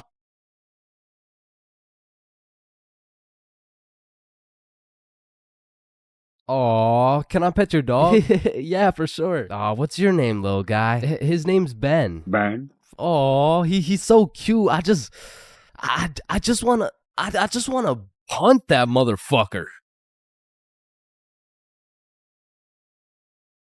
Man, these intrusive thoughts I be having make me wonder whether I belong in maximum security prison or not. Like, I don't even mean to, but the thoughts that pop into my head are so menacing that I can't even say this shit on YouTube, or this video will get taken down. Then I'll be canceled. Then my whole channel will get deleted. Then I'll be thrown into a psych ward, and then I'll be put on the fucking death penalty. Like, these thoughts that pop into my head are so alarming that they make me want to beat my own ass, bro. Hey, man, why'd you just sock yourself in the face? Oh, well, you see, I was about to push that unsuspecting toddler into the deep end for no apparent reason, so... Yo, this guy's about to assault a minor. Hey, you can't do that! Cool, but it's not like every single intrusive thought I have is bad enough to get me convicted. Like, whenever I'm walking across a bridge, I have to use every cell in my body to fight the urge of just tossing my phone into the water. Like, there is literally no benefit from doing that shit, but there's just something inside of me that would feel so much satisfaction with just seeing my phone dissipate into the water. You know, maybe you get that urge because it would just be satisfying to do some shit that's out of the box. Some shit that nobody else would do, just to break the simulation a little bit. Cause I could be having the best day of my life. I could wake up, get the meanest pump in, hop in the shower, eat the most fire breakfast, and draw the most pristine stickmen I've ever drawn. But as I'm casually walking beside a bunch of cars that are going 65 miles an hour, I'm still gonna have the urge to just throw myself in front of a car, bro. And it's not even on some emo shit. Like, I want to live, but I also want to dive into some oncoming traffic. But at least I'm not the only one who does this. Like other people do this. Right? Like, it's normal, right? But half the time an intrusive thought will just be to do some goofy shit. Like, you're just forced to imagine the consequences of what it would look like to start throwing it back on a Tuesday at 2:41 p.m. And every once in a while, you'll just be chilling and you'll witness a motherfucker fall to the intrusive urges. What are you get off the table, bruh? Shit, he let the intrusive thoughts win, man. Now, I don't even know if these count as intrusive thoughts or not, but as a dude, when I'm walking down the street, I'll just be going on with my day chilling. Then all of a sudden I see a car and I'm like, if I don't make it to that tree before this car, I'm gonna die. Aw, shit. Honestly, these kinds of intrusive thoughts are kind of motivating. Like, it's the same thing as having a hype man at the gym, except instead of that positive reinforcement, if you don't get those 3 extra reps, you're gonna die. It's like whenever I'm at the gym hitting those Bulgarian split squats, I be having mental wars with myself. Oof, that was a good set, man. I think we're done. 5 more reps or you're a bitch. Damn, good shit. All right, I think we could wrap it up. 10 more, pussy. Who the fuck's gonna carry the boats? I told you we should have stopped, bro. 15 more or you like dick. Now that I think about it, there's a good amount of people in prison right now who just succumb to their intrusive thoughts. Cause intrusive thoughts are just like that demon on your shoulder telling you to do the most devious shit possible. And I know there's a bunch of motherfuckers out there who just listen to that little guy. Hey, man, you see that lovely old lady right there? Yeah, you're gonna hit her with a mean right hook. Well, what's in it for me? Nothing. Shit, alright. But to be honest, there is a handful of times where I've let the intrusive thoughts take over. One of the most memorable was way back when I was 5 years old. Me and my older brother were just dicking around, doing some 5-year-old shit. Keep in mind, this story takes place before your boy had even developed consciousness. So I was just a little munchkin doing munchkin shit. Then suddenly, this urge came over me. It was unlike anything I'd ever felt before. It was dark, irresistible. And for no apparent reason, I bit my brother's arm. And this was probably the most satisfied I'd ever felt in my entire life. But it was followed by shame and regret because I had no excuse. Ow, why the fuck did your dumbass just bite me, bro? I felt like it. And one of my lowest IQ moments of all time took place when I was in grade 8. It was goddamn sewing class, bro. And I remember I was having a particularly miserable day, so I was just going through the motions. We were all gathered around this big table with our sewing machines, some fabric, and some scissors. I remember I was working on some shitty little big chungus stuffy. But on this particular day, the sewing machine cable was looking mad thick and juicy. And like I said, I was having a bad day, which is exactly why the intrusive thoughts decided to catch me at my worst. Psst, do it. What? To do what? Oh, you know what to do. You're the one with the scissors in your hand, buddy. How did these even get in my hand? Now cut it. Cut it, Chains. No. Why the fuck would I? The wire exploded with smoke and my heart dropped so fast, bro. And everyone around the table just stares me down. And I'm thinking I can somehow cover this shit up like I didn't just take some fucking scissors and snip that shit like an umbilical cord. Maybe I could convince the teacher the cord snipped itself or some shit. But as I look down at the scissors in my hand, there's literally a chunk missing from the scissors. They look like they survived World War II. But barely. The scissors are all charred up and shit, and just like that, my plan of convincing her I didn't cut it went out the fucking window. You take one look at the cord, one look at the scissors, and one look at my dumbass face, and you could piece together exactly what happened. So my sewing teacher walks over looking pissed as hell, and she tells me to go sit in the corner. So I take my charred scissors and sit in the corner like I'm a 5-year-old, but to be fair, I made a 5-year-old decision like I was in grade 8. I was 14, bruh. What kind of 14-year-old cuts the cord to a sewing machine cause he felt like it? Like if my 14-year-old son did some shit like that, I would tell the kid I'm going to get some milk and I'm calling it quits. I would have to have another kid and try it all over again cause that kid is going nowhere in life, man. So as I'm sitting in the corner realizing I'm a disappointment, it was one of those moments where you fucked up so bad you don't even feel any emotions. I was just sitting there straight-faced like, well, fuck me. It was really one of those moments where you just want to stop existing. So after the class ended, the teacher came over to me and she said, Chains, why the fuck did you cut the cord of the sewing machine? No, Miss Sewingson, you gotta hear me out.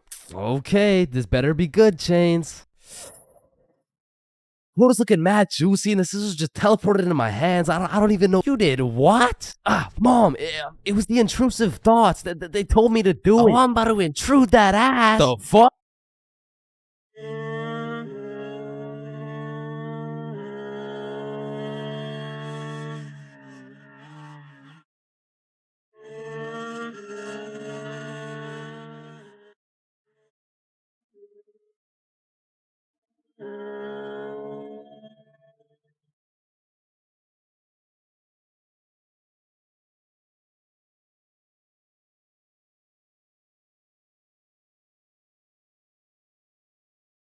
High school bathrooms have to be one of the most unorthodox places in the entire world. Walking into the bathroom, you have absolutely no clue what to expect. And honestly, that's the best part. I remember one time I had walked into the bathroom, to take a piss. And when I had opened the door, I was not surprised to see some motherfucker getting his head shaved bald. And these dudes were so casual about it too. Yo, what's up? What up? And you know, it's cool and all to be able to be entertained while you're trying to release your bodily fluids. But I mean, sometimes you just want some peace and quiet. Because you truly never know when something like this can happen to you. And that is precisely why I'm scared to ever shit in the school bathroom. And listen, my school bathroom has always been bad, but these TikTok trends that keep popping up made the bathroom situation so much worse. Yo, look at this TikTok. That's kind of funny. 1 week later. Damn, someone took the soap dispensers. Who snatched the blow dryers, bruh? Where the fuck did the urinals go? 1 hour later. Hold up. Who hit a lick on the bathroom?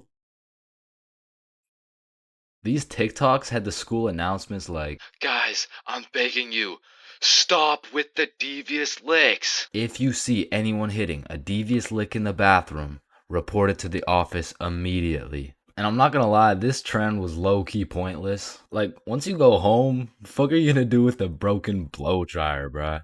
But there was one TikTok bathroom trend that was fire. So, what is the square root of pi? Chains. Yeah, can I go to the bathroom? Be quick. Am I tripping or did I just hear? Yeah, bro, bathroom functions are a 10 out of 10 TikTok trend. Hey man, if you're still in high school, I recommend trying it. Anyways, I've obviously never been in the girls' washroom before, but I be seeing way too many TikToks filmed in there. Like, is it just a normal thing for girls to go to the washroom while other girls are just in there hitting the renegade? Like, I wouldn't know, but that whole situation seems a little bit awkward to me. Boom. Boom. Wait, renegade, renegade, renegade. And when it comes to most public schools, the washroom is like the black market of the school. So there's always some dude trying to sell you something. Yo, you need anything right now? I got that Gandalf OG, that Alaskan Thunder, some purple monkey balls, got those Girl Scout cookies. Hey man, just give me a second. I'm kind of busy right now. I got that sour diesel, that Granddaddy Purple Deluxe. Trust me, this stuff will blow your socks off. And every once in a while, someone will bring boxing gloves. All of a sudden, the school bathroom turns into the octagon. People are getting knocked out, dropped, and getting hit with the guillotine chokehold. But as soon as a teacher walks in,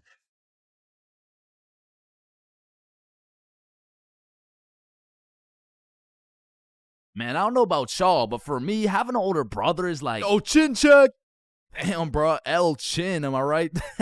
Nah, I got you a gift, though. Damn, for real? Yeah, open them up. Oh, these are tough. Let me try them on. Yup, you know what these are good for, bro? Yeah, what is it? Wedgie. I'm not gonna lie, bro. I still love having a big brother. Like, yeah, you get your ass beat bi-weekly. Yeah, these motherfuckers will steal your food, and they be frying your shit for no reason whatsoever. Chains for real, not as Chipotle for real. Because he's wrapped like a burrito. But let's think about it, bro. What is the alternative? A big sister, bro? Hell nah. These motherfuckers will force you to do your makeup and shit. All right, yeah, pull the plug. But Just it looks good. Pull that shit. Like, pull the plug. Sir, I don't think pull we can the do plug. that. Pull the Damn, plug. are you Pull serious, the bro? man. Pull the fucking plug. Like, having a brother's an interesting situation because I would trust this motherfucker with my life, no questions asked. But I'm not trusting him with my Chipotle for a second, bro. Like, I was born with my very own #1 hater and my #1 supporter who just happens to have the same mom as me, bro. But listen, nowadays, I'm a grown-ass man. My brother, a grown-ass man. Now that we're both grown, we get along like PB and J, yo. That's what I was about to say, bro. For real, though. We get along like chicken And waffles, Okay. yes, sir, bro. We get along like salt and vit. Nah, I don't get it, bro. I don't know what you're trying to say. Nah, I mean, what I'm trying to say is if I'm eating, Right. worried, Oh, and yeah. if he gets into a fight, we get into a fight, yeah. If someone reads my search history, we searched up Lola Bunny furry buns, lubed up, shaking it wild Bro. style, yeah. Nah, hell nah. What are you doing, bro? We didn't do that? Fuck no. Okay, yep, no, that's fine. But a lot of shit has changed throughout the years, man. Back in the day, me and my brother were ops, bro, because this motherfucker's sole reason for living and breathing was to rage bait my ass. And I was like 5 years old, still figuring out who's milking the chocolate cows and shit. And big bros hit me with shit like, Yo, what's 9 plus 10? It's 19. get a load of this dipshit. Bro, it's literally 19. Man, what the fuck? Okay, why are you so mad, bro? Bro, you literally. Tired. Relax, bro. Just sit down, take a deep breath. Who's a good boy? Yeah, Man, fuck. Now, me and my homies used to wrestle all the time, and my record was decent. We're talking like 50-10, and at the time, my signature go-to finisher move was the guillotine choke. It had seriously never let me down once until I tried that shit with Big Bro, and I started guillotining my ass beat, dog. My brother's 3 years older than me, so that shit was like a boss battle that you just don't have enough XP for, bruh. Like, when I would pull up on him, I hear boss battle music, my health bar pops up, and I start unloading the clip on this motherfucker, but he's done beat my ass so many times. He's got my moveset memorized and shit, bro. Like, this motherfucker's the Picasso of beating my ass specifically. Like, every time, I was getting folded like an omelet, folded like origami. I was getting folded like I was playing poker, the way he just dealt me these hands, bro. And maybe you're thinking, Big Bro got the strong genes, so I got the smart genes type shit. Nope. Nope, not. This motherfucker took those genes too, bro, and he put them to use. Because he used to manipulate the shit out of me, bro. Like, I remember one Halloween a long time ago when I was like 4. My mom came up to us with 2 costumes, right? One was Spider-Man with the fake muscles and everything, and the other was Shrek. It was Shrek. Yo, I call Spider-Man. No, but I want Spider-Man. Actually, you know what? I want Shrek, man. Shrek is cool as hell. Like, what'd he say? What are you doing in my swamp? Wait, no, I want Shrek. Oh, you think he's supposed to be like Mike Wazowski or some shit? I don't even know. What are you doing in my swamp? And this can't just be me, bro. But when we were younger, my brother would teach me some lingo or advanced intellectual informational shit. And I would go around school just spewing out words I don't even understand, bro. Damn, what y'all got for lunch? Shit, it's just a little PB&J. That's savage. Yeah, yeet. Yeah, man, I guess. I mean, my mom made Okay, it. Bob, I see some pizza. YOLO. Well, what about Bevs? Bevs, what are we saying? I got some apple juice. Okay. Yeah, man, I love apple juice. I don't. Bro, what? Who doesn't love apple juice? Yeah, well, it's because my brother says that juice has a secret society where all the juices, I'm talking apple, orange, fucking pineapple, get together and they control the bank. Now, me and my brother would go at it, bro. It was a seemingly never-ending rivalry between us of me getting my ass beat, him beating my ass. Okay, maybe it wasn't a rivalry. Shit, I think I was getting bullied. But one day when I was 7 years old, everything changed for both me and my brother when we got a stepsister, bro, because she was annoying as fuck. Her name was Alicia, and she was spoiled, bro. Every time she didn't have her way, she would just call up her pops, and it was raps for me and bro. Alicia was getting the princess treatment, and we were getting the fucking peasant treatment, dog. Like, let me tell you a story from my childhood, bro. I was 7 years old, and me and Alicia shared a small room, and it was split right down the middle. The left side was blue, Spider-Man bed, teddy bear, boy shit, right? And the right side was pink, Disney princess posters, Barbie dolls, all the girl shit. And one night, I was in dreamland, counting sheep, having a wonderful time, and when I woke up, I realized I done pissed the bed, bro. Grown-ass man at the big age of 6 pissing in the sheets. Hell nah. I was like, shit, man, I gotta get my act together, bro. So throughout that day, I drank a little bit less water, hopped into my cozy Spider-Man bed sheets, and went to sleep. And when I woke up, I done pissed the bed again, bruh. Fuck, man. 2 in a row. I gotta lock in, man. So that day, drank no fucking water. I was parched as hell, but I jumped into bed to finally have a nice, peaceful, dry sleep. And when I woke up, fucking soaked, dog. I went 3 for 3, bro. I was like the LeBron James of waterlogging the mattress. All right, bro. This shit's just getting ridiculous. So I go 2 days straight, no water. I'm fully dehydrated. There's not an ounce of water in my body. I finally go to sleep, but this time, I wake up to rustling, movement. My bed kind of shaking. I fully open my eyes. Alicia just pissed on my bed, bruh. Yo, what the fuck? Oh, hey, Chains. They will never believe you. Bro, I hop off the DIY water mattress, run over to my mom's room, and you gotta think about how guilty and schizophrenic I sounded, bro. Mom, Alicia's pissing on my bed. Chains, it's possible you wet your own bed while you were sleeping. No, come here. Look, she's probably doing it right now. Chains, Alicia's dead asleep. No, but every single day I wake up and there's just piss all over the Spidey blankets. Alright, Chains, what's next? Alicia's just gonna shit your pants too, bro? And to this day, nobody believed me except my motherfucking brother, bro. Because he's a G. And when he realized how annoying a little sibling can actually be, he was like, shit, I low-key fuck with you, little bro. Hey, I fuck with you too, twin. So we started playing some Mario Kart together. He taught me how to play basketball. He introduced me to Minecraft. He even taught me how to make a YouTube channel. And as we got older, big bro got a car. And that shit felt like when Greg and Roderick finally started fucking with each other, bro. We were running around, hitting late night Sev runs, eating straight Roderick-ass meals. We were in that bitch like, brain freeze. And ever since that day, my big brother's been like my second half, bro. My twin in him. Truly, I can say my big brother's my vinegar, bro. It was salt and vinegar. It was on the tip of my tongue, bro. How did I not get that?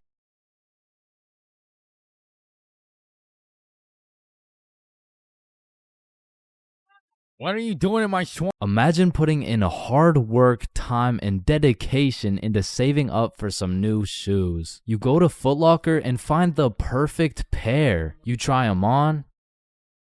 You check them out. And you cop them.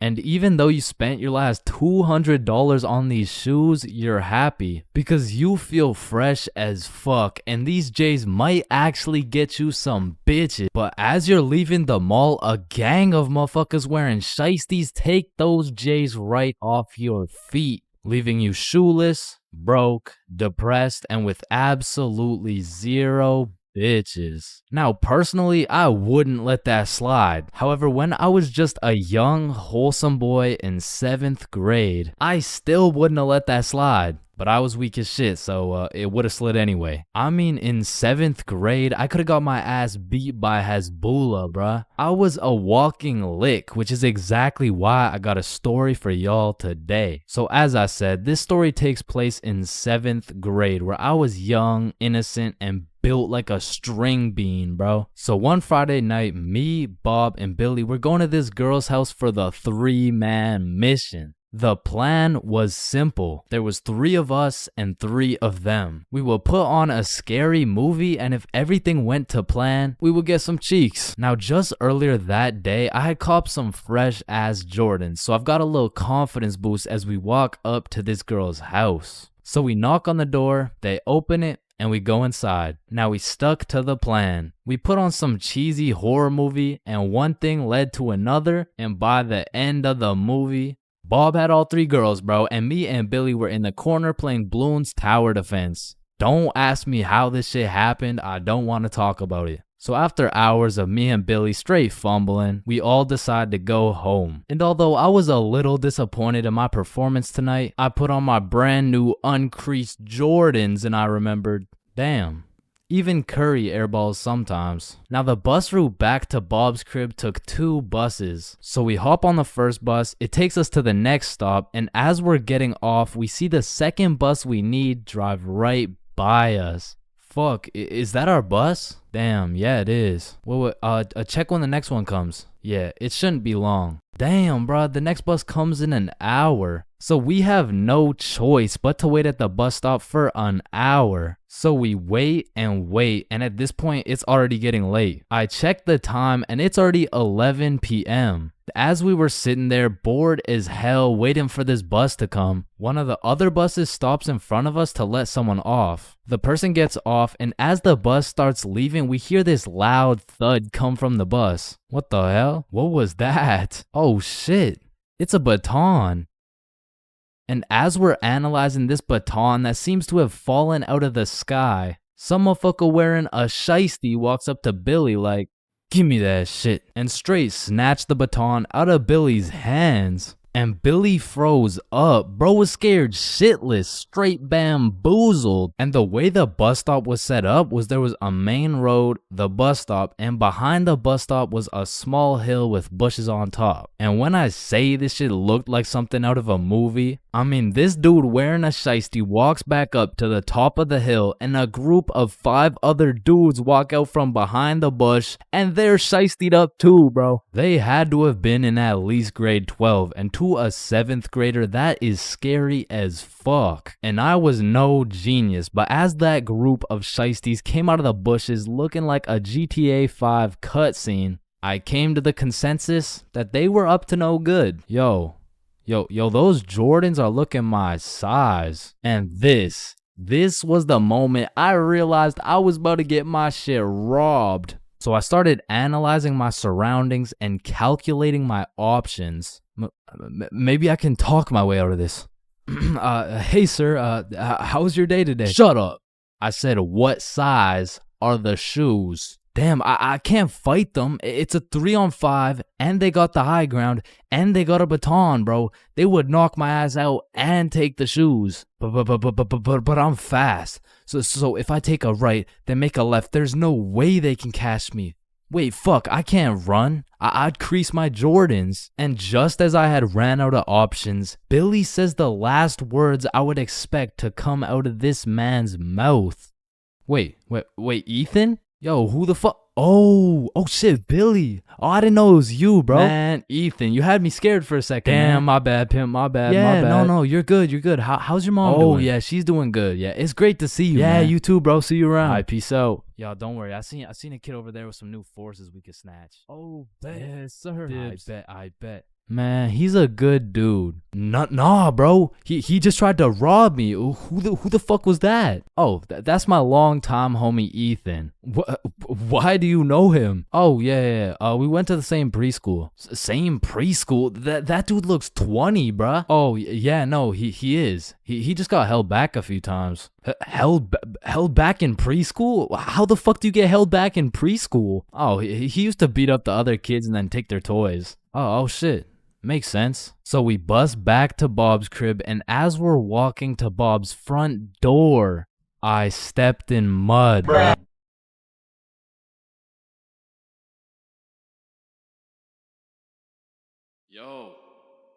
Hey. Yo, wake up. Bro, wake up. Hey, man. What? Who are you? Dreams. We all have them whether you remember them or not. And at one point in our lives, we've all dreamt about the same shit, bro. Like your teeth falling out, or running through your school butt booty naked, or being reincarnated as a chicken laying eggs.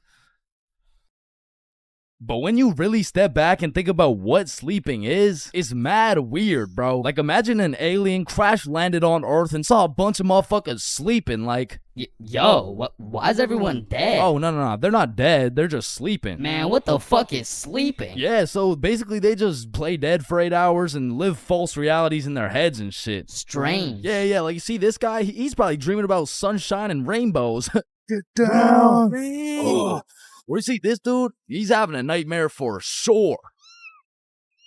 Oh, and this dude, this dude's definitely fucking, bro. I'm a caterpillar. Damn, that's crazy.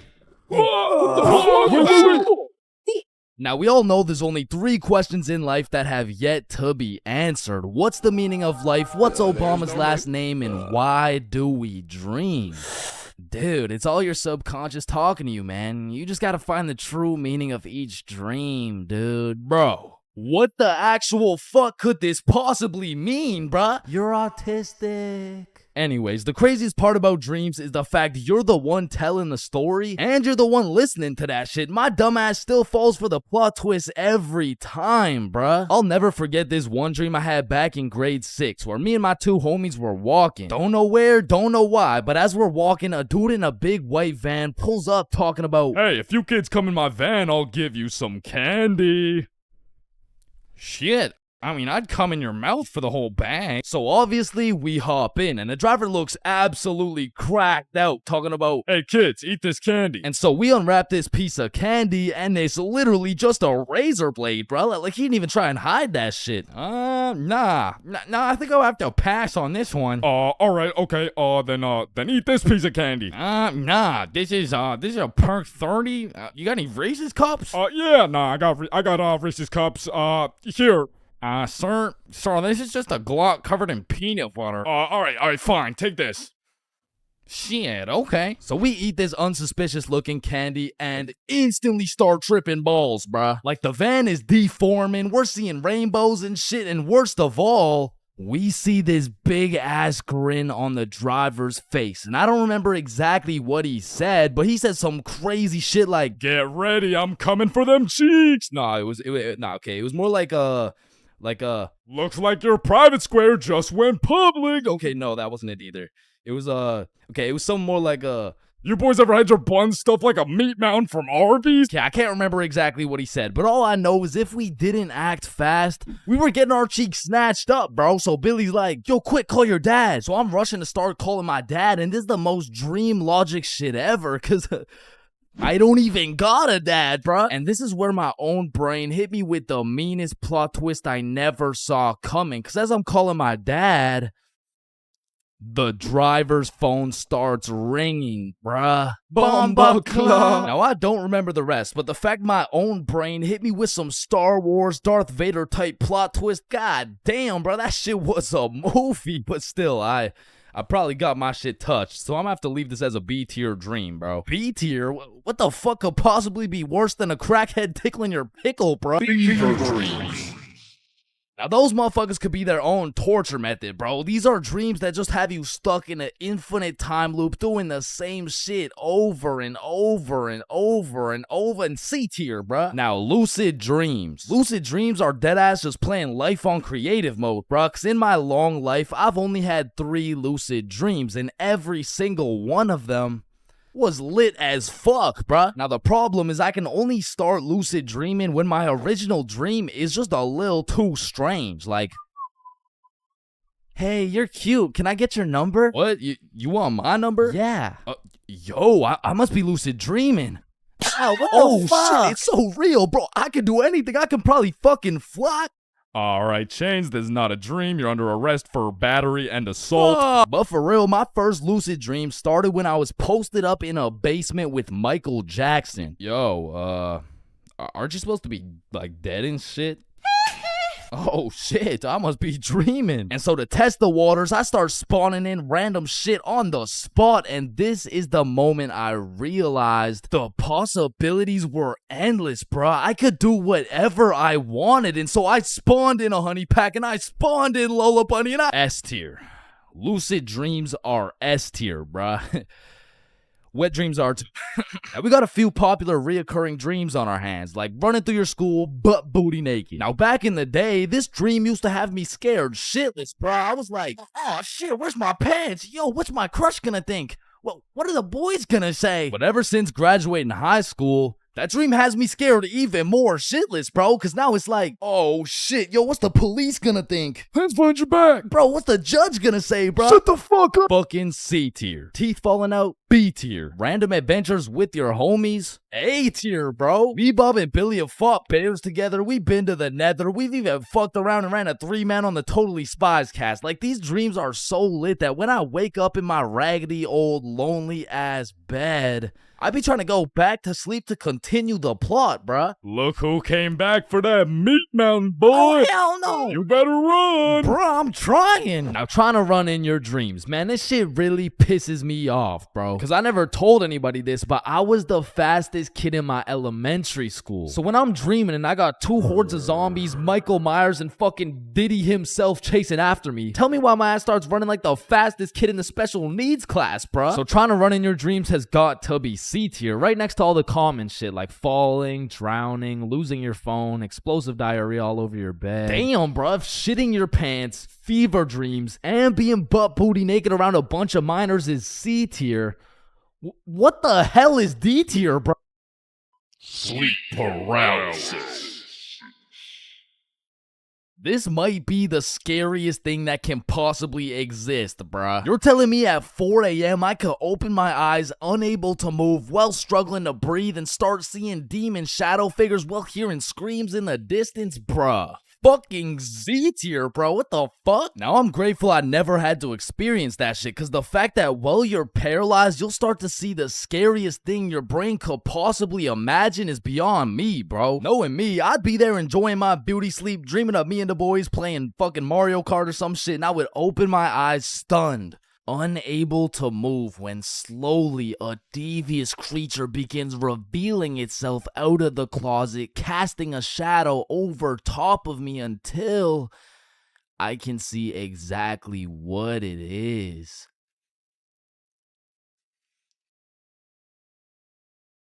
Looks like someone ordered a meat mountain.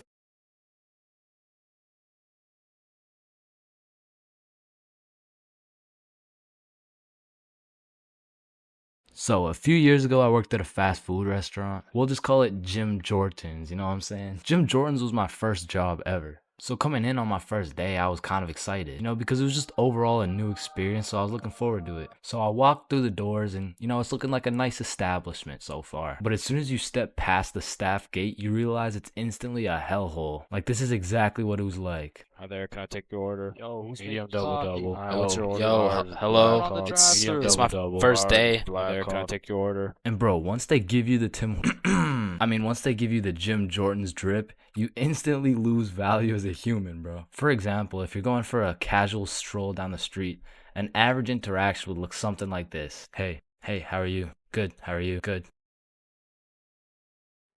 You know, just average small talk things. But once you throw on that Jim Jordan's drip, hey, what can I get for medium black coffee?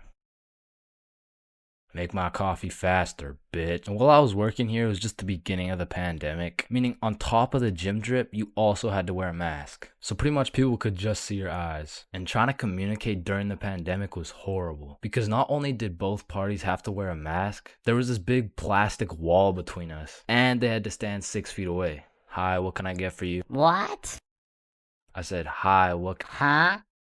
Ma'am, what can I get for you? Oh, I'm good. Thanks for asking. Oh my god, bro. Oh, hey. And man, I already made a video on NPCs, but working in any sort of drive-thru, you'll figure out that drive-thrus are NPCs' prime real estate. It's just like back to back to back NPCs. And when you don't have your average NPC, you'll have a below average IQ NPC. Like, there was this one lady that would come through every day, and all my coworkers knew her as the coupon lady, because every day she would try and use coupons, but somehow never understand how they work. All right, your total is $15.67. Okay, I'm gonna use a coupon. All right. What are you waiting for? The coupon? Oh, it's just at my house. And don't get me started on my manager, Magnus, bro. Next time I see Magnus, it's on site. Wait a minute, Chains, is that you? The longer I worked there, Magnus just started getting a little bit too comfortable on booking my shifts. After about 10 months of working there, she just decided to give me 5 a.m. shifts every time. And that wasn't even in my availability. So, you know, I would send a polite and professional email, and she would just hit me with some shit like, okay. Then just continue to book me at 5 a.m., bro. So I ended up working there for about a year and a half. And like most people at minimum wage jobs, when you're there for long enough, you just start to care a lot less about getting fired. I mean, I was snatching donuts, whipping myself up some food whenever no one was looking, and hooking up all my homies with free everything. And eventually I just got tired of waking up at 4:30 every shift. So I put in my 2 weeks. And during these last 2 weeks, I did not give a fudge cake, bro. I was out here setting up coffee cups and playing basketball with the gym bits. And if someone was kinda polite to me, I would just hook them up with a free donut. And I remember on my last day, I was working a night shift, and it was just about 15 minutes before I got off forever. And some dudes rolled up in the drive-thru baked as hell. Hey dude, can you check how much is on this gift card really quick? Yeah, you got 21 cents on it. What can we get for 21 cents? One sec. I just went to the back and cleared the shelves of every single donut in sight, and I just sauced them all for free. Yo, thank you so much, dude. You're the GOAT. Can't believe this cost 21 cents.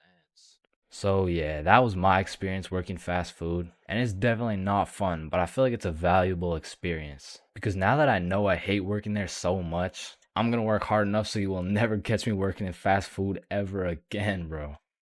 3 a.m. Once the clock strikes 3 a.m., I feel like you've given up on trying to sleep. At this point, you're going to commit to whatever you decide to do until the sun comes up. Whether you're studying for tomorrow's math test, chilling on Discord with the boys, choking the chicken, or simply sulking in those 3 a.m. thoughts. You'll pretty much find yourself doing anything but sleeping. And I don't know if it's just me, but those 3 a.m. thoughts hit different. And honestly, it's just the perfect time to go for a walk, find a nice little view, maybe light up a joint, and just think. The youngest picture of you is the oldest picture of you. Does Lightning McQueen cop car insurance or life insurance? Wait. Did the brain name itself? Hold up. What if soy milk is just regular milk introducing itself in Spanish? I have no clue if this is just me, but every once in a while when I'm laying in my bed at 3 a.m., I suddenly get the motivation to become the best person on the planet. Like, I set an alarm for 5 a.m., I tell myself I'm gonna go work out, then go for a run, then meditate, then drink kale smoothies, then become a millionaire, then donate it all to a family in need. But as soon as my alarm goes off, I'm just like, shit, I'm too tired for all that. Then I just end up sleeping until 1 p.m. And my brain is constantly playing games with me, bro. Like, tell me why I'll be using all my strength to stay awake during the day thinking, ugh, man, I can't wait to go to sleep tonight. But when it comes time to sleep, I just can't. I'll be left lying there at 5 a.m. awake as hell, watching these random motherfuckers build a 2-story house with a hot tub in the jungle. And you know what? Being awake at 3 a.m. is kind of like being high a little bit. Cause you start to think about things you don't usually think about. And because you get hit with the fucking munchies, bro. I'll be whipping up a 3-course meal with appetizers and a complimentary dessert to watch a YouTube video. And listen, I can't explain why, but there is no better water than water at 3 a.m. I mean, it's pretty much a part of my sleep schedule now to wake up at 3, chug some water, take a piss, then go back to bed. But sometimes while I'm trying to go back to sleep, my brain just starts showing me a compilation of my top 15 cringiest moments. I mean, I'm having flashbacks to the time in grade 5 when I said a joke and nobody laughed. Guys, why did the monkey fall out of the tree? Why? Yeah, why? Because it was dead. Oh, damn. Or I'll be up all night thinking about that one debate I had 3 years ago, brainstorming about the best things I could have said in each scenario. It's like if I do some cringe shit during the day, I have no choice but to lose some sleep over it at night. It's like my punishment for saying some stupid shit. Like I know one guy who accidentally called his teacher mommy in front of the entire class. And that dude hasn't slept since.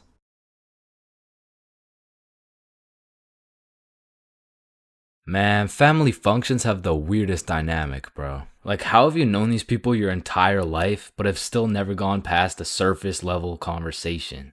I mean, let me know if it's just my family, but every function is the same. The whole gang links up, and everyone just asks the most generic small talk questions to each other. Hey, how's that new place you bought? Oh, yeah, it's good. And how's the kids doing?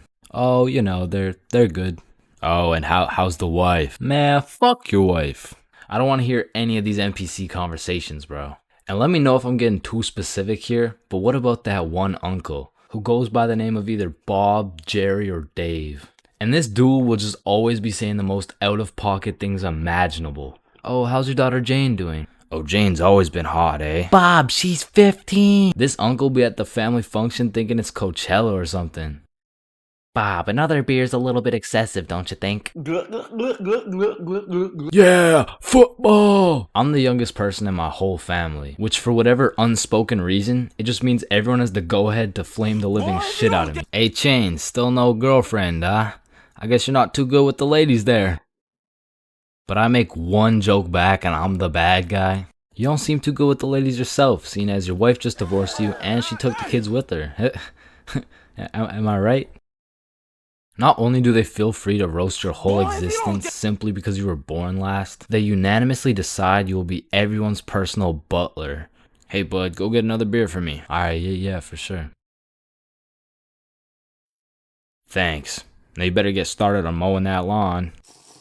Grass isn't gonna cut itself, am I right? Oh my god, bro. And coming into these family functions, you would think your mom is your closest ally. But as soon as she gets the chance, she will expose your biggest secret for a little bit of parent clout. You guys will never guess what I found under Chain's bed yesterday. Oh my god, what is it? Yeah, tell us. What? No way. Sometimes when my family tries to make small talk with me, they just miss the boat completely. So, buddy, how's those swimming lessons going for you? The swimming lessons I took when I was 5? Yeah, right, those ones. They're good. I finished them a little while ago. Oh, is that right? Good for you, buddy. And bro, don't get me started on those recycled ass jokes. Well, looks like you got your workout for the day. Oh, looks like you've gotten so tall. What are you feeding this kid, am I right? Oh, Bob, I think you got some food in your beard. Oh, don't worry, I'm saving it for later. Ah, good one, Bill. Oh, Bob, he's so funny. Thank you. I guess everyone at the function must have Alzheimer's or something, because these jokes will have them cracking up like they haven't heard the same joke the past 15 functions. But cousins, man. Cousins are the saving grace of family functions. Without cousins, you would have no choice but to participate in the tomfoolery of small talk. I'd be walking in the function just praying to see that one cousin. And bro, I have a family function survival tip for you. You always have to stay within arm's reach of either your siblings or your cousins. Because whenever some bullshit goes down, you just give each other the look and flee the scene. And because when you get caught lacking on your own at the function, you get jumped. Metaphorically speaking, of course. Okay. Okay. Oh yeah. Oh yeah, baby. Let's go.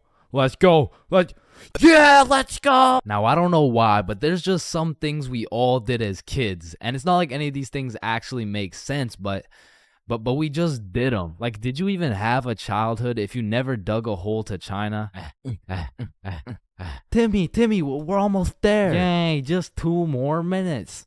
I mean, kids are just some dumbasses, bro. Like, who's gonna tell little Timmy he's not digging through the Earth's core with this little rinky-dink ass shovel? But to be completely honest, out of all these dumbasses, I was probably the stupidest kid known to man. Like, I remember when I was 5 and I was taking my annual shower, and all of a sudden I had realized I was a fucking superhero. It was just the way the water was flowing out of my fingertips. It was like nothing I'd ever seen before. And I was fucking hyped. I mean, from this point on, my new name was Waterboy. Wow. I was pretty fucking stupid, but not everything I did as a kid was completely impractical. For example, I know you used to run up the stairs on all 4s, bro. Like, this was just the most efficient way to get from point A to point B. I used to feel like a fucking cheetah going up those stairs. In fact, going up the stairs in this manner was so efficient, I asked myself, well, why don't people go down the stairs like this? And shit, I figured out why. Or bro, on a hot summer day, I would wait for my mom to whip out the fan. And as soon as she turned that bitch on, me and my brother would turn into the Migos. We were dropping hit after hit. Like, we were spending so much time talking into this fan, our mom was a little concerned. Raindrop, drip, drop top, smoking no cookie in a hot box, cookie, fucking on your bitch, yeah, dot, cooking up dope from the crock pot. Hey guys, you've been there for 6 hours. I think it's time Ma, let him cook. Bad and bougie. Cooking up dope with the Uzi. Hey! And speaking of cooking, when Mama Chains would whip up some good old craft dinner, I had no choice but to put a piece of KD on each prong of the fork. Like, that shit just simply tasted better, bro. Or whenever I was walking on a sidewalk, I would strategically plan out each footstep to make sure I was not stepping on a crack. Now, the funny thing about this one is I still do that shit. And I know some of y'all are gonna think I'm weird for that, but riddle me this. Who's gonna be laughing when your mom's in the ER with a broken back, bitch? Now, I feel like at one point or another in your life, you just had to check if the fridge light stayed on when you close it. It's really just a part of growing up. Like, one day you'll go grab some milk for your Honey Nut Cheerios and you'll be like, hey, wait a minute. Or what about when you were bored in the car and you start doing parkour with your fingers to the window? I used to hit some crazy combos and then I would go to finish it off with a backflip. Or have you ever fucked around in the living room and you broke a vase or some shit? Whoops. You know, you get a timeout or you receive a little whooping. Now, coming out fresh off that whooping, this shit could only go one of two ways. Either you bawl your eyes out and play with this fucking thing for hours, or you would plan to run away, bro. That was it. That was your only options. And I had a few of those moments where I was ready to dip. I would pack an apple and my trusty Minecraft sword for the trials and tribulations to come. And then I would look my sweet mother in the eyes and realize, shit, she's making mac and cheese tonight. I can't leave yet. And you have simply not lived if you never hid a DS under your pillow at night. Like for me, the Mario grind was 24/7. There was no sleeping. But I'm not gonna lie, I had some close calls trying to pull that shit off. Good night, Chains. Sweet dreams. Good night, Ma. Love you. Love you too.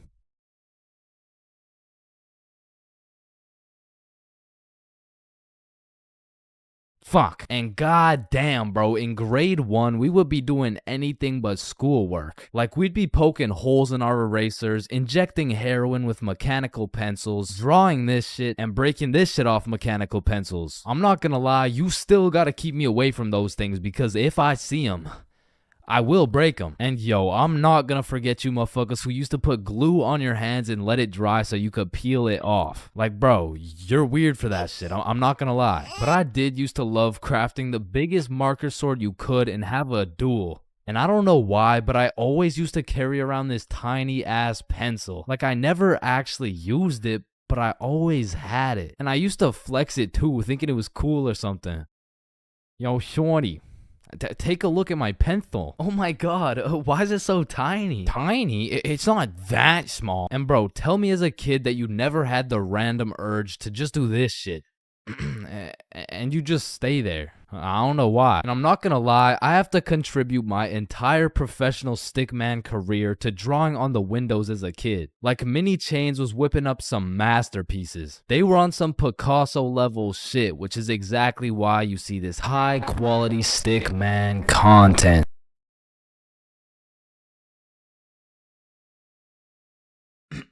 Alright, class, today we're going outside for a run. But it's literally 0 degrees. Oh, Chains, don't be a bitch. It's not even that cold. See? I told you guys it's not even that cold. Yeah, for you. Cause you're out here dressed like the Michelin Man. High school PE is something different. And every PE class has 5 different types of people. Like the group of kids who just stand in the corner and occasionally get sniped in the head with a dodgeball. Or the kids who participate and make sure everyone is included. Or the legend who's chilling on Instagram. Yeah, he follows at ChainsFR. There's also the dude who just never shows up. And of course, we got the sweats. These motherfuckers treat PE like they're in the military. These motherfuckers treat PE like they're training for the Olympics. These motherfuckers treat PE like they're gonna get scouted to the league. Which is honestly just funny as hell because, let's be honest, 85.7% of the class doesn't even want to be there. So you'll have some innocent souls zoning out during a basketball game, and all of a sudden they'll be getting posterized like they're playing against Ja Morant. Yeah, bitch! I mean, these kids will come out of PE drenched in sweat, breathing heavy, and with a smile on their face, knowing they dropped 104 points on some kids who have never touched a basketball in their life. And listen, don't hate me, but I do understand the appeal of sweating your balls off in PE, because I too once participated in the sweaty activities. Ow. Ow. I know, but there's just something so exhilarating about hearing the snapping of an unsuspecting freshman's ankles. But as I matured, I realized there was only one thing better than shitting on random students, and that was shitting on sweats. I became the anti-sweat. I would act like an innocent soul waiting to get posterized, but when the sweat would come in trying to end my career with a windmill dunk, I stuffed that boy like a Thanksgiving turkey. Pause. And don't get me started on the fitness gram pacer. Whoever created this legal form of torture will catch these hands. Oh, Chains, no, I heard he sadly passed away a little while ago. You could be having a good day and you pull up to PE like, hey bro, you know what we're doing today? I'm not sure, but I think we're playing soccer. No, it can't be. Alright class, today we will be doing the beep test. Fuck.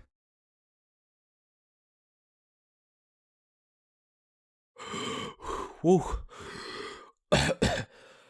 Damn, what was I at?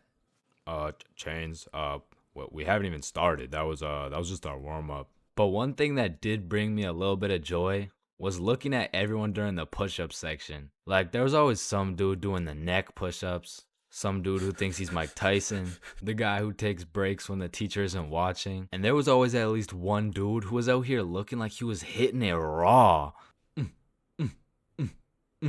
James, I don't think that's how you do it. Oh, yeah, you're right. Yeah, bitch. 5, 4, 3, 2, 1. Happy New Year! Oh my God. Yeah. Let's go. For my New Year's resolution, I'm gonna go on a diet. Nice. Oh, and I'm gonna quit vaping. Let's do it. Oh, and I'm gonna go vegan. And I'm gonna stop beating mommy. Oh. 3 days later. Man, fuck the diet. Right? I didn't even want to go vegan anyways. Wait, guys. Where's Jonathan? Alright, I'm gonna keep it a stack. This New Year's resolution thing is a whole lot of bullshit. Some goddamn buffoonery. A heaping pile of fucking horse cup. Like, don't get me started on these New Year, new me motherfuckers, man. Like, dyeing your hair and getting another piercing doesn't change shit. Now you're just broke, depressed, and lonely in a different font. And I'm not gonna pretend like I don't see you motherfuckers in the gym for the first 2 weeks. Like, come on now. You and I both know as soon as you get out of this gym, you're about to pick up a large strawberry milkshake, a Big Mac with no pickles, and a side of chicken nuggets, and it's disgusting.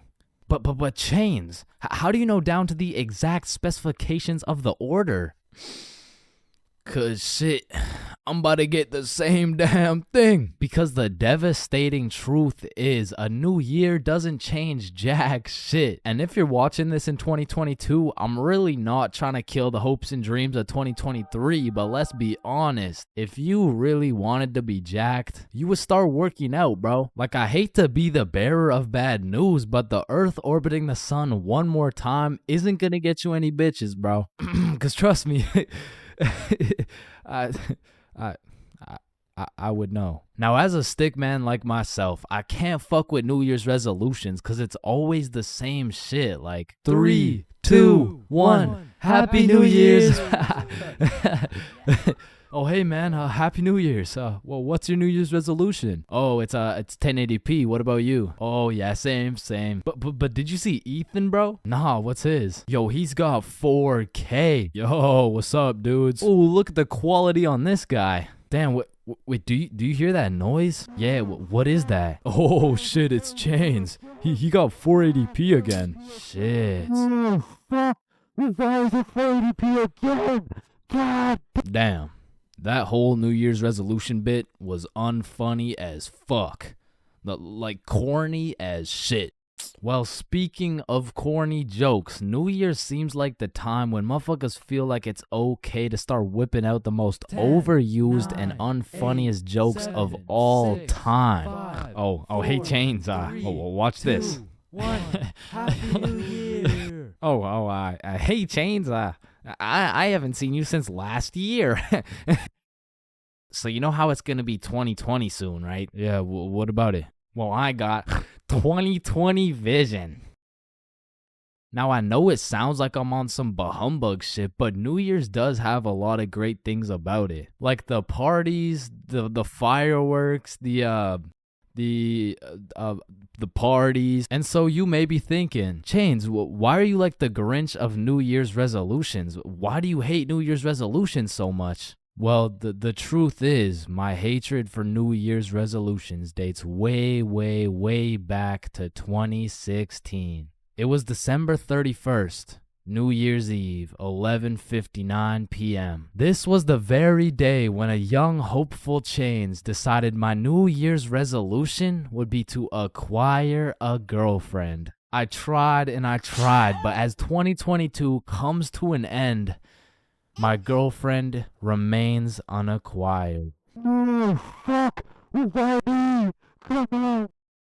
Hello, can I get a green apple and bubblegum, please? Of course, that'll be 25 cents. Oh, gee, what a deal. Life sure is good, huh? Oh, it sure is. Hey, yo, Unc, pass me that green apple and bubblegum, gang. Oh, wow. I remember when I was your age, I used Didn't to... ask plus ratio, all right? Just give me the vape juice, bro. Vape juice? I thought we were talking about real green apple and bubblegum. Of fucking course, dude. These fucking old heads nowadays, right, guys? Just give me the vape juice, please. All right, well, in that case, I need to see some ID. Yeah, I got you, Unc. Your ID says you just turned 11 years old. Type shit. No, you gotta be at least 21 to buy vape juice. Oh, shit, yeah, no, I guess it's a robbery then. Oh, wait, what? Aw, shit. Listen, the times are changing, bro. Not too long ago, kids were just playing outside, playing sports, and climbing trees and shit. But nowadays, I swear these kids are just grinding TikTok, playing GTA in real life, and the only thing they're climbing is the spectrum, and I blame the internet, bro. Because now these kids are coming straight out the womb watching Skibbity Toilet Brain Rot, and if that was my kid, shit, I would want to restart, bro. Like, take two from the top, bro. And honestly, I feel like most of these kids were coming along just fine, you know? Like, they were developing into some cool dudes. They had a banger theme song and shit. Like, yeah, I was low-key fucking with this new generation. And then... the birth of brain rot. Millions of people scrolling TikTok, Instagram Reels, YouTube Shorts, and even... It was great. I mean, we had all the free time in the world to fill up our brains with dog shit, and it didn't even matter until we had to talk to each other again. Like, oh shit. Hey. Oh, hi. Oh, what's up? What? Hi. Oh, what's poppin'? Brand new whip just hopped. Oh, yeah, I know that song. I got options. What about Roxanne? Roxanne. Like, shit, even now in 2024, I feel like half the motherfuckers my age still haven't mentally recovered. Like, ever since the great brain rotting, I've unfortunately witnessed some of my closest homies get NPC-ified, and there's really no bringing them back. Yo, bro, you've been watching a lot of TikTok recently, huh?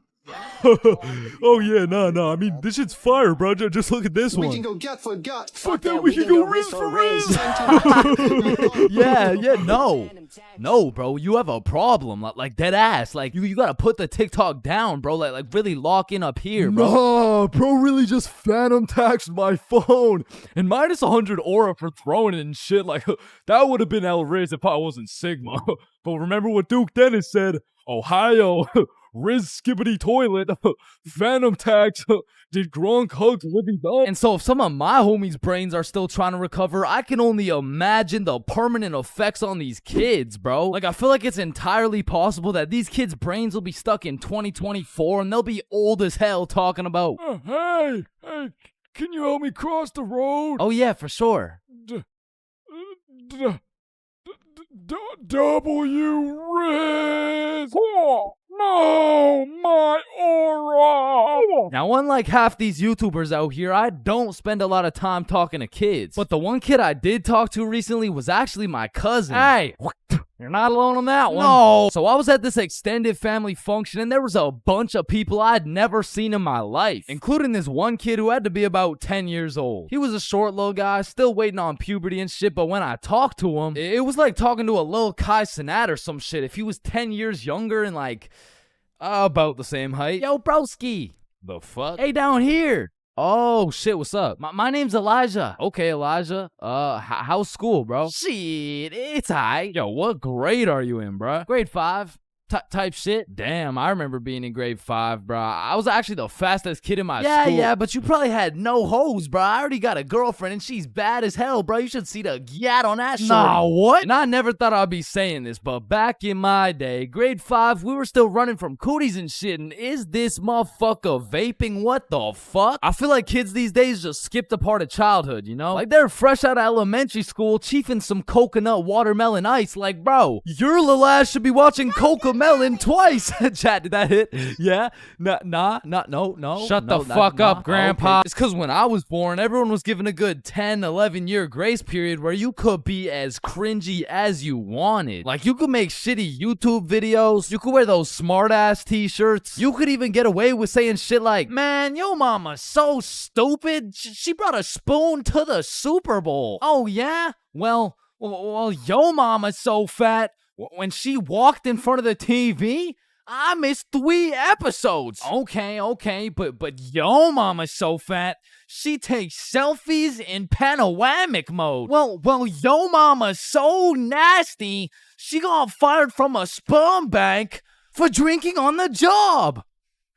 What's a sperm bank? Shit, I don't even know. And I feel bad for this new generation because they don't got no cringe grace period or anything, bro. They just pop straight out the womb like, and it's a boy. Yeah, I'm a dude, whatever. Now snip me up, bro. I can't have the host seeing my foreskin, dog. And maybe I'm just jealous, but to me, it's wild that these kids are getting new-ass phones in elementary and middle school. Because they'll never understand the absolute crucifixion I would get every single time I whipped out my phone, bro. Like, that shit was staying in my pocket unless it was 100% necessary. All right, class, everyone get your phones out for our end-of-year Kahoot. Oh, let's go.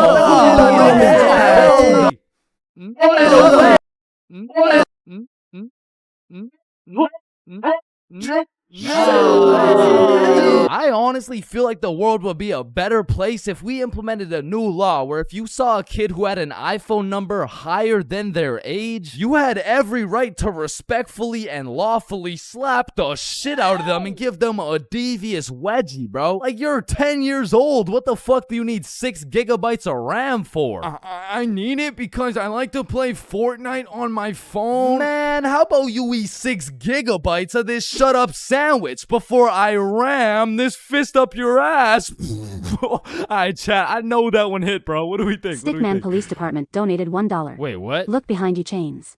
Oh my. And it's the same with these kids' fits, bro. Like, whatever happened to wearing neon shirts and light up Skechers? Like, why am I seeing literal children walking around in Jordans, bro? Like, I didn't even know what Michael Jordans were until I was getting my shit cooked for walking around in some Michelle Gordons, bro. But I mean, that shit was necessary for my character development. And that's what's wrong with these kids, man. They're straight up skipping out on some of the most crucial moments of their lives. I feel like we could low-key do them a favor. Next time you see a kid walking around on the street thinking life is all sunshine and rainbows and shit, you could just give him a little character development and like maybe roast his cut or something, you know? Like, hey kid, you look like you cut your hair with a fucking pencil sharpener.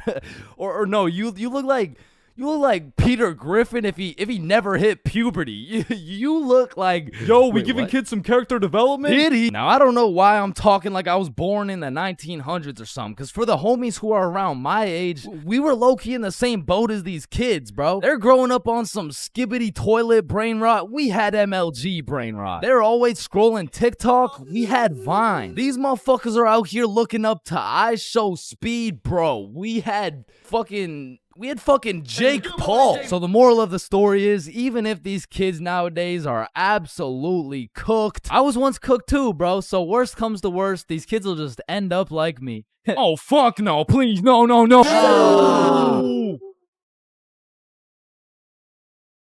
Honestly, bro, I'm not scared of much. I'd go skydiving, I'd swim with the sharks, run with the lions, fight a gorilla, beat some ass, and not even get my ass eaten. No, I would not. What the fuck? Wait, no. I meant I'd even get my ass beaten, bro. But if there's one thing that leaves me scared shitless, it's a...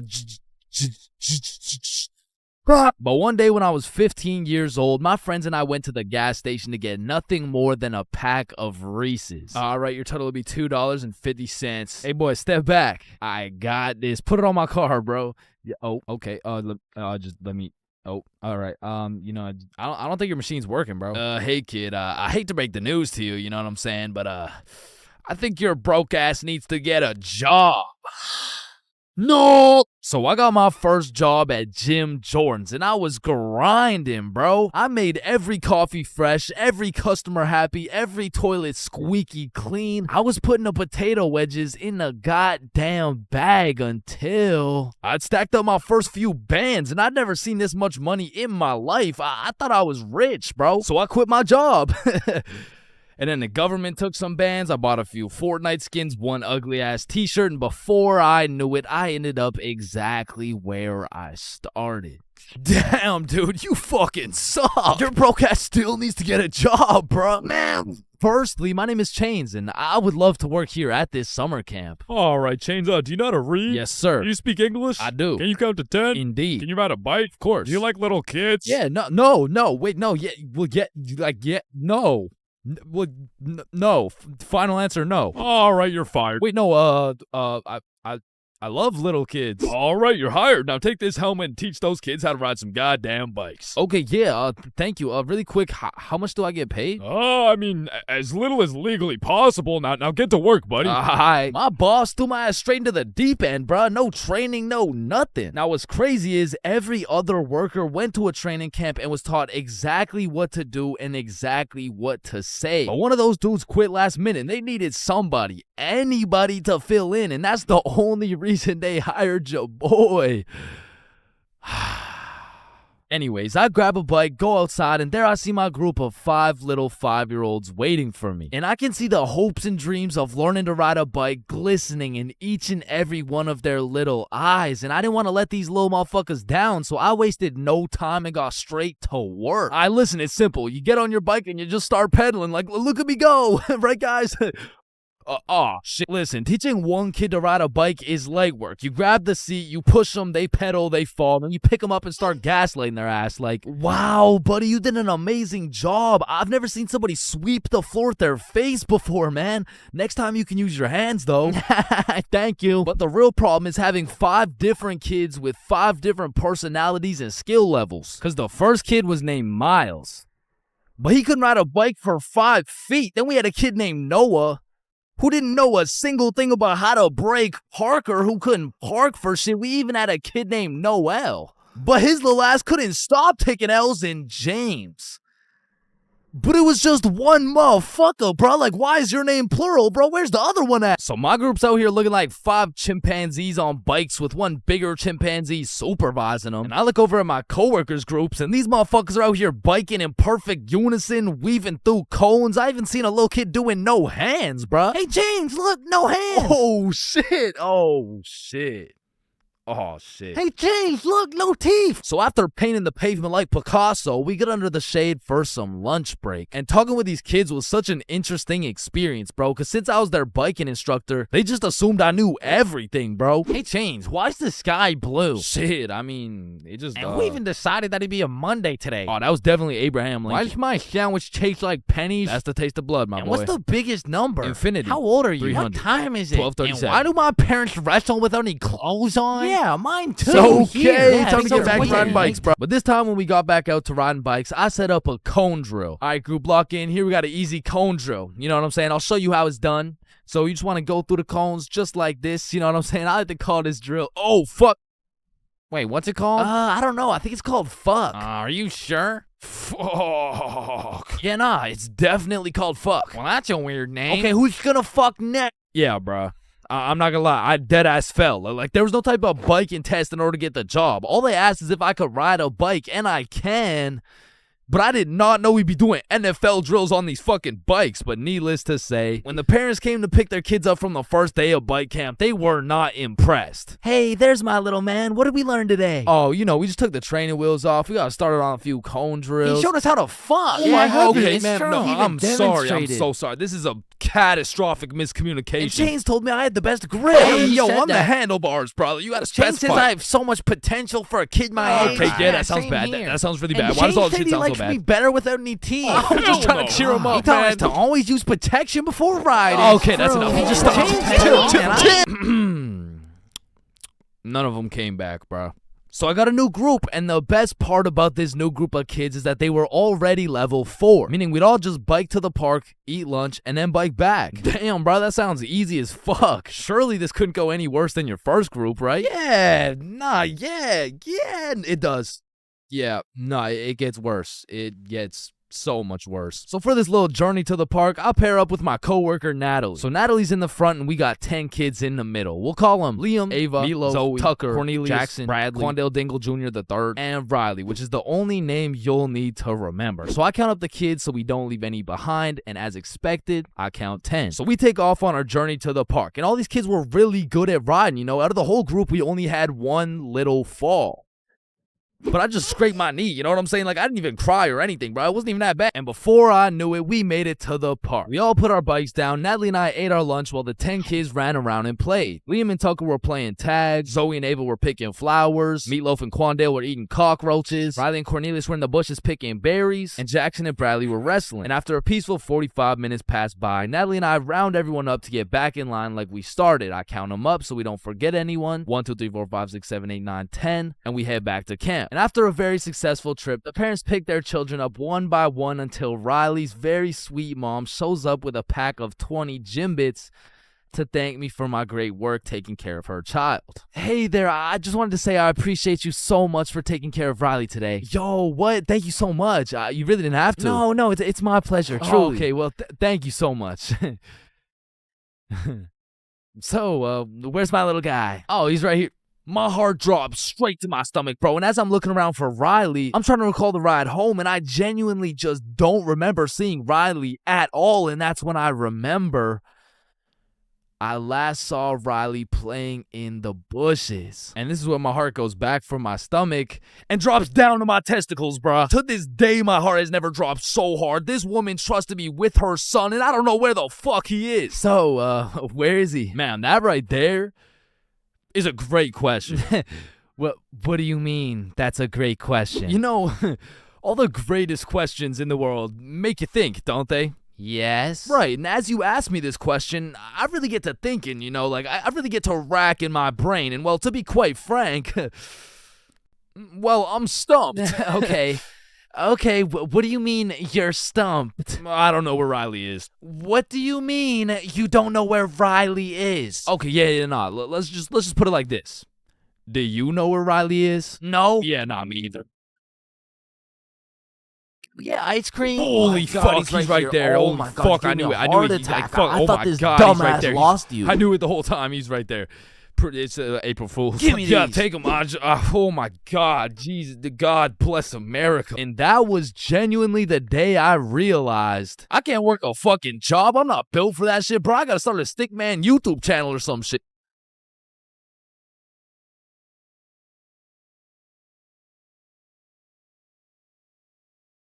Everyone has encountered countless NPCs during their lives. Like, you know, the people that just spawned in.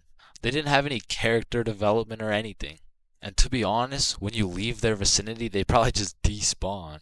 If you still have no clue what an NPC is, it's a non-playable character. They're like the type of people you could sock in the face and they'd say some NPC-ass line like, "Hey!" And I know at least some NPCs have to exist.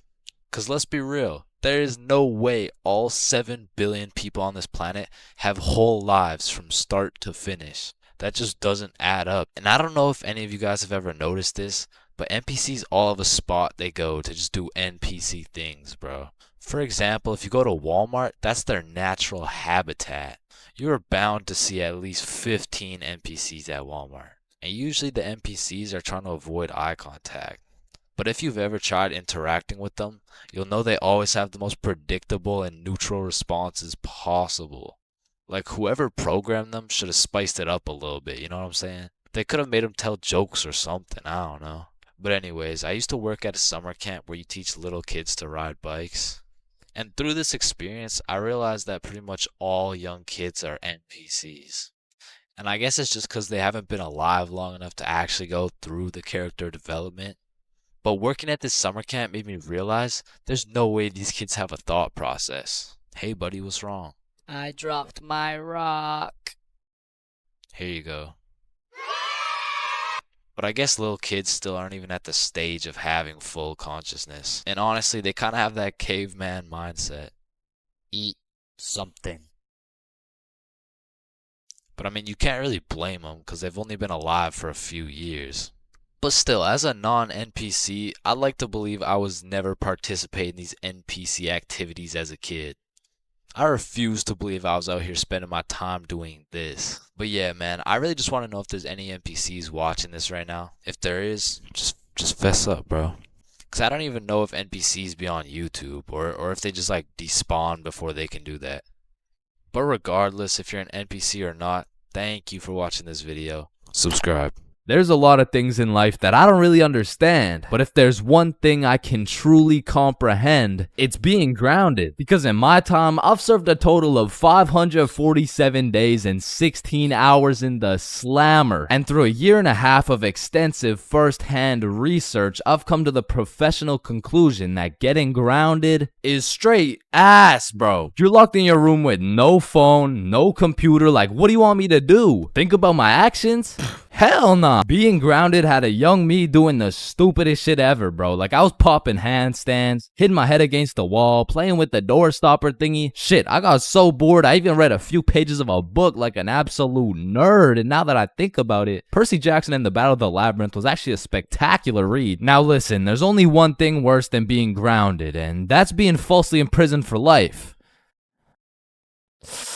Well, now that I think about it, there's a lot of things worse than being grounded, but one of which is being grounded during summer, bro. There's something about being able to hear all the happy children, the ice cream trucks, your homies having fun, the hoes throwing rocks at your window, asking you to come outside. Well, you just cry yourself to sleep because there never was any hoes throwing rocks at your window asking you to come outside. It's just you, your Percy Jackson books, some used toilet paper, and the existential thoughts in your head questioning if it's even worth it. And listen, I'm sure everyone can pick up on the fact that I'm a really intelligent dude. Smart all around, really, but trust me when I say, I wasn't always this smart, bro. In fact, in kindergarten, my dumbass fully believed with my whole heart that being grounded meant your parents would just dig a decent-sized hole in your backyard, toss you in, and bury you alive for the time being. And so I'm sure you could imagine my surprise when my OG friend of 5 days said, yeah, I got grounded for 2 whole weeks. Holy fucking shitballs, dude, are you okay? No, man, it's really hard. I didn't get to touch any of my toys or anything. Damn, how long ago was that, man? Oh, I'm still grounded. What?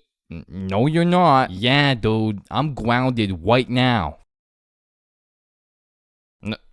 No, the fuck you're not. And I wouldn't truly find out what being grounded was until 7 years later. I was in grade 7. It was a beautiful sunny summer day at approximately 11 a.m. and me and the boys were freely roaming our city. Little did I know, we wouldn't be free for long. And as the boys and I roamed the city looking for a move, one of Bob's girls calls him up and is like, okay, so my friend Becky is in Hawaii for a few days with her family, and she said I could bring you over. And just like that, Bob could have wrapped it up and claimed some cheeks. But the boy Bob was never one to leave the homies behind, so not only did he convince his girl to let us come, but he went above and beyond. He got his girl to bring some of her friends over too, and now we're hyped because we had now located the move, and quite a marvelous move if I do say so myself. Now keep in mind, all of us knew Becky and had been to Becky's house many times before, but Becky was all the way in Hawaii, so she had no clue about the marvelous move about to take place at her own crib. But regardless, me and the homies walk into Becky's crib and they low-key got a little get-together in the works. I see Bob's girl, I see Bob's girl's friends, and then I see a mutual friend of mine named Dennis. And he brought his girl. Now, a little backstory about Dennis. Dennis was 2 years older than me, making him in high school. And to be fair, from grade 7 to high school is a colossal difference. Dennis was taller, had a more developed frame, and Dennis even had some facial hair in progress. The amount of facial hair that put my peach fuzz to shame. And to put it quite simply,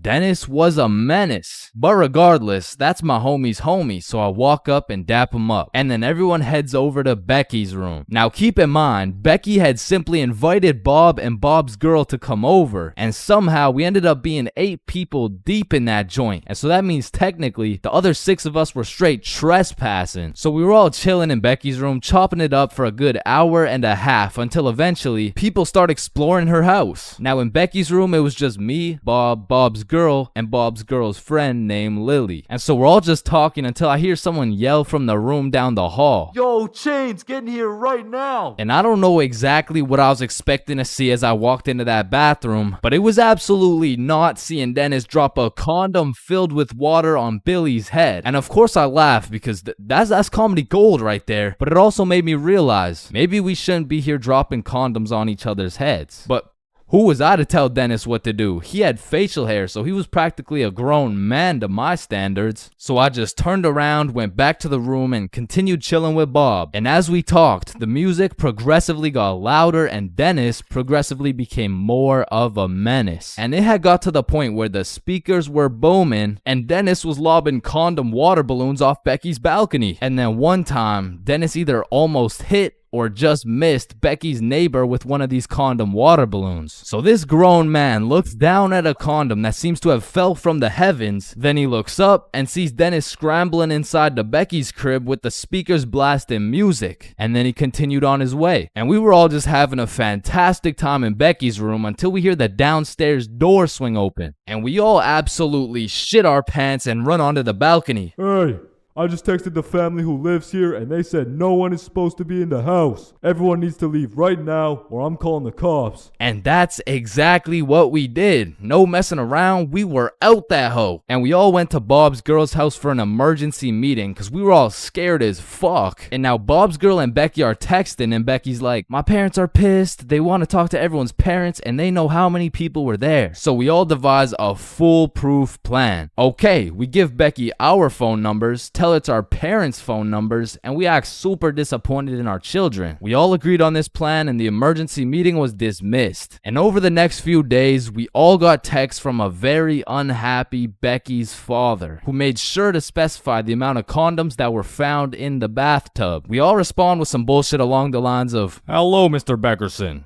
I'm very sorry to hear about the inconsiderate acts of Chains and how he's invaded your home. Rest assured, Chains will feel the wrath of this thick leather belt as it repeatedly beats against his cheeks to discipline him for his heinous actions. Thank you for bringing this to my attention. But come to find out, Lily's dumbass responded with some shit like, Dear Mr. Beckerson, thank you for letting me know, but Lily did nothing wrong as she didn't know she wasn't allowed there. Plus, she didn't even make a mess or anything, on God. Put some respect on my daughter's name. Period. And just like that, our foolproof plan got fucked. And Becky's father texted each of us saying, You are coming to the house at 3:15 p.m. today or I'm calling the cops. And shit, looking back, Becky's father was most definitely bluffing. Like, say I didn't go, what was he gonna tell the cops? 911, what's your emergency? Hey, there was 8 kids who invaded my home 3 days ago. Okay, sir, did they break in? No, no. My daughter gave them the key. Sir, why the fuck are you calling 911? There was condoms in the bathtub. But like I said, I wasn't very smart and I didn't have the brain capacity to think that far ahead. So everyone shows up to the house and Becky's father sits us down and makes each of us individually call our parents and explain what we had done. And I went first. Hey mom, so I went to Becky's house the other day, but she was in Hawaii and I wasn't really invited. There was condoms in the bathtub. Needless to say, we all got our shit whooped and I received my very first grounding with the sentence of 1 month in the slammer.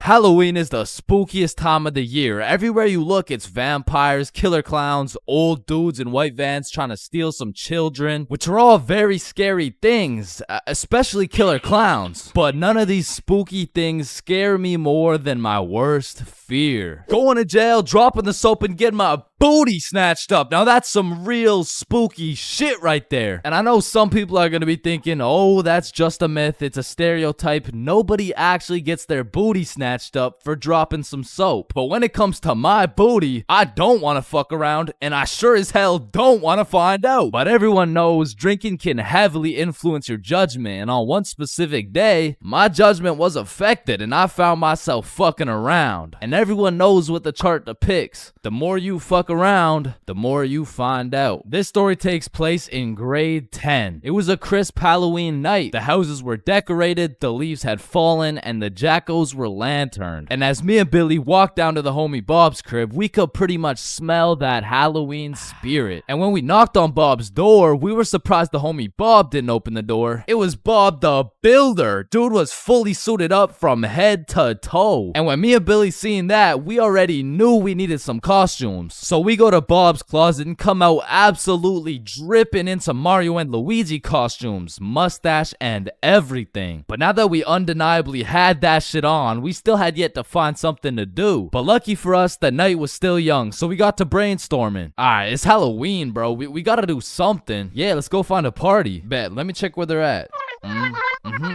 Okay. Yeah, there's no parties, bro. Fuck. I mean, we could trick or treat. Shit, we might have to, bruh. And just as three 15-year-olds decided we would knock on strangers' doors asking for candy, our Halloween was looking grim. And not in a good way. But you know what they say. Can we fix it? Yes, we can. Because Bob pulls through and sets up a goddamn 3-man mission. And just like that, Halloween goes from an L to a W night. And I thought the homies and I couldn't get more hype, that is, until Bob pulls out a bottle of Hennessy. And you would have thought Peach took the kids the way I was abusing that bottle. And we passed it around until we were all tipsy. Then we started walking to Chloe's house for the little Halloween 3-man. And it was already 9 p.m. at this point, so we're walking through the neighborhood admiring these decorations when we see the creepiest house of them all. It was Chloe's crib. So we walked through a whole graveyard just to knock on the door, and Chloe opens it looking like a whole angel. I mean like literally, like she had the halo and the wings and shit. So we go up to her room where her two friends Lucy and Mia were, and we sit on her bed, and I'm not gonna lie,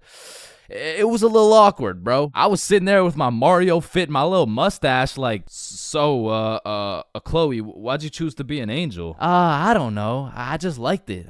Why'd you choose to be Mario? Shit, you know, Mamma Mia, am I right? Shit. Fuck. Then Chloe whips out some tequila, and all of a sudden we're playing drinking games and shit. But honestly, I was just trying to get drunk, so it'd be like, haha, drink up. Oh no. Alright, it's your turn.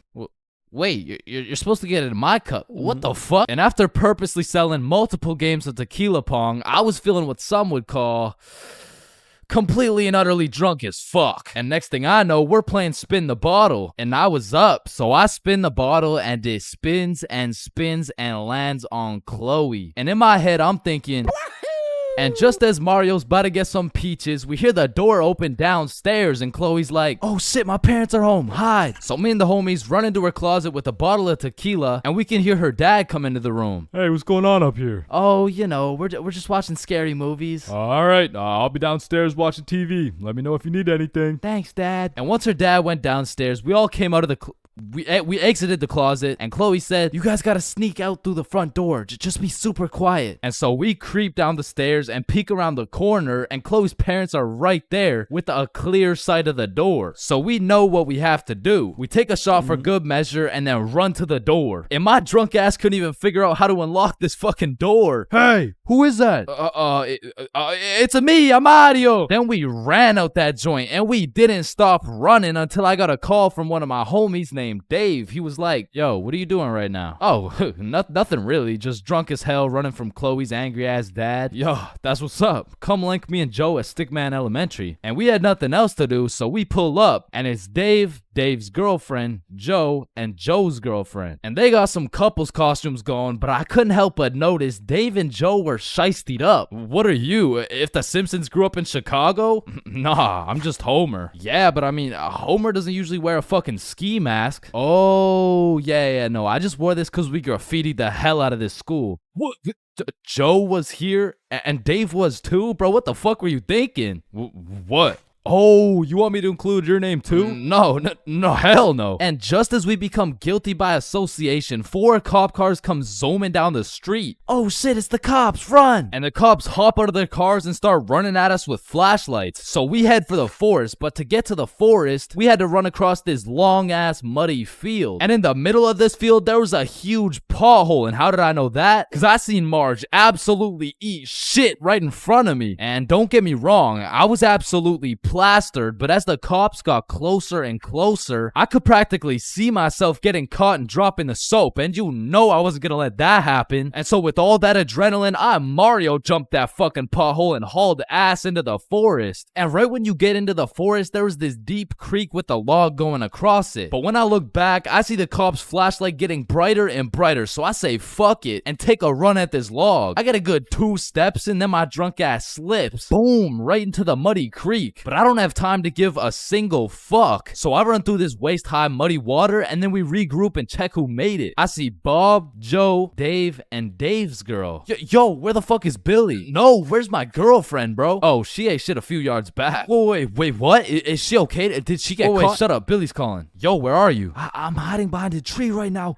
In the middle of the field. The cops are looking for me. I bet we're coming. I gotta go. Fuck no, bro. If you go, you're gonna get caught. Listen, bro, I have to. He's the Luigi to my Mario. So I go back in to save Billy, and my main man Bob comes with me. So we get to the edge of the forest and see Billy absolutely shitting his pants trying to hide from these cops, but they keep getting closer and closer. So Bob turns on his flashlight and both cops look at him. He's right there. Get over here. And while the cops were looking for Bob, me and Billy both run for the street, and we ran, but once we were at least 5 blocks away, we text Bob like, bro, we both made it, are you good? And Bob's like, so Bob makes it out of the forest and we all link up. And we take a moment to appreciate the fact that none of us went to jail. And more importantly, none of us got our booty snatched up. And after our moment of appreciation, we were like, yo, maybe we should have just went trick-or-treating. Yeah, bro, some Reese's Pieces would hit right now.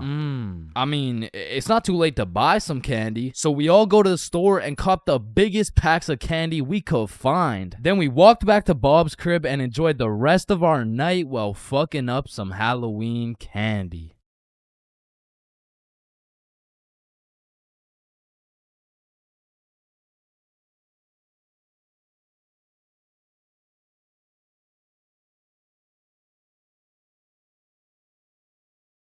Bigfoot, the Loch Ness Monster, leprechauns, unicorns, 2 pretty best friends, and love.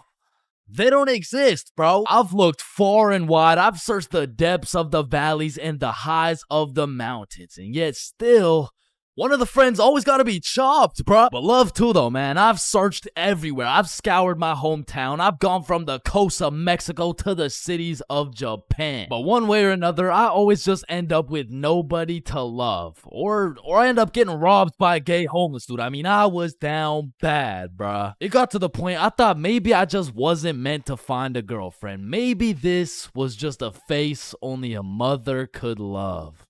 Ew, get that shit off the screen. What? Mom! So I hopped on a flight to Barcelona, and this story takes place a few weeks ago. It's a new continent, new city with new people, and maybe even a new girlfriend. And so as soon as I stepped foot on that Spanish soil, I downloaded Tinder and got the swiping, bro. Fine shit, swipe right. Cute shit, swipe right. Chop shit, swipe right, bro. It's a numbers game. I done swiped so much my thumb had a 6-pack and I ran out of girls to swipe on. But shit, I mean, it's a numbers game. And since I pulled up solo dolo, I went and checked into a hostel. Now, if you don't know what a hostel is, it's pretty much like a little hotel, except you share your room with like 6 other motherfuckers. But to be fair, you save a lot of money. And I low-key don't mind sleeping with some random dudes if it means I get some extra change in my pocket. You know what I'm saying? Is 15 enough? Nah, the hostel was like 30-something. Oh, nah, I don't need a hostel. What? Wait, no, not like that, bro. Anyways, sleeping in that hostel was fucking crazy, bro. Like, first night I got there, I hopped in my little twin bunk bed and closed the curtains, and everyone was like, all right, good night, boys. Good night, gang. Love you, motherfuckers. Love you too, Love man. y'all, motherfuckers. Yo, motherfucker on the top right bunk, say it back. Good night. And? I love you. Love you too, bro. Lights out. So the sun came up and my ass didn't get a drop of sleep. But regardless, I got out of bed, got some coffee, explored the city, hit the beach, got some food, all the normal shit you do when you're in a new city. But after a long day of tourist shit, I went back to my room. I went back to our room. I hopped in my little bunk bed and prepared myself to open up Tinder after letting that shit cook for a solid 24 hours. And when I opened that shit up, yo, I got 28 matches. Yeah. Yeah, thank you, bro. Thank you, man. Yeah. Oh, hell no. Now I'm gonna keep it a buck. Initially, that number 28 was looking mad nice until I clicked that shit and started looking through my matches and realized, yo, this shit is not a numbers game, bro. Like, you know you're cooked when the chuds are sliding on you, saying shit like, hey, yo, I'm trying to put you in chains for real, and then touch your stick, man. Yeah, nah, I'm deleting this shit, bro. And just as I'm about to give up on my dreams of finding my other half, I get a new match. It's Yvonne, straight dime, certified fine shit, bro. I had to slide in with some heat. So I'm like, Yvonne? Nah, more like King Von, because I'm trying to take you to the O of marriage. Now that would be a crazy story. Opening bracket featuring Lil Durk, closing bracket. And before I send her some absolute bullshit like that, she hits me with a, hey. Oh, you know, nah, that works. What's up? How are you? Great, how are you? And we end up having a marvelous conversation. We share a bunch of beliefs, perspectives, and above all, we got the same taste in music. So I'm like, you free tomorrow? Yeah, I'm free tomorrow. What's your favorite food? I'm a drinks type of girl. Say less, I know a place. I don't know shit. I literally just got here, bro. Okay, see you tomorrow. And just like that, I just got myself a date. I'm coming. Nah, you can't come. It's my date, bro. Oh, hell no. So that night, I did a little research and found the coolest bar in Barcelona. But when I went to make a reservation online, they only do in-person virtual queues. So instead, I went to sleep. Yeah. Ever heard of jerk meat? So the next day, I woke up with some pep in my goddamn step. I looked at some fire architecture. I hit a mean leg day, ate some gas Spanish food, and before I knew it, it was time to get ready for my date. So I hopped in the shower, put on my toughest fit, sprayed on a little Valentino, hopped into Uber, and arrived at the bar 30 minutes early. So this way, I could join the virtual queue in order to get into the bar at 9 p.m. sharp. So I'm waiting outside and Fine Shit messages me like, yo, I'm gonna be a little bit late. I'm still doing my hair. And I'm all like, that's no problem. I know some people. I can make some calls. Don't worry about it. So I walk up to the security out front like, yo, so Fine Shit says she's gonna be a little bit late. Can I change the time or something? Nah, bro, just rejoin. I bet. So I rejoin, go sit outside and wait, and then I get another text message. I'm so sorry, but my makeup took longer than I thought, so I'm gonna be a little extra late. So I walk up, rejoin the queue, and security's like, yo, what's going on? It's nothing. Fine Shit's makeup took a little longer than expected, you know. Hey, listen, man. This Fine Shit of yours, you sure she's even coming? Nah, nah, of course, that's Fine Shit. She's coming. So I go back and sit down outside, but looking back, I definitely gave her the benefit of the doubt, but that was her first red flag. So now it's about 9:40 p.m. and I get a text message from Yvonne that reads, I'm here. So I go to link with Yvonne for the moment of truth, whether or not I'm about to go on a date with Fine Shit or 50-year-old neck-bearded catfish shit. And fortunately for me, no catfish. Chains. Yo. Hey. What's up? Now, the virtual queue still had 10 minutes before we could get in, so we go and sit down outside and have a little chat. And it's a great conversation. We got a lot to talk about, and the vibes are there. So you could travel to Barcelona alone. What do you do? Is it daddy's money? Yeah, it's daddy's money. Ah, okay, interesting. But I'm daddy. Yeah, no, I need to drink some alcohol. Yeah, nah, me too. me too. My phone beeps and it's our turn to go inside, but this is no regular bar. So I'm like, yo, just follow me. So we enter this pastrami shop. I open the fridge. We go inside and we go through this tunnel that leads us to the bar. We order our drinks and continue talking. Okay, so if it's not daddy's money, then what do you do? And so obviously, I just told her like, OnlyFans. You're lying. I am dead ass serious. My meat is all over the worldwide net. What? No way. Show me.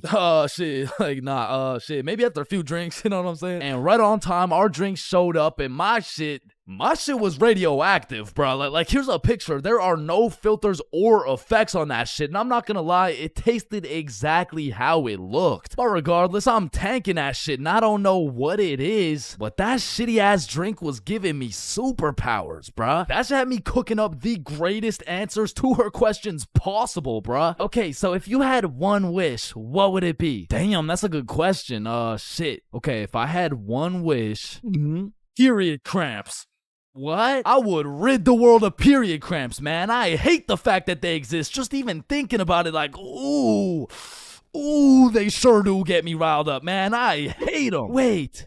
Me too. Nah, that's crazy. We have so much in common. And from that moment on, I could tell she took down her guard and got comfortable, because she started saying shit like, this guy from my school is obsessed with me and he won't stop snapping me. Damn, maybe should stop responding or some shit. She snaps a picture of us and captions that shit. He getting it and you not. Lol. Red flag number 2. What kind of anime villain origin story are you trying to create for this motherfucker, bro? But I digress. We order the second round of drinks, but as she's sipping that shit, I can hear an accent starting to form in her speech. So I'm like, yo, where's this accent coming from? Oh yeah, nah, when I drink, my French accent starts coming out. And I kid you not, she went from one drink sounding like, yeah, so my favorite food is pasta, to drink 4 dead ass talking like, actually, I changed my mind. My favorite food is croissant. Shawty turned from fine shit to French shit so fast, I didn't even know who I was on a date with at this point. And then she hits me with a, I'll be right back. She grabs my face and hits my ass with a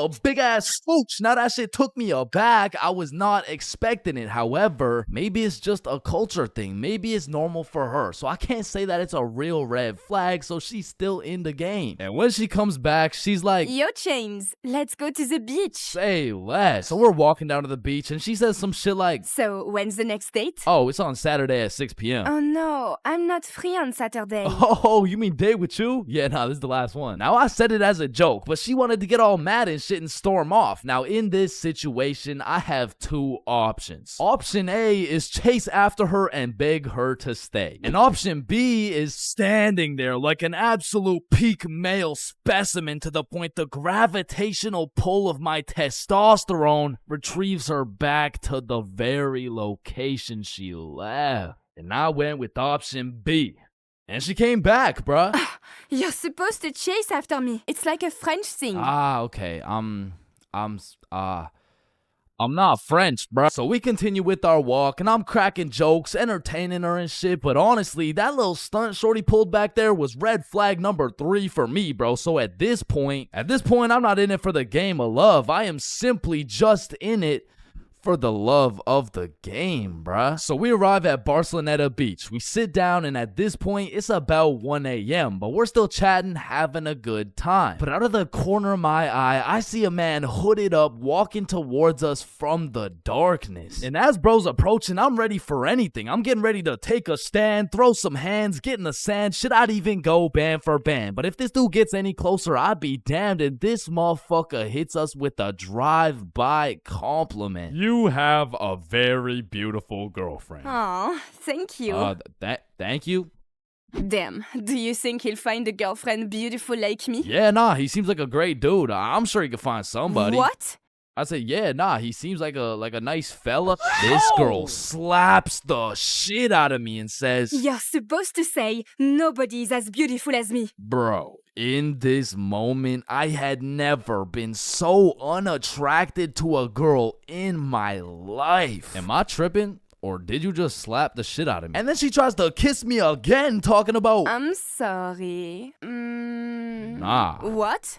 No, what? And even after getting my shit absolutely Will Smith, I'm still trying to be polite. Like, listen, I don't kiss girls on the first date. You don't kiss girls on the first date. Yeah. So, you're telling me, for a living, your occupation is laying down that pipe on film and then proceeding to post it online and you can't kiss me. Type shit. And she storms off, bro, but I know exactly what to do to solve this problem, so I stand there like an absolute peak male specimen to conjure up that same gravitational pull, and she's still walking, bro. She She just kept walking. She got on the bus. She dipped, bro. She left. Damn. And as the bus disappears in the distance, I hear a motherfucker say, "Yo, you from here?" Nah, I'm just visiting. Oh shit, okay, us too. You know where the good clubs are at? Yeah, I mean, I heard all the good ones are like right there, bro. Oh shit, bet. Okay, we're about to go hit those if you're trying to pull up, bro. Say less. So these two random ass dudes I just met and I start heading to the club together, and I'm like, "Yo, where you guys from, by the way?" "We're from France." "Yo, that's crazy. I just had a date with a French girl." "Oh, no way. How'd it go?" "Ah, shit. I think it went pretty good." "That's what's up. That's what's up. Yeah. So why's your cheek so red?" "Oh, I mean, she just slapped the shit out of me." Wait, she what? Nah, I mean, it's probably just a French thing. You know what I'm saying? Nah. Not a French thing. You just got assaulted. Aw, shit. So me and the new French homies pull up to the club and it's jumping, bruh. We start taking shots, shooting shots, airballing shots, and then I get a bunch of voice messages from Yvonne talking about, All the good feelings I had for you are gone. You are a literal piece of shit. Go get AIDS filming for OnlyFans, bitch. "Oh, hell no." Okay, wait, She let me believed respond. that shit? And I'm drunk as hell trying to say a nice response. It really is the type of shit where and the French homies take my phone and start cooking her ass in French. Now, I didn't understand a single word that came out of their mouths, but it sounded like homies just dropped a career-ending diss track on her, and I say that because as soon as she opened it, she blocked my ass, bruh. Hey, bruh, you know what they say. What do they say? Getting blocked's a whole lot better than getting cocked. What? There is no way they say that. Yo, 3-man alert! 3-man alert! So the two homies start laying down that French frizz, and that shit hit so hard, I just got a free entry, bruh. Hey, English, room for one more? So the six of us absolutely fucked the club up, went out for some 4 a.m. churros, dipped in chocolate, and man, that shit hit harder than Yvonne, bro. So at the end of the day, even if I didn't end up finding love in Barcelona, there is one thing I did find. I did find out how Chris Rock felt. God damn.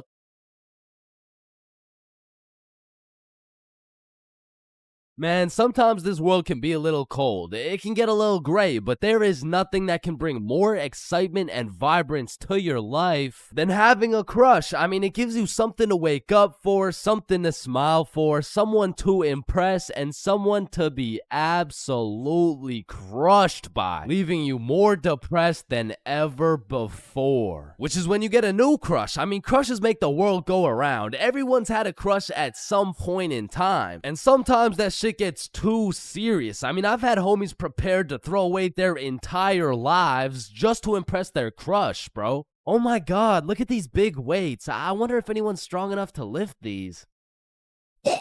Oh my god, look at this big jump. I wonder if anyone's athletic enough to make. Oh my god, look how creepy this cave is. I wonder if anyone's brave enough. Oh my god, look how tall this building is. I wonder if anyone could stick the landing. I said, I wonder if anyone could stick the Oh, ew, did he just die? Oh my god, I'm getting the ick. Nope. Just getting a few extra reps in. Man, I remember my first crush like it was yesterday, bro. She was 5 years old. But I was 5 years old too, right? Like, so it wasn't actually yesterday, you know, it's a saying, but we were both 5 years old, and I remember sliding in smooth as hell. Yo, shorty, you like Legos? Yeah. How about you and me go Lego my ego? What does that even mean? Shit, I don't even know. I seen it in a commercial once. And after that day, me and Rose hung out all the time. We'd be playing Legos, we'd link up at recess, and I couldn't help but let her know how I truly felt. Hey Rose, I like you. Oh, I like you too. And that shit had me thinking, damn, this life shit is easy as hell. I'm barely 5 years old and I already got a wife to raise my kids. Little did my dumbass know life wasn't all sunshine and rainbows, cause when I came to class the next day, I saw Rose playing Lego with another dude. And that was the day I realized crushes cause nothing but pain. Especially before high school, cause let's just think about the 3 possible outcomes. 1, you have a crush on this girl and you decide to tell her, cause what's the worst that could happen, man? You guys are right. Stacy? Yeah, I have a crush on you. You're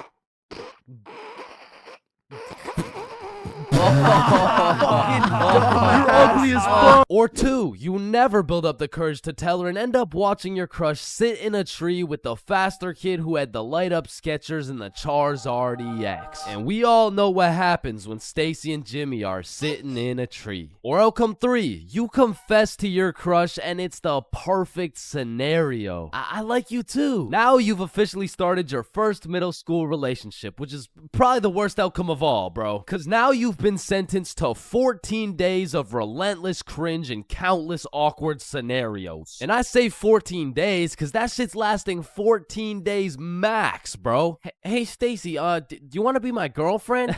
Yeah, okay. Oh, yeah, awesome. Huh. Yeah, awesome. Woohoo. So do you want to like hold hands or something? Yeah, sure. So, Stacy, I've been thinking. I don't think this whole thing's gonna work out. Oh, okay. It's not me. It's you. Oh. Wait, what? Yo, fuck my ass, bro. Or what's even more tough than having a crush in middle school is having a crush on a fictional character, bruh. Cause it's like you'll just be chilling, watching some Teen Titans eating cereal or whatever. All of a sudden your crush is kissing other dudes right in front of you and you can't even do shit about it. I remember back in my day, I was down horrendous for Lola Bunny, bruh. And I really don't know how I feel about admitting my attraction towards a 2D cartoon bunny, but you gotta remember, this was in the past. Like, this was at least 2 months ago. And maybe I'm tweaking on this one, but the red fish from Shark Tale, bruh, she was different, bro. And her name, I think it was Lola as well. Shit, maybe I just like cartoon girls named Lola or something.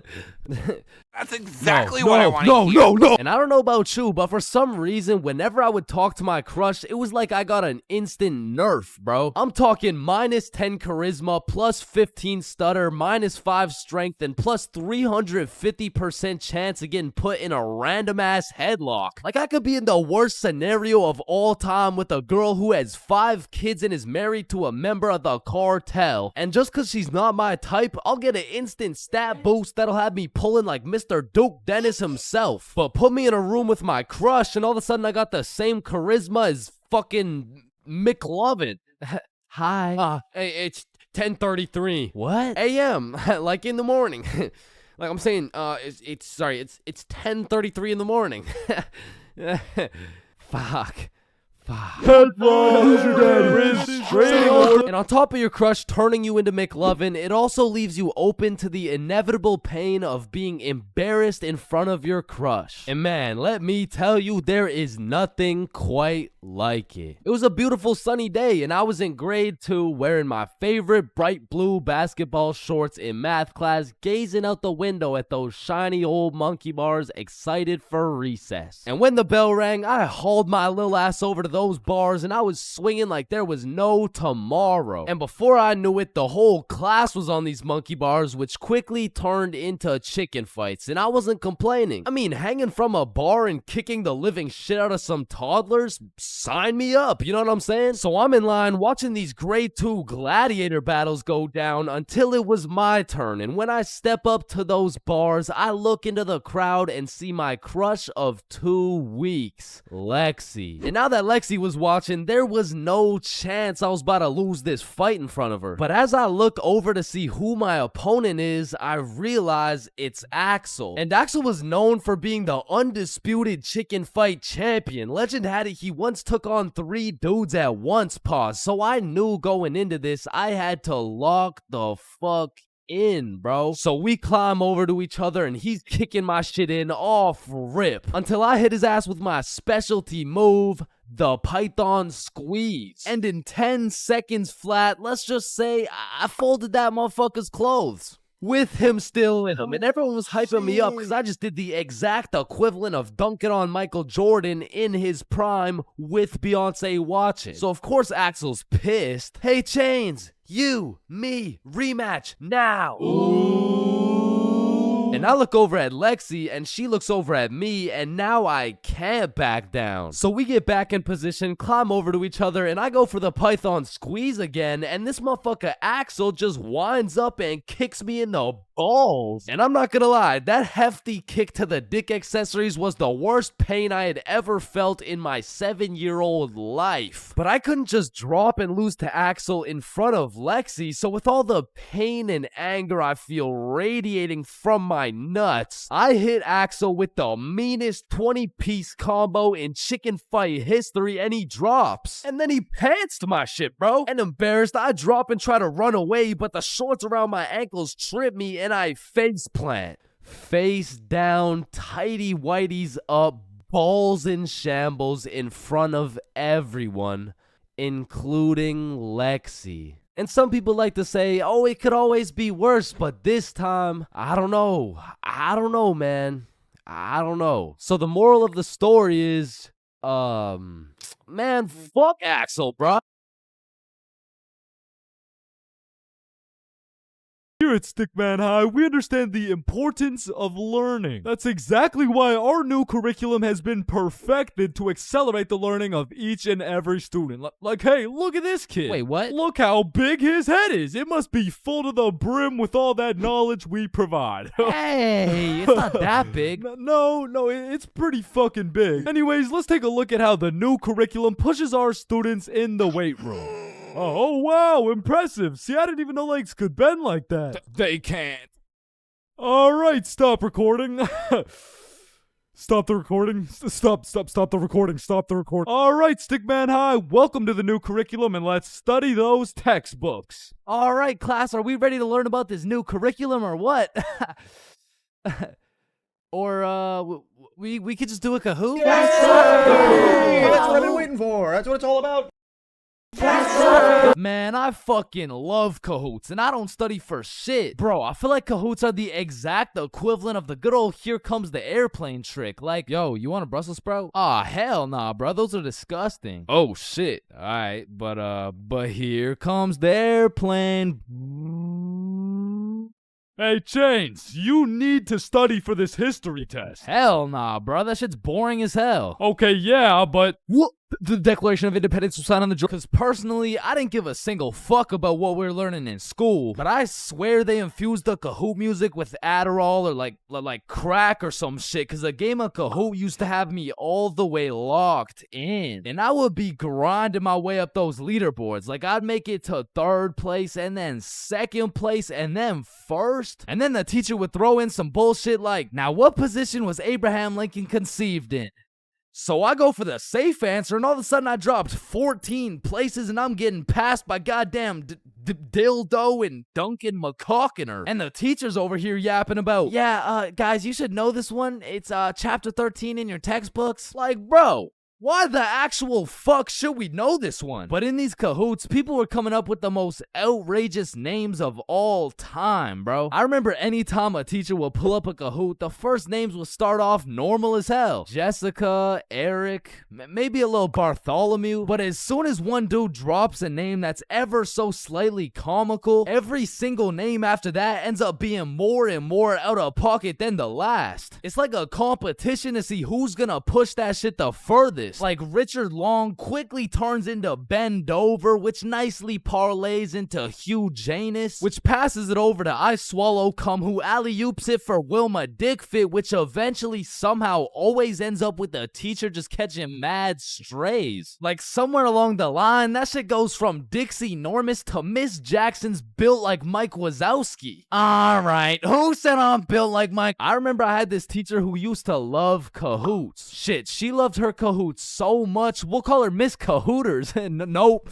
Nah, we're not actually doing that. We're not calling her that. I think we'll just go with Miss Kahoot. You know what I'm saying? I think Miss Kahoot works just fine. And every Friday or so, we would walk into Miss Kahoot's class, and she would have a Kahoot pulled up smiling from ear to ear. Which I'm not gonna lie, was really sad to see. Not because she was smiling, but because I knew in 20 minutes tops, that smile would turn into straight anger, bro. Hey class, happy Friday. We're gonna do another Kahoot because I know it's a class favorite. Just please, everyone be appropriate. DJ Bustanut, are you serious? In my like 22 years of teaching, I have never. And I felt bad for Miss Kahoot, you know, like I really did, but it was low-key her fault for running it back so many times. Cause DJ Bustinut just couldn't stop catching these dubs, bruh. He was a dog. But nah, I really do feel Miss Kahoot, cause sometimes even Kahoot pisses me off, bruh. Cause picture this, I'm here grinding out these answers, giving it my all, even cheating a little off that one smart motherfucker with the big ass laptop, but I still get a few answers wrong, you know, nobody's perfect. But imagine my pain as I read my screen and find out I'm 76 points behind fucking Sebastian, bro. And I look up at Sebastian and this motherfucker doesn't even know what he's playing. He's just happy to be here and shit. But there's only one feeling worse than being 76 points behind Sebastian, and that feeling always came from the easiest questions. It would be like, oh, what? This is a little too easy? How do you say hi in English? And you're trying to speedrun this shit, so you click the first thing that kind of makes a little bit of sense and the answers come up, and you're the only motherfucker to get that shit wrong. No, dumbass, that was a zero. And everyone's looking around for who got it wrong. Like, yo, whose dumbass got that shit wrong, bruh?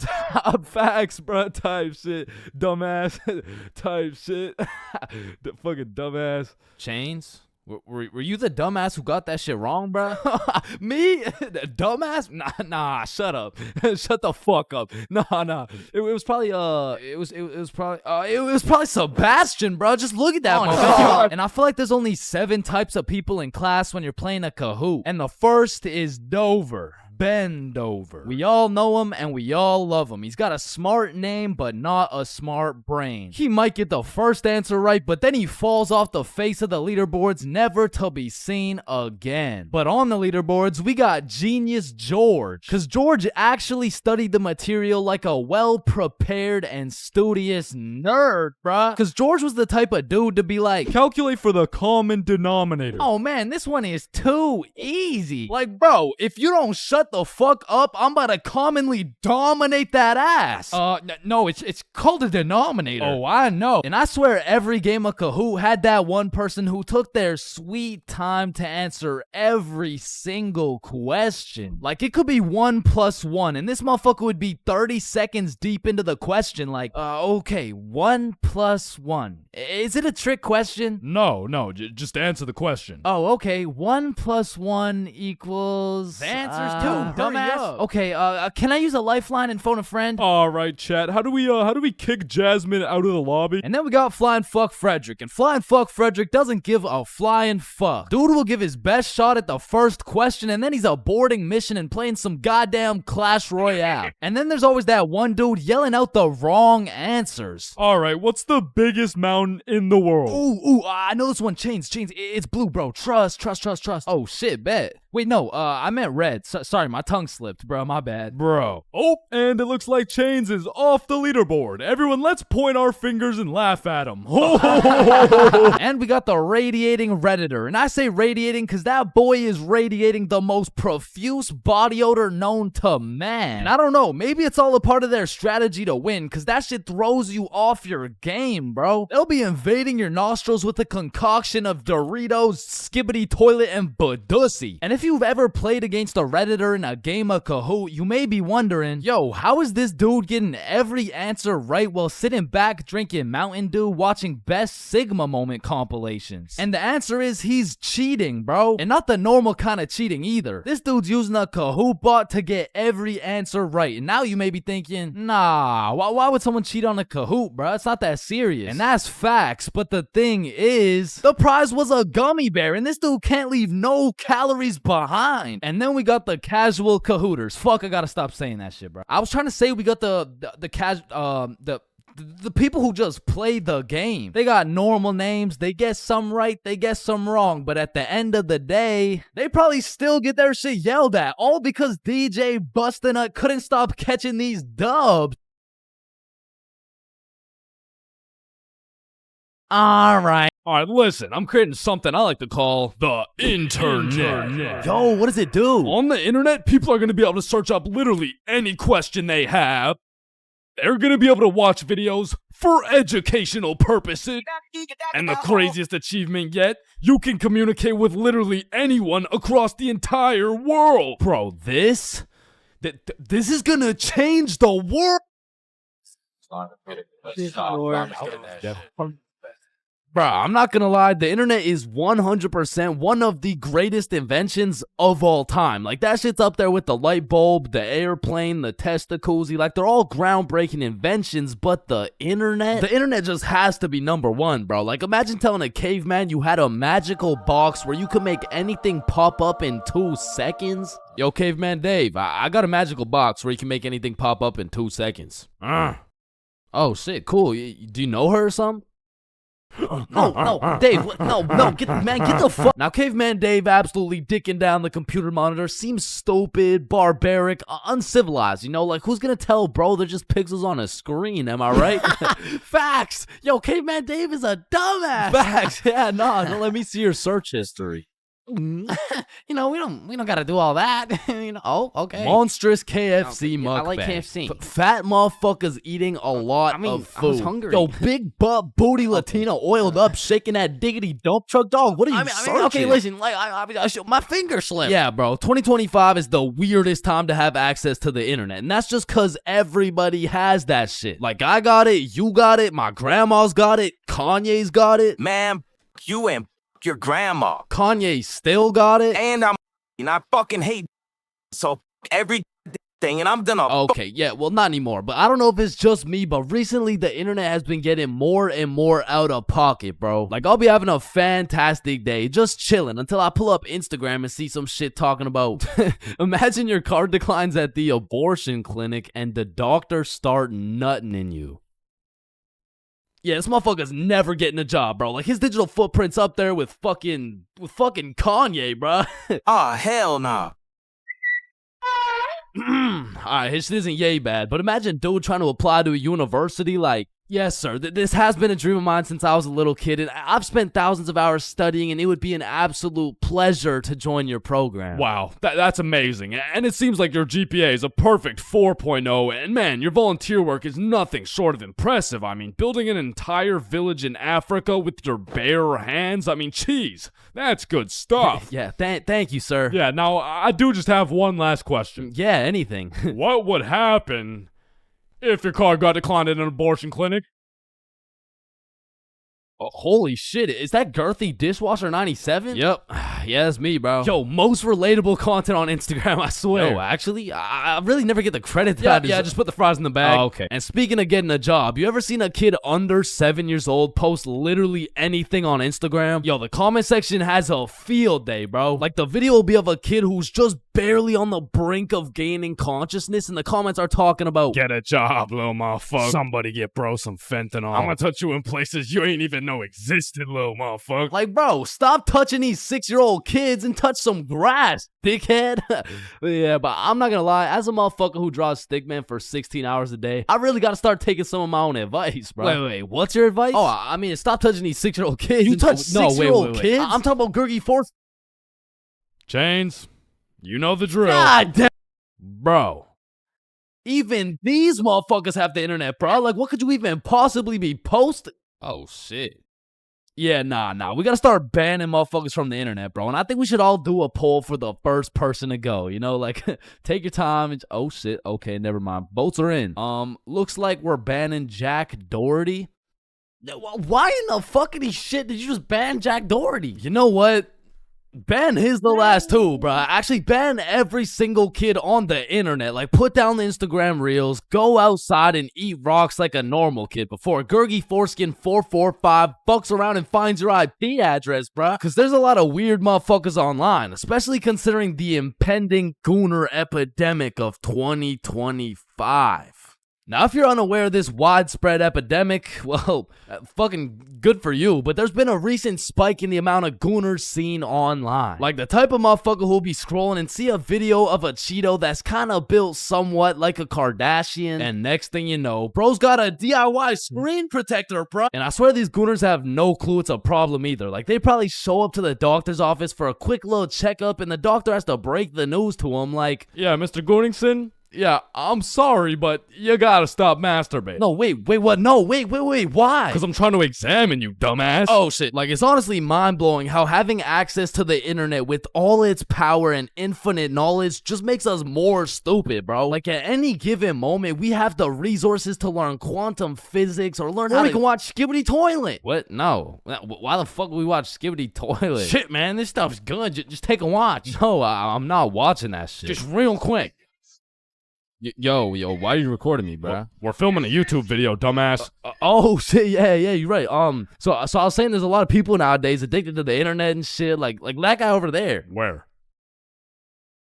Bro. What? Oh shit, yeah, what I was saying was, back in the day, the internet was just for shit like cute cat videos and cool math games and shit, but nowadays, the internet has everything your brain craves. Like, it's got food for you, it's got friends for you, it's funny, it's educational, bro, it has Cheetos built like Kardashians, bro. And as if the internet having everything we ever needed wasn't enough, these motherfuckers invented AI, bruh. Now, maybe it's just me, but this AI shit is getting a little too good, bro. I mean, when ChatGPT first came out, I was using that bad boy for all kinds of shit. Whenever I couldn't do my homework, ChatGPT. When I forgot a recipe, ChatGPT. When I couldn't get a girlfriend, cry myself to sleep.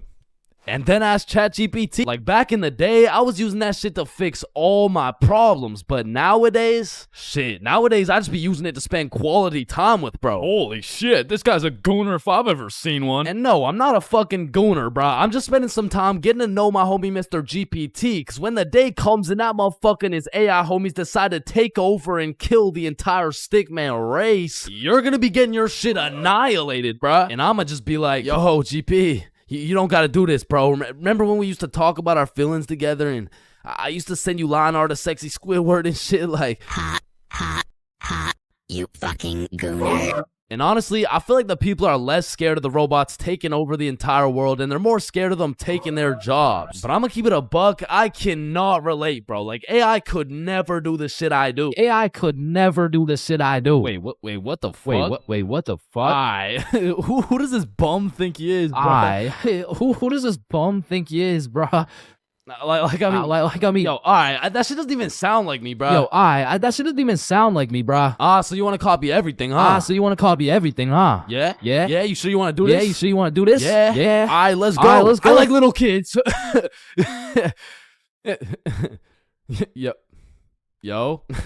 Like, you loading or something? Like, what's going on? You gonna repeat it, or, you know? Undercover police has Vaj back. If you saw this video, you would know my very first time drinking, I got both high and drunk at the same time. But my first time being drunk takes place back when I was like 14 or 15. And this story takes place at my grandma's crib. No, listen, I know that sounds bad, but like, I mean, it's pretty bad. So the story starts with me and my brother pulling up to the family function. And right off the bat, we notice the chill cousins are nowhere to be seen. So instantly we can tell it's gonna be a long night of engaging in conversations about school, sports, my lack of ability to pull bitches. And about 5 minutes after arriving, you know, I'm just doing some good old small talk. Oh, hey bud, how's school going? Oh, you know, it's going.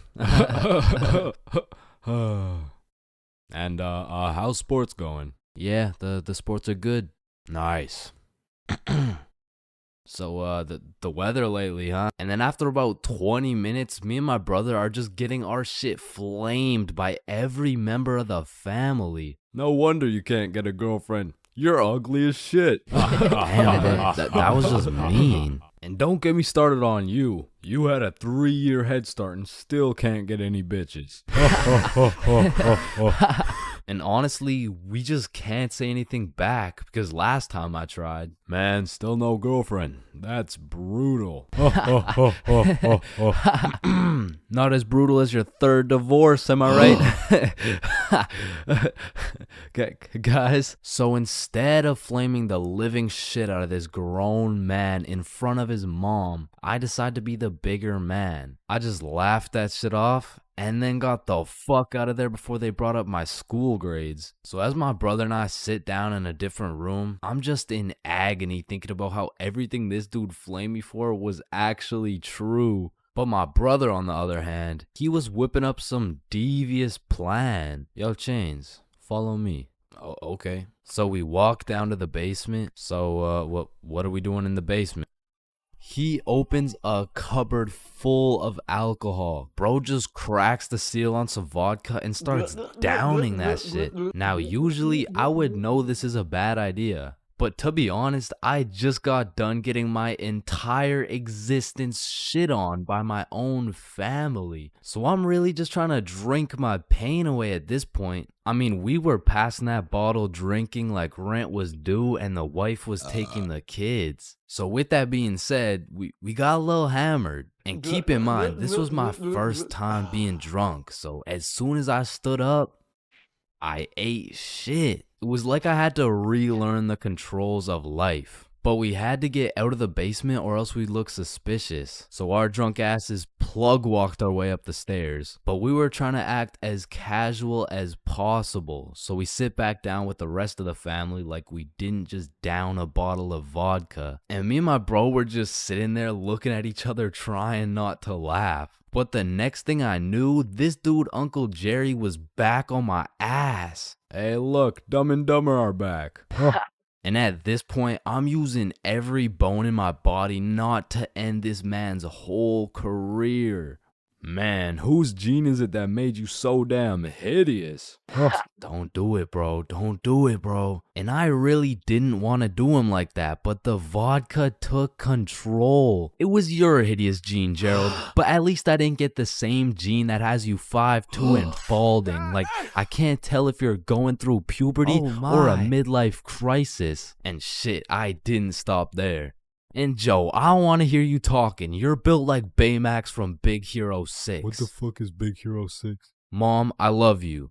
Karen, sit down. Your mac and cheese tastes like ass. And Bob, you're literally a registered sex offender. Grandma, I love you. Bernard, your hairline looks like it's social distancing from your eyebrows. And Irene, how are you 47 and still work at McDonald's and you got no drip?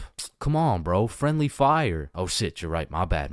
Needless to say, I was handing out smoke to everybody. Something in that vodka turned me to a demon. And I guess since everyone was mad at me for dissing the entire family, they never knew I was drunk as hell. But in the end, I did feel really bad for roasting my entire family tree. But ever since that day, everybody stopped flaming me, so it was worth it.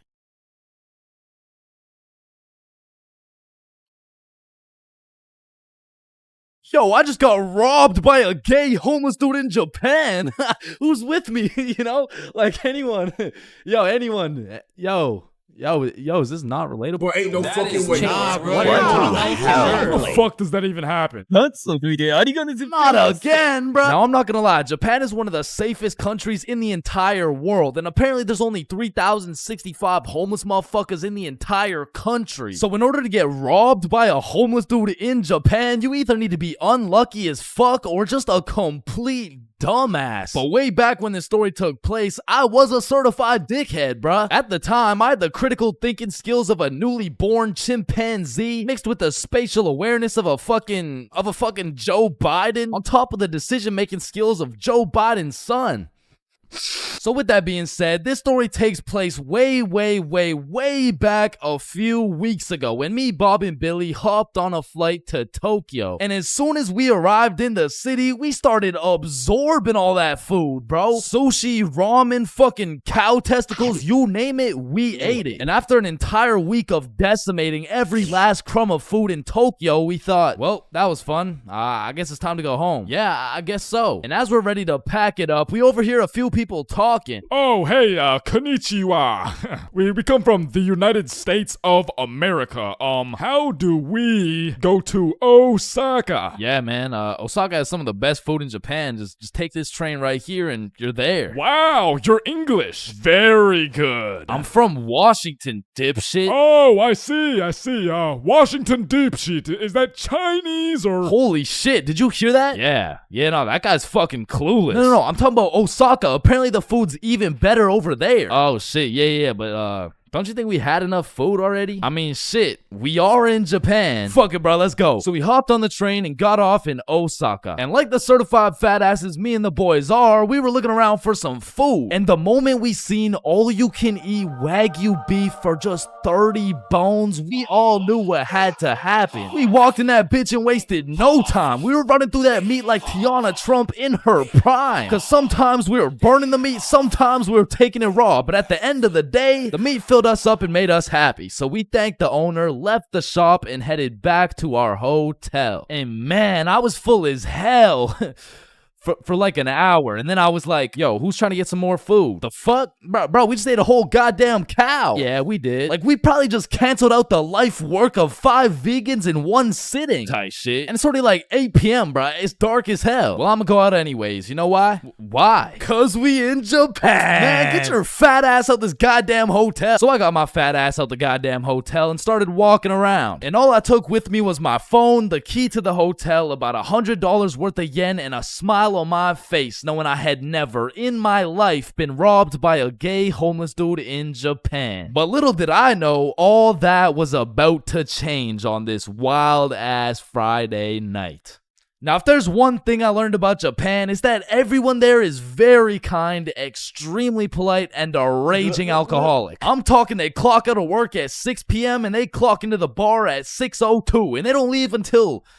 they don't leave until it's time to go back to work, bruh. Because the Japanese people work hard, but their liver works harder. But regardless, I'm casually walking through the city when I hear someone yell from across the street. Yo. So naturally, I'm like, yo. And they're like, come here. And I'm like, shit, okay. So I walk across the street and see 3 individuals posted outside this little bar shop thing like, yo, I'm Yuto. This is Emi. This is twin sister Shigo. Hey, it's my first day working here. Come inside, come inside. Shit, I don't know. I'm just trying to get some food somewhere tonight in Osaka. I don't know if it's like... You want Osaka fucking night food? Yeah, I mean, I guess I want Osaka fucking night food. Read the sign. Osaka fucking night food. Oh, okay, yeah, fair enough. Shit, I mean... know what? Come get shots. I pay. Shit, we in Japan. So they take me inside and everyone there is just happy as fuck. They got Rihanna playing on the speakers, dudes bringing out shots, and the chef was turning up so hard, dude started twerking, and damn, that boy was cooking. Bro, what? Shit, I mean, like, he was cooking with the food, like... Man, fuck. But the vibes were just so good and inviting that I felt like I just got welcomed into this Japanese family. And so we all cheers and take the shots. And now I'm drinking. And I'm drinking with only one goal in mind. And that's to keep up with my newly found Japanese family. And so to prepare my stomach, I get me some Osaka fucking night food. And it was scrumptious. But as I'm slurping up this kebab, I see Emmy come back with 3 more shots. And she's like, you want one? Shit. We in Japan. So we take the shots and I'm talking to Emmy, and one way or another, we start talking about our alcohol tolerance. Yeah, I'm not gonna lie, it takes a lot for me to get drunk. Not as much as me. Whoa, is that a bet? Yeah, it is. Bitch. So we're drinking everything in sight. Vodka, soju, sake, tequila. It's a competition. Now, I made the bet in the first place because I'm twice her size. But one thing I forgot to account for was the fact her entire lineage had been training generations for this very moment. So she's taking these shots to the face like...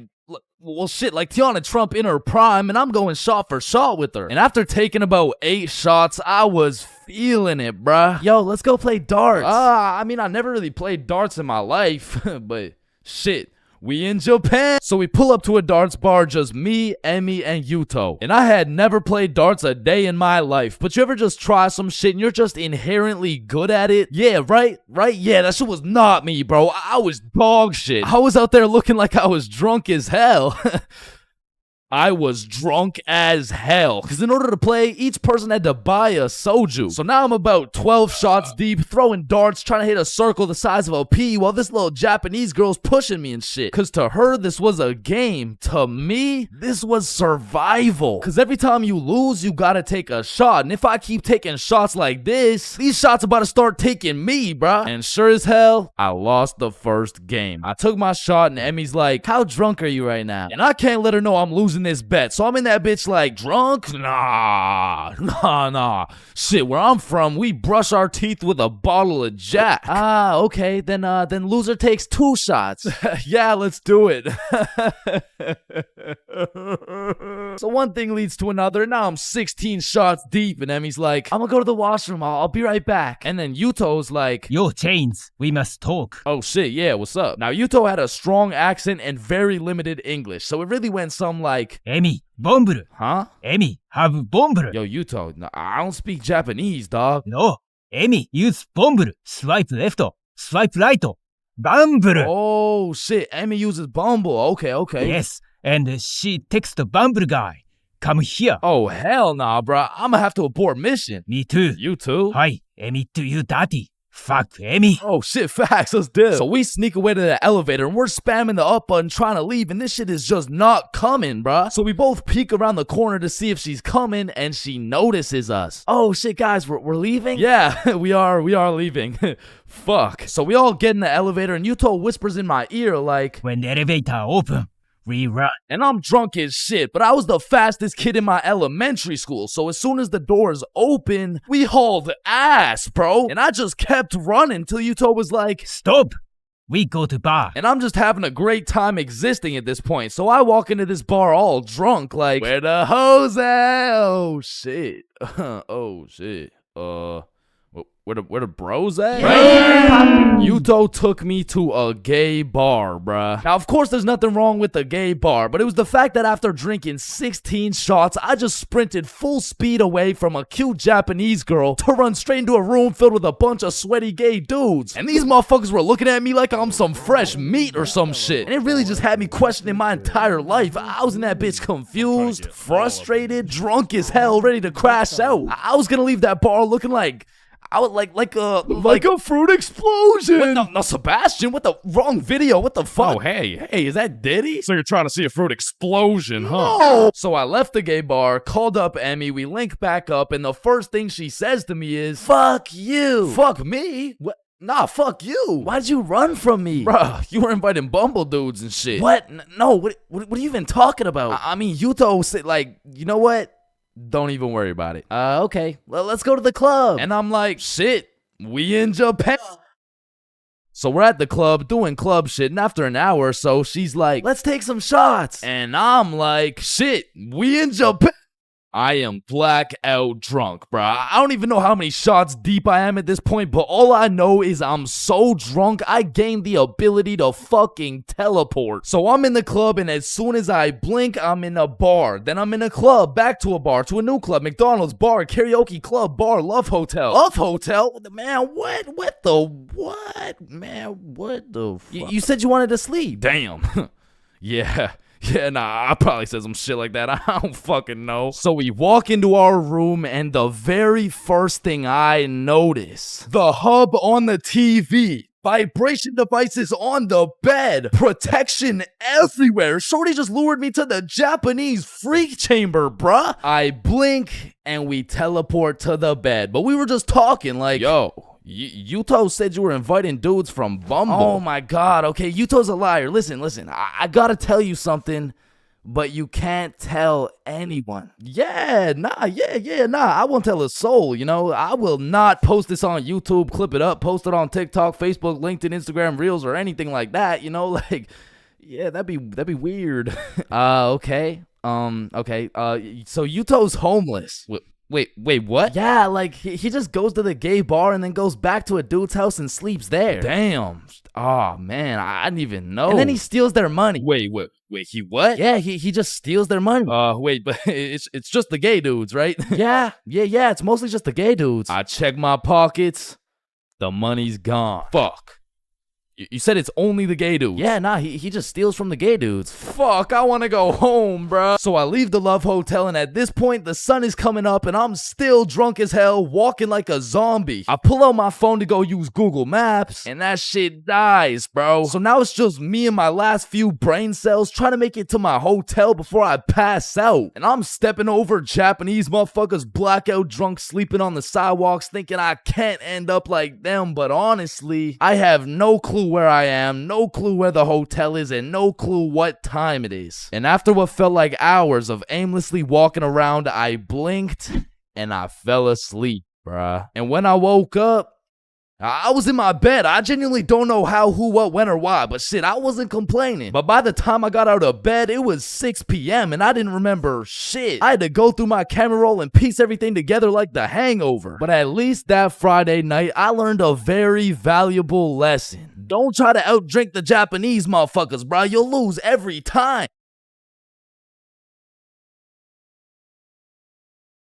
All right, next up we got Billy presenting his baking soda volcano experiment. Hey guys, how we doing? All right, so you see if I put a solid amount of baking soda in here and then a little bit of vinegar here, it's supposed to explode. Oh, shit. Fuck! Quickly! Organize a single file line in alphabetical order. Hey, I'm first. No, you're not, bro. I'm first. Your last name is literally Johnson. I have 2 last names. Listen, bro, I'm not saying we shouldn't have school drills and all, but what I am saying is the school drills we do have are straight bullshit. Like, if there was a fire in my class, I'm jumping straight out the window. The fuck? There is no way you'll catch me waiting for Alexander and Arnold to debate who's first in line while I'm out here getting sauteed. And shit, fire drills aren't even close to being the worst of the drills, cause we got lockdown drills. Now, I don't know who planned out these drills, but goddamn, these drills are ass. Now, if you never had lockdown drills, they're pretty much a foolproof plan set in place to completely counter anyone pulling up to school with a strap. You see, the plan is pretty simple. You lock the door, gather all the students into the corner of the class, and you turn the lights out. And the reason we turn the lights out is so we can politely tell the intruder that nobody's home. Now, if every classroom followed these steps perfectly, we might even be able to convince the dude that it's a pro D-Day or something. Now listen, I hate to be the bearer of bad news, I really do, but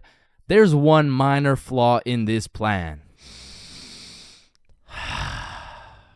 The shooter's in the class, bruh. You're out here telling the opposition your exact game plan, then you're surprised when bro pulls up to the hiding spot? Like shit, it's just easy pickings at this point. Now, earthquake drills, man. The game plan here is to essentially hop under your desk and start counting. Now, when I was in kindergarten, I thought this whole earthquake drill thing was a fun game we played to learn how to count. But 12 years later, we were still counting. Like, let's be honest. What the fuck is counting gonna do? Are you telling the earthquake how long it has to dismantle the school? Cause I'm pretty sure it doesn't give a shit how long it takes. Me personally, I feel like the best way to see if an earthquake is over is by observing whether or not the entire fucking building is shaking. But listen, I will say this. Out of all the drills, the earthquake drill is pretty valid. Like, whoever thought of this one was kinda cooking. I mean, these desks are pretty much made out of steel, bro. Like, out of all my years, I've never seen one break before. So it probably provides some solid protection. But shit, me personally, I'm still jumping through the fucking window, bruh. I don't care how many times I practice crouching under my desk. If I ever felt the slightest shake in the ground, I'm out of that hoe. So if you carry the 674 to the power of 2 over to the 47, you will find— oh shit!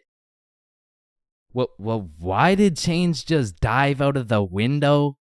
Shit, I don't know. Now I'm gonna keep it a stack. I've never done a single tornado drill in my life. So after doing some quick research, it looks like you just, you do this. Now I don't know shit about tornadoes, but what I do know is that I'm not gonna be doing this shit. Like, I'm no scientist, but I don't think the doggy position is gonna stop the tornado from packing you up. So to be honest, once again, I'm jumping out the fucking window, bro. Like, that's just my default reaction. And if that tornado ends up putting me on a t-shirt, then so be it. At least the last position I was in before I died was not the face down, cheeks up pose. But bro, imagine being the kid who poorly timed his piss and now the fire alarm's going off midstream. And you don't even get to know if it's a drill or not. Then there's the whole do you wash your hands dilemma, right? Cause you don't want to get trapped in the fire and fucking die, but on the other hand, you don't want to just not wash your hands. Because if it's a drill, then you're just left with dirty ass hands. And while you're trying to decide whether to wash your hands or not, the class is outside taking attendance like Rosalina. Here. Jared. Here. Chains. Chains? Oh, fuck. Where did Chains go? I don't know, bruh. Shit. Oh, no. I was just in the bathroom. Woo. Oh, you scared me there for a second. Wait, did you wash your hands? No. I was in a little bit of a rush. Get back in there and wash your hands, buddy. Now, the thing about school drills is they happen pretty often. I mean, every few weeks they throw in a fire drill here and a little earthquake drill there. So when the fire bell actually goes off, motherfuckers just assume it's a drill. They're out here horsing around, making jokes and shit, while the school's actually getting fucking cremated. But after almost all the drills are alphabetical, single file line goes out to the front of the school and on the field with every other class. And the amount of buffoonery that goes down on this field is insane. Bro. I mean, everyone walks in with a single file line, but after 5 minutes, that shit looks like a Travis Scott concert, bro. Like, I remember one time my high school got a bomb threat called in, so every class assembled the good old alphabetical line and we went out onto the field. And we were out there for a minute, bro. I remember looking around and these motherfuckers were running the world's biggest game of duck, duck, goose. Like there wasn't a whole ass bomb threat called into our school. That same day, one kid brought a football to the field, and all of a sudden, motherfuckers are running a pickup game while we're waiting to see if our school is gonna explode or not. And of course, the teachers tried to stop it, but these kids just used it as a diversion play and got another touchdown. Alright, so now that we thoroughly dissected each and every school drill, it's only fair we hit them with a tier list. So let's see what we got here. We're starting with lockdown drills. What are we saying? Fucking F tier. Holy shit, they are ass. Alright, next up we got fire drills. Now these drills do get the job done, but I'm not gonna lie. I'm not fucking with this whole single file alphabetical bullshit. So I'm gonna have to give this John a C tier. Now tornado drills.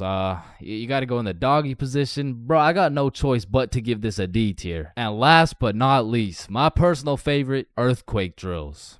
They're still kind of ass, B tier. And bro, I know some of y'all may be thinking, you can't just talk shit about the school drills and not present any better solution. Well, lucky for you, I have devised the best and only way to fully counter any natural or artificial disasters. It's simple. For a guy like me who's 7 feet, 325 pounds, 0.5% body fat, and a 7-foot wingspan, I just simply remove myself from the situation. However, I do understand that I am built different, so for your average Joe, I have devised another plan. It's also simple. The moment some shit goes down, everyone runs at full speed out of the building. And of course, some would argue that not everyone is gonna be able to make it out of the building in time and that some people are faster and stronger than others, and you know what that's called?